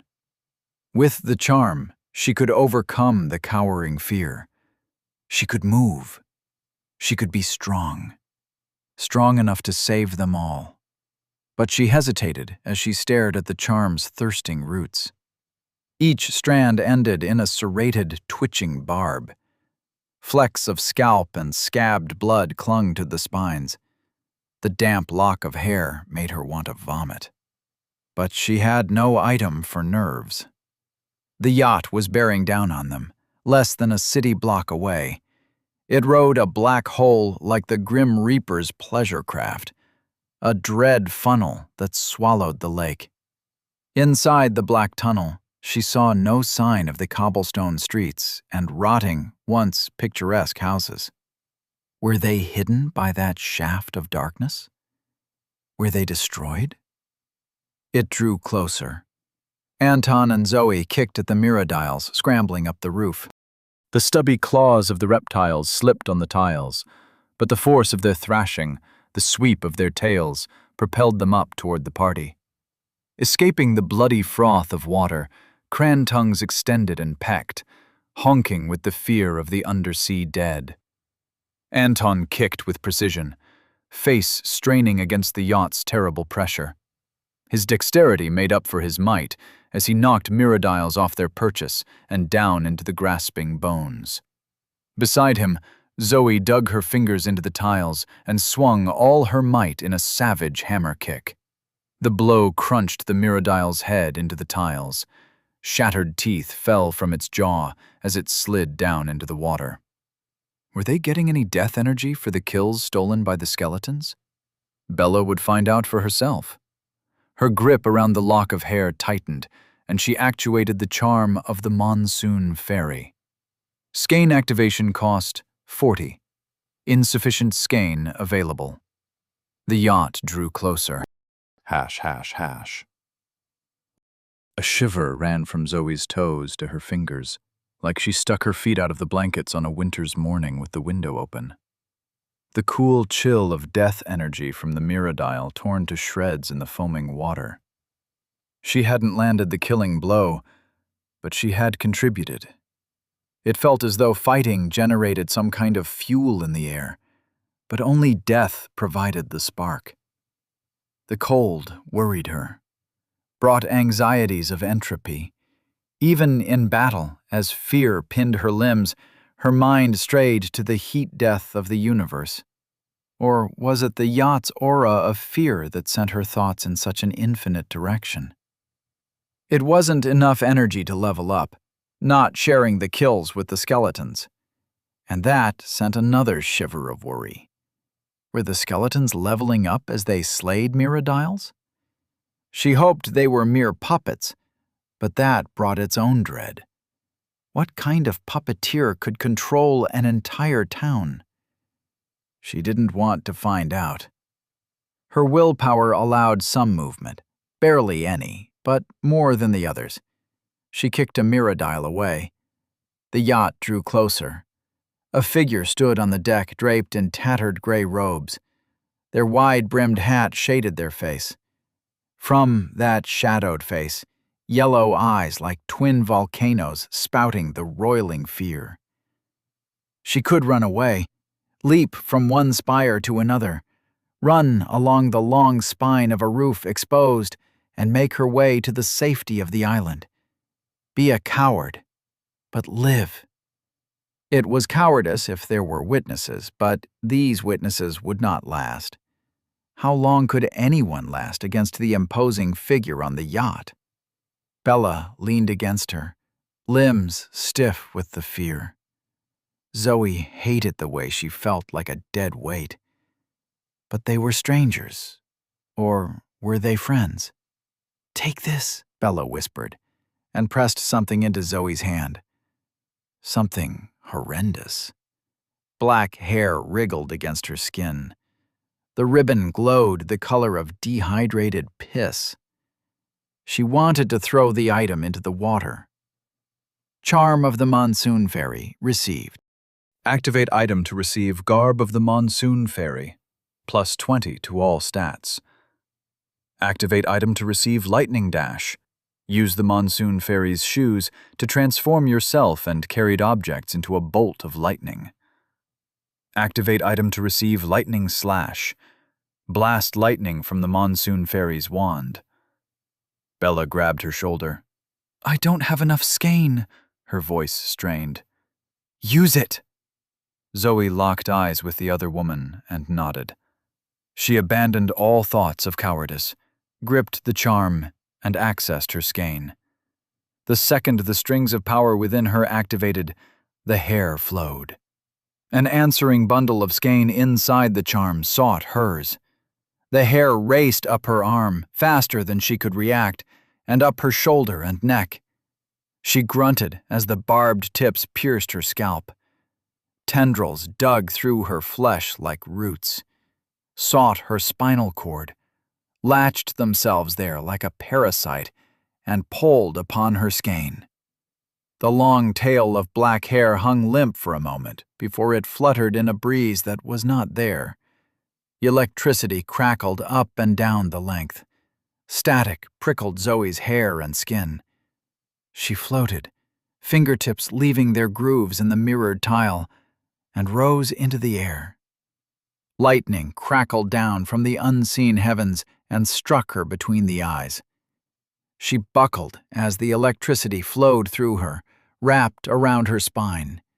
The sickening shifting of flesh as her body ballooned out, as though fleeing the Monsoon Fairy's power.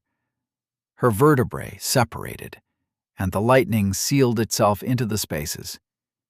With a snap, her spine compressed, her flesh settled, and the power of the monsoon fairy was hers.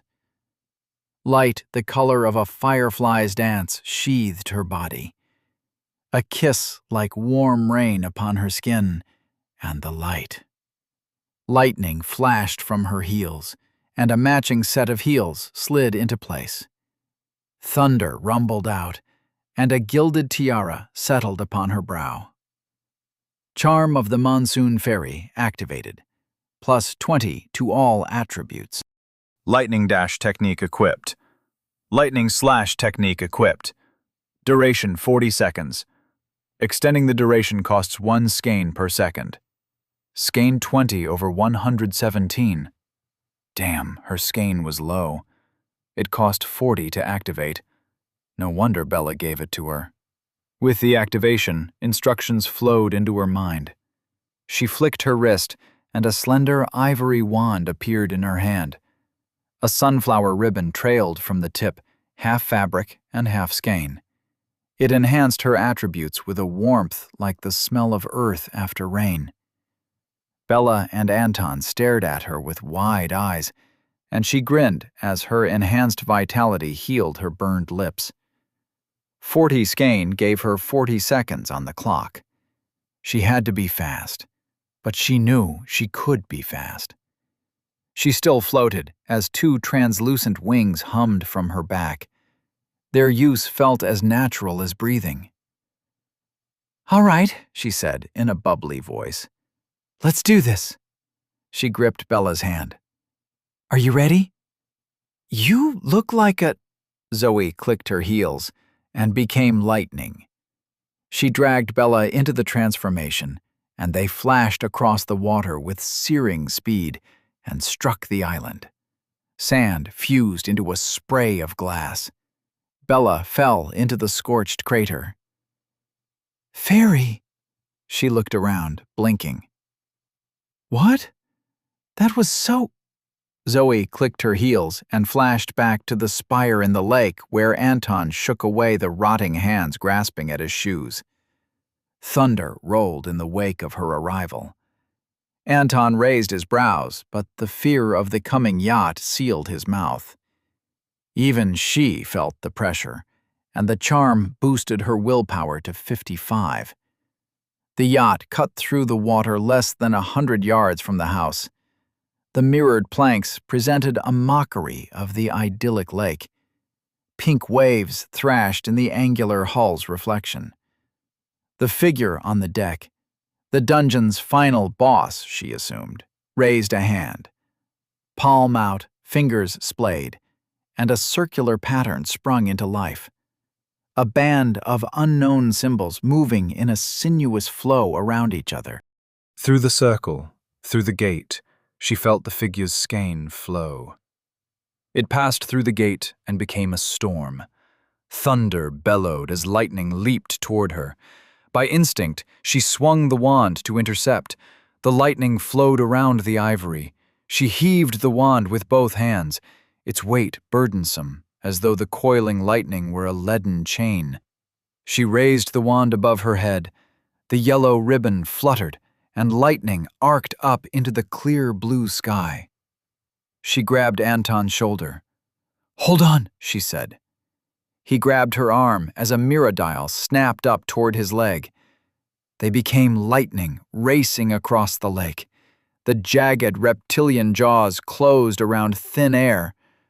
But in the fraction of the second it took for them to travel to the island, everything went wrong. The figure launched another bolt that collided with her in midair. She detonated. Lightning crackled as she spun away and crashed into a rooftop. Tiles shattered into mirrored dust. Anton was somewhere else. She still felt his grip fading from around her wrist. A splash somewhere, too dizzy to make out the direction where Anton struck the water.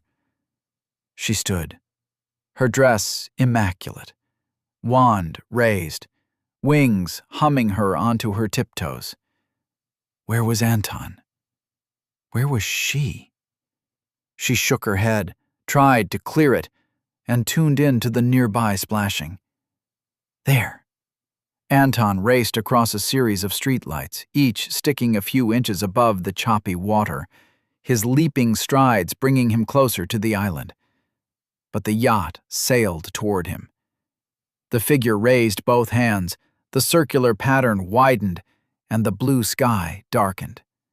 Pregnant storms folded out of reality. The air prickled as lightning prepared to be born. Without thinking, Zoe clicked her heels. She flashed, her senses wild and burning as she became the spear of Jupiter. She raced toward Anton, not to catch him, but to protect him. Lightning snaked down from the sky. She intercepted the blast.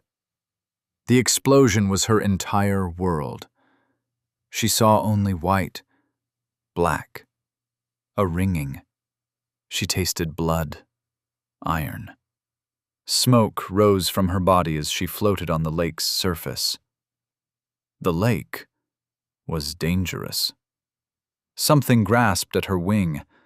Bony fingers tore through the delicate membranes. She hissed and forced herself up. Humming, she floated above the surface of the lake, listing as sparks bled from a wing. The water pink with blood beneath her, dripping from her yellow dress like tears.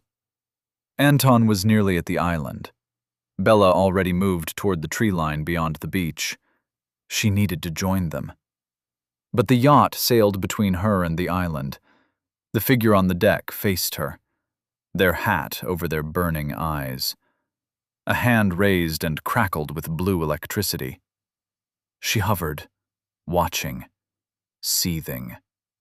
28 seconds remaining. Anton reached the island. She held the ivory wand to her side like a sword. If she used her dash, she could go wide, go around the yacht and circle toward the island.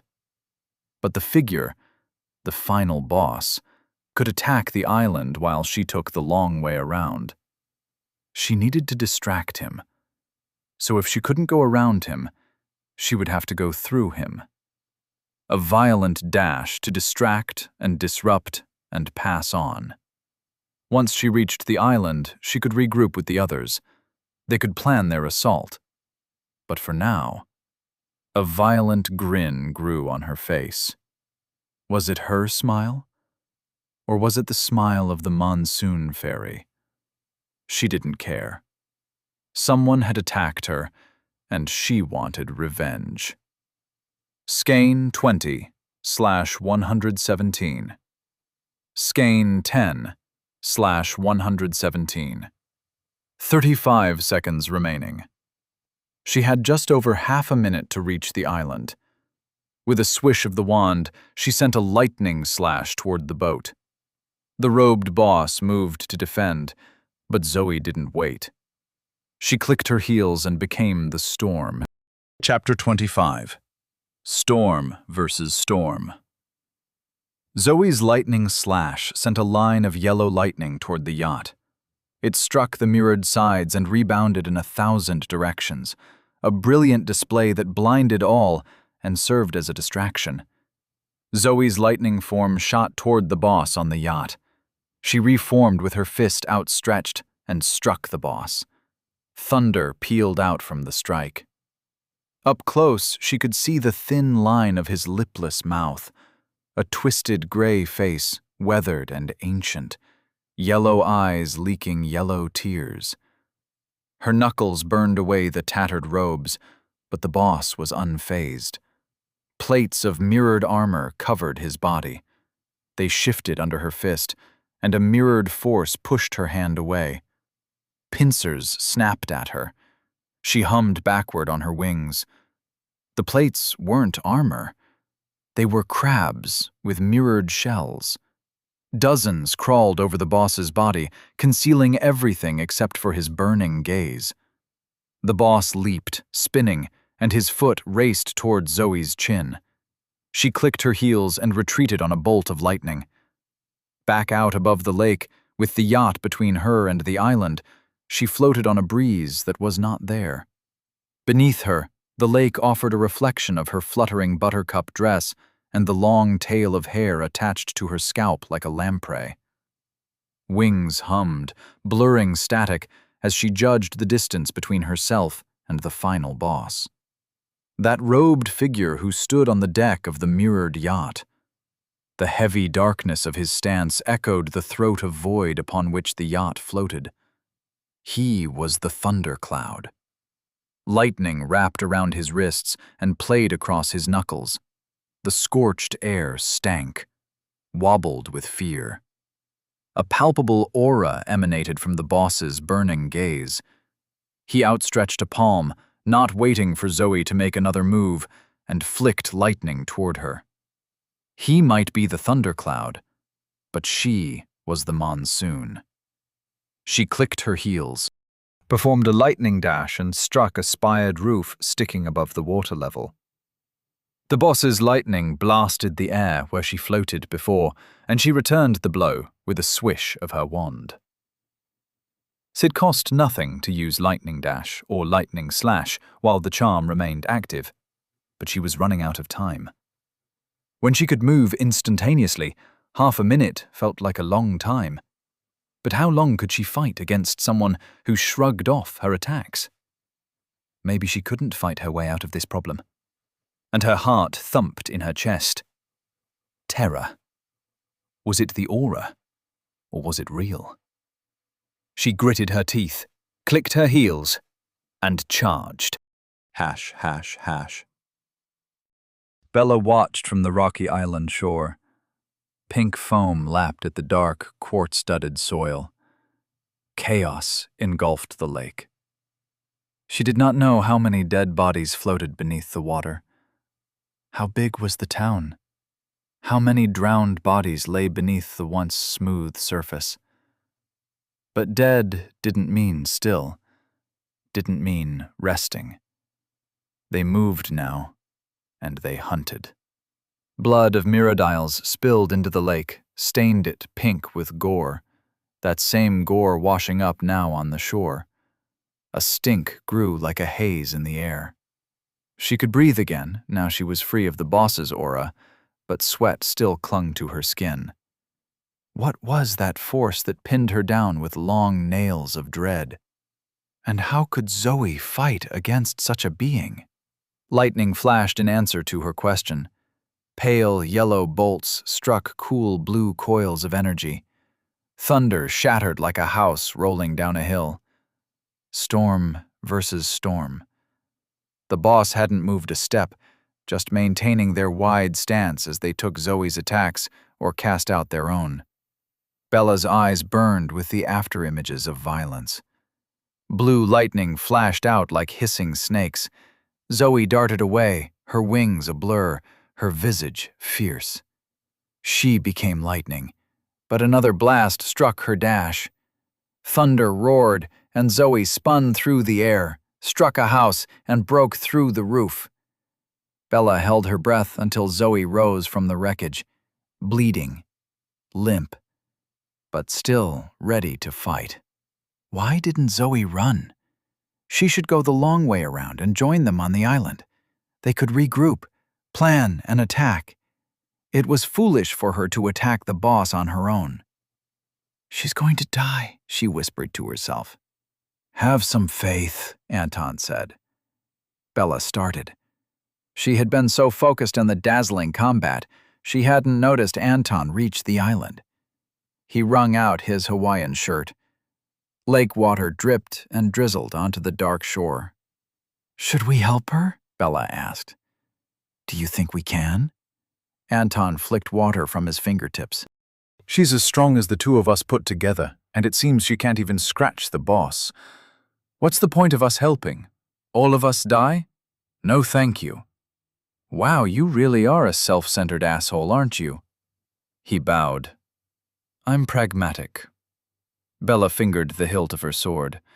For once, she wished the blade would whisper into her mind. Some kind of guidance, advice. But it remained silent. Anton watched her expression. Look, he said. She made sure we got to the island, yeah? So let's trust her to join us here. If we just go out and attack the boss, then all her work was for nothing. Besides, she's the fastest while that power-up lasts. She'll be able to get here as soon as she has an opening. I suppose you're right. Of course I'm right. You'll see, and you'll thank me. Lightning flared in the distance, and they both shielded their eyes. When the blooming light faded, Bella's heart sank. Hash, hash, hash.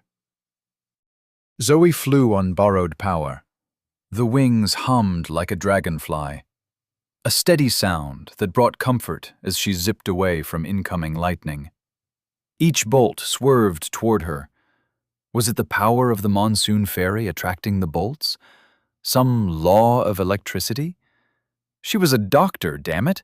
She didn't know about flying and fighting with superpowers. For a fraction of a second, the absurdity of the situation sent her spiraling outside of her body. This was ridiculous. She must be dreaming. It couldn't be real. Spears of blue lightning plummeted from the sky. She clicked her heels and danced through the wriggling lightning, pushed her insight to its limit as she swerved and stopped. A pale yellow bolt of power wriggling across the sky. There was no escape from the cage of lightning summoned by the boss. She wished she put more points into dexterity. Wherever she turned, more bolts fell, cutting off all exits. Whatever she tried, she wasn't fast enough, and a blue bolt zapped down and nullified her efforts. Only one path remained, and it led straight to the deck of the yacht. Was this an intentional opening? A trap? Another spear headed towards her as her mind turned over in a fraction of a second. There was no alternative, no choice. She blasted toward the boss. Glorious rage of the monsoon, a fang of lightning seeking prey. She struck, and the boss caught her. Thunder rang out, and her dress billowed. Her fist caught in his hand, an iron grip she could not escape even with her enhanced might. She brought up the wand like a dagger. Lightning flailed at the ivory tip as she thrust it toward the boss's eye. He stepped to the side, dodging without releasing her hand, and her yellow light flashed out into the sky. Violent, bright, useless. She pulled at her hand, but the boss's wrinkled flesh smiled. "You made me shift my stance," he said with a voice like grit against glass. Zoe roared. She used the leverage of his grip to swing her knee up into his stomach. He released her hand and chopped down on her rising knee, pushed her leg aside, and brought a fist into her temple. The force of his counter knocked her down. She bounced off the wooden deck, stunned, tasting blood. The parasitic hair writhed. Blue lightning struck the boss, wrapped around him, and spat out from his fingers. A fist of lightning hit her body like the hammer of God. Time stopped. She burned, became nothing but white pain. 12 seconds remaining. She lay limp on the deck. Brain slurred at her body to move, but nothing responded.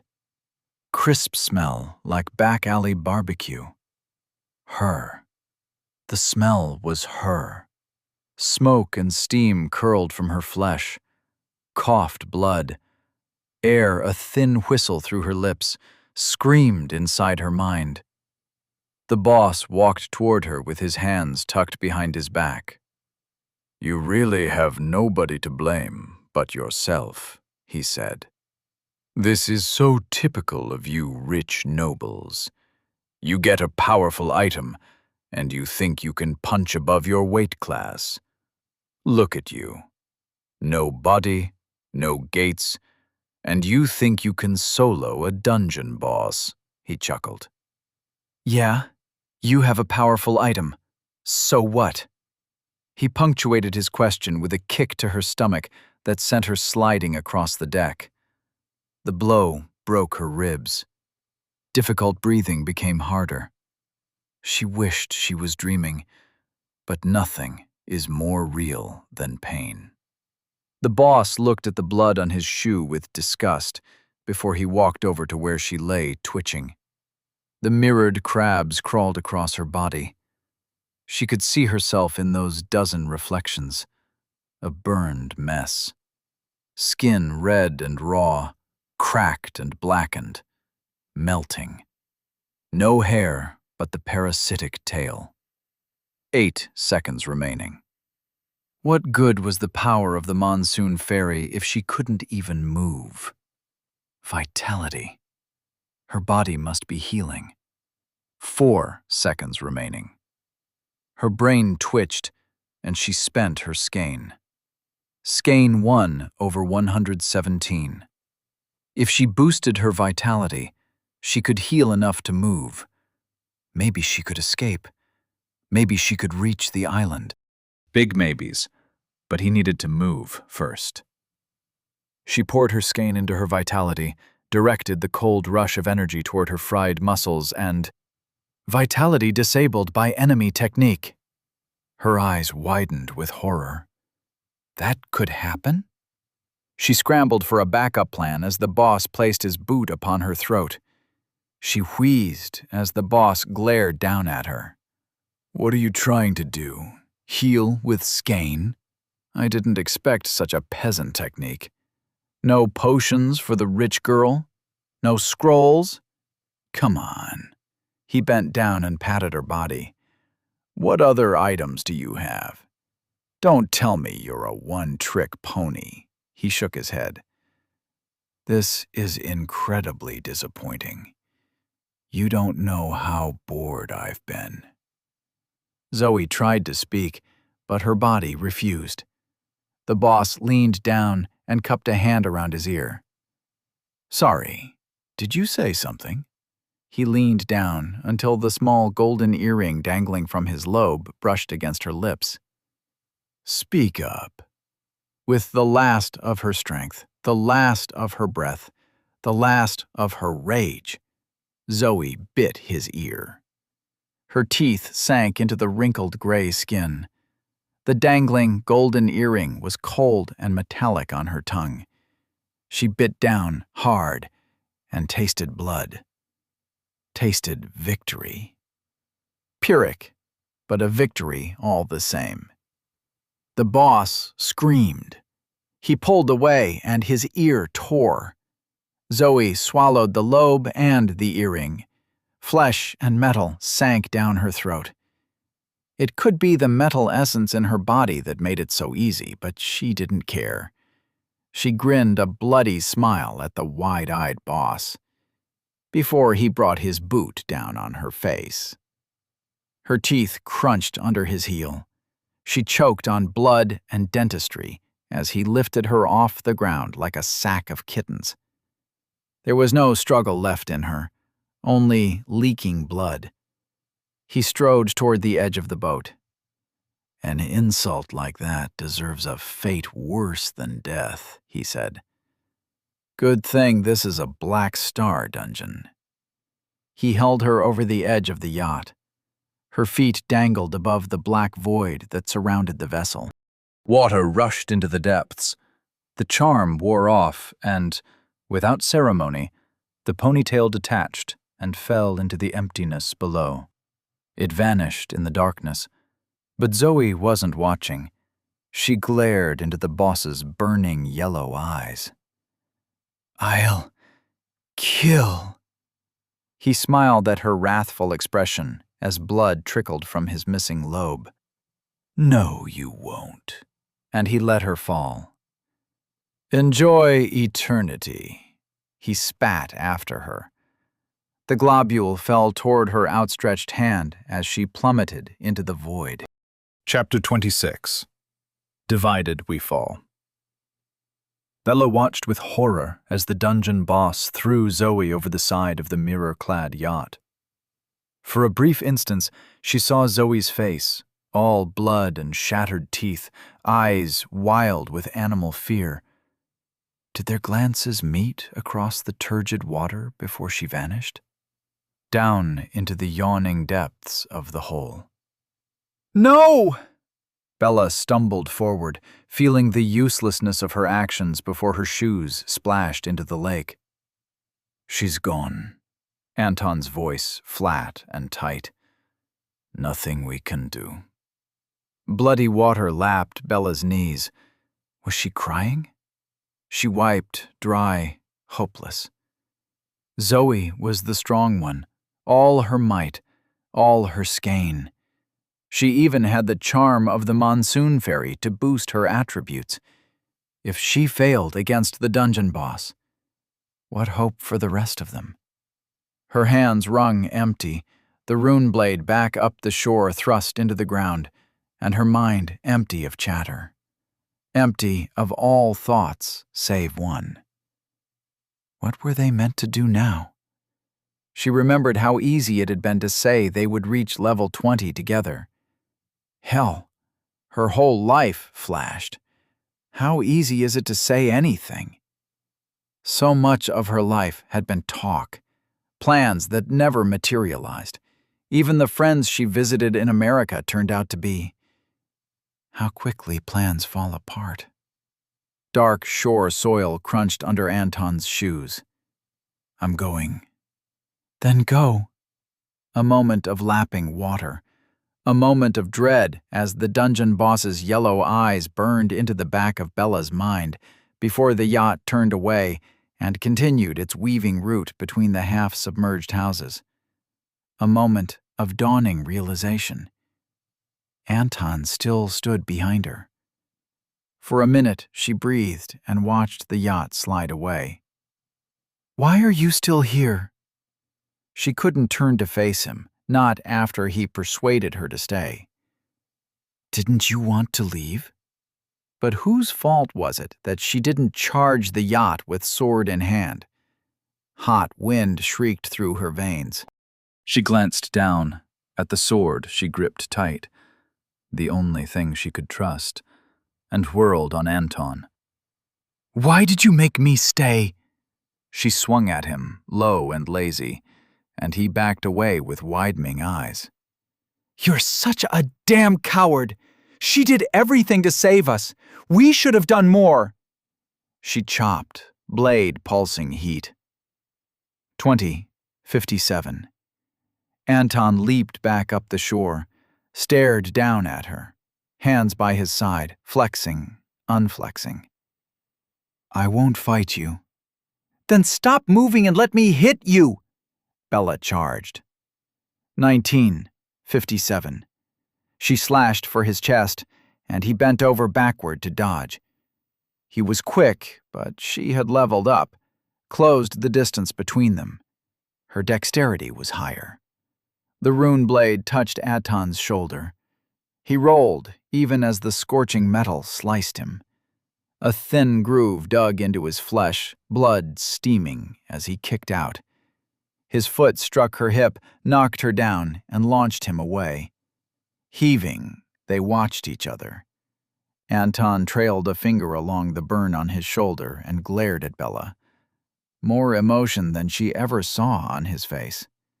He stabbed a finger toward the lake. She told us not to fight among ourselves.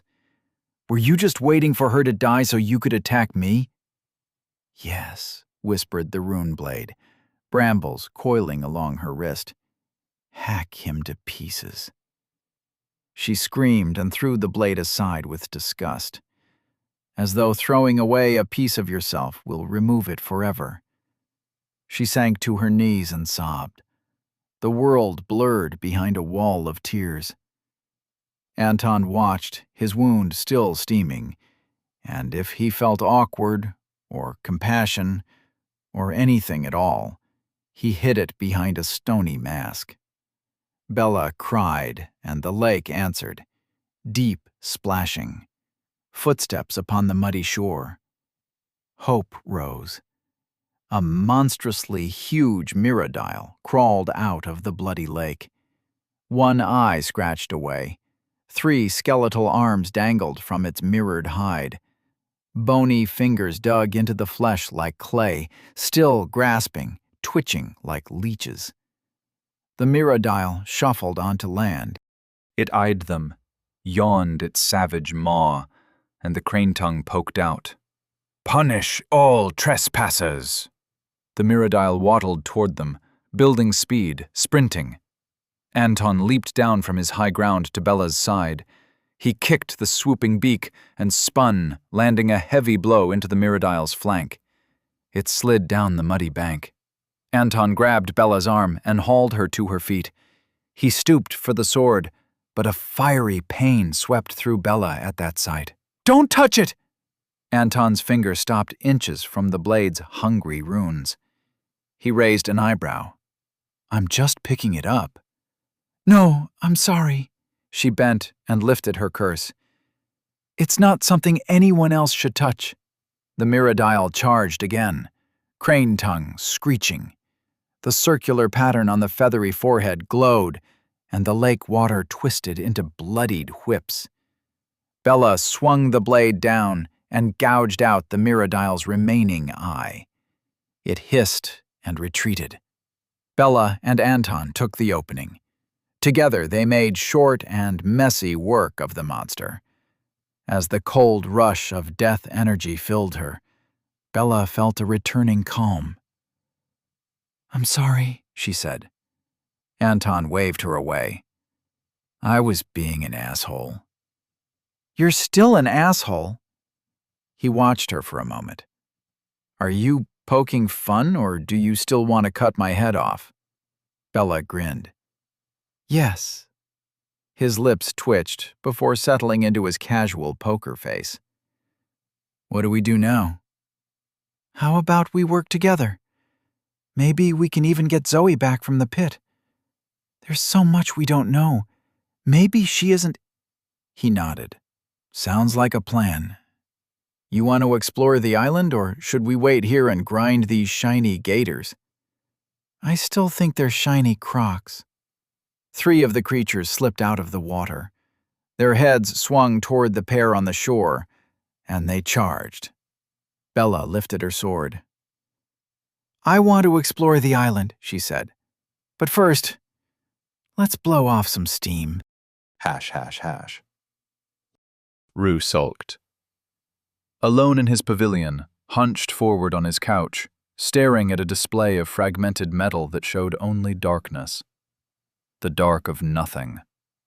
He brooded, and the weight of his emotions flattened the intricacies of the red crystal ground, grinding prisms down until the landscape was smooth as a billiard ball.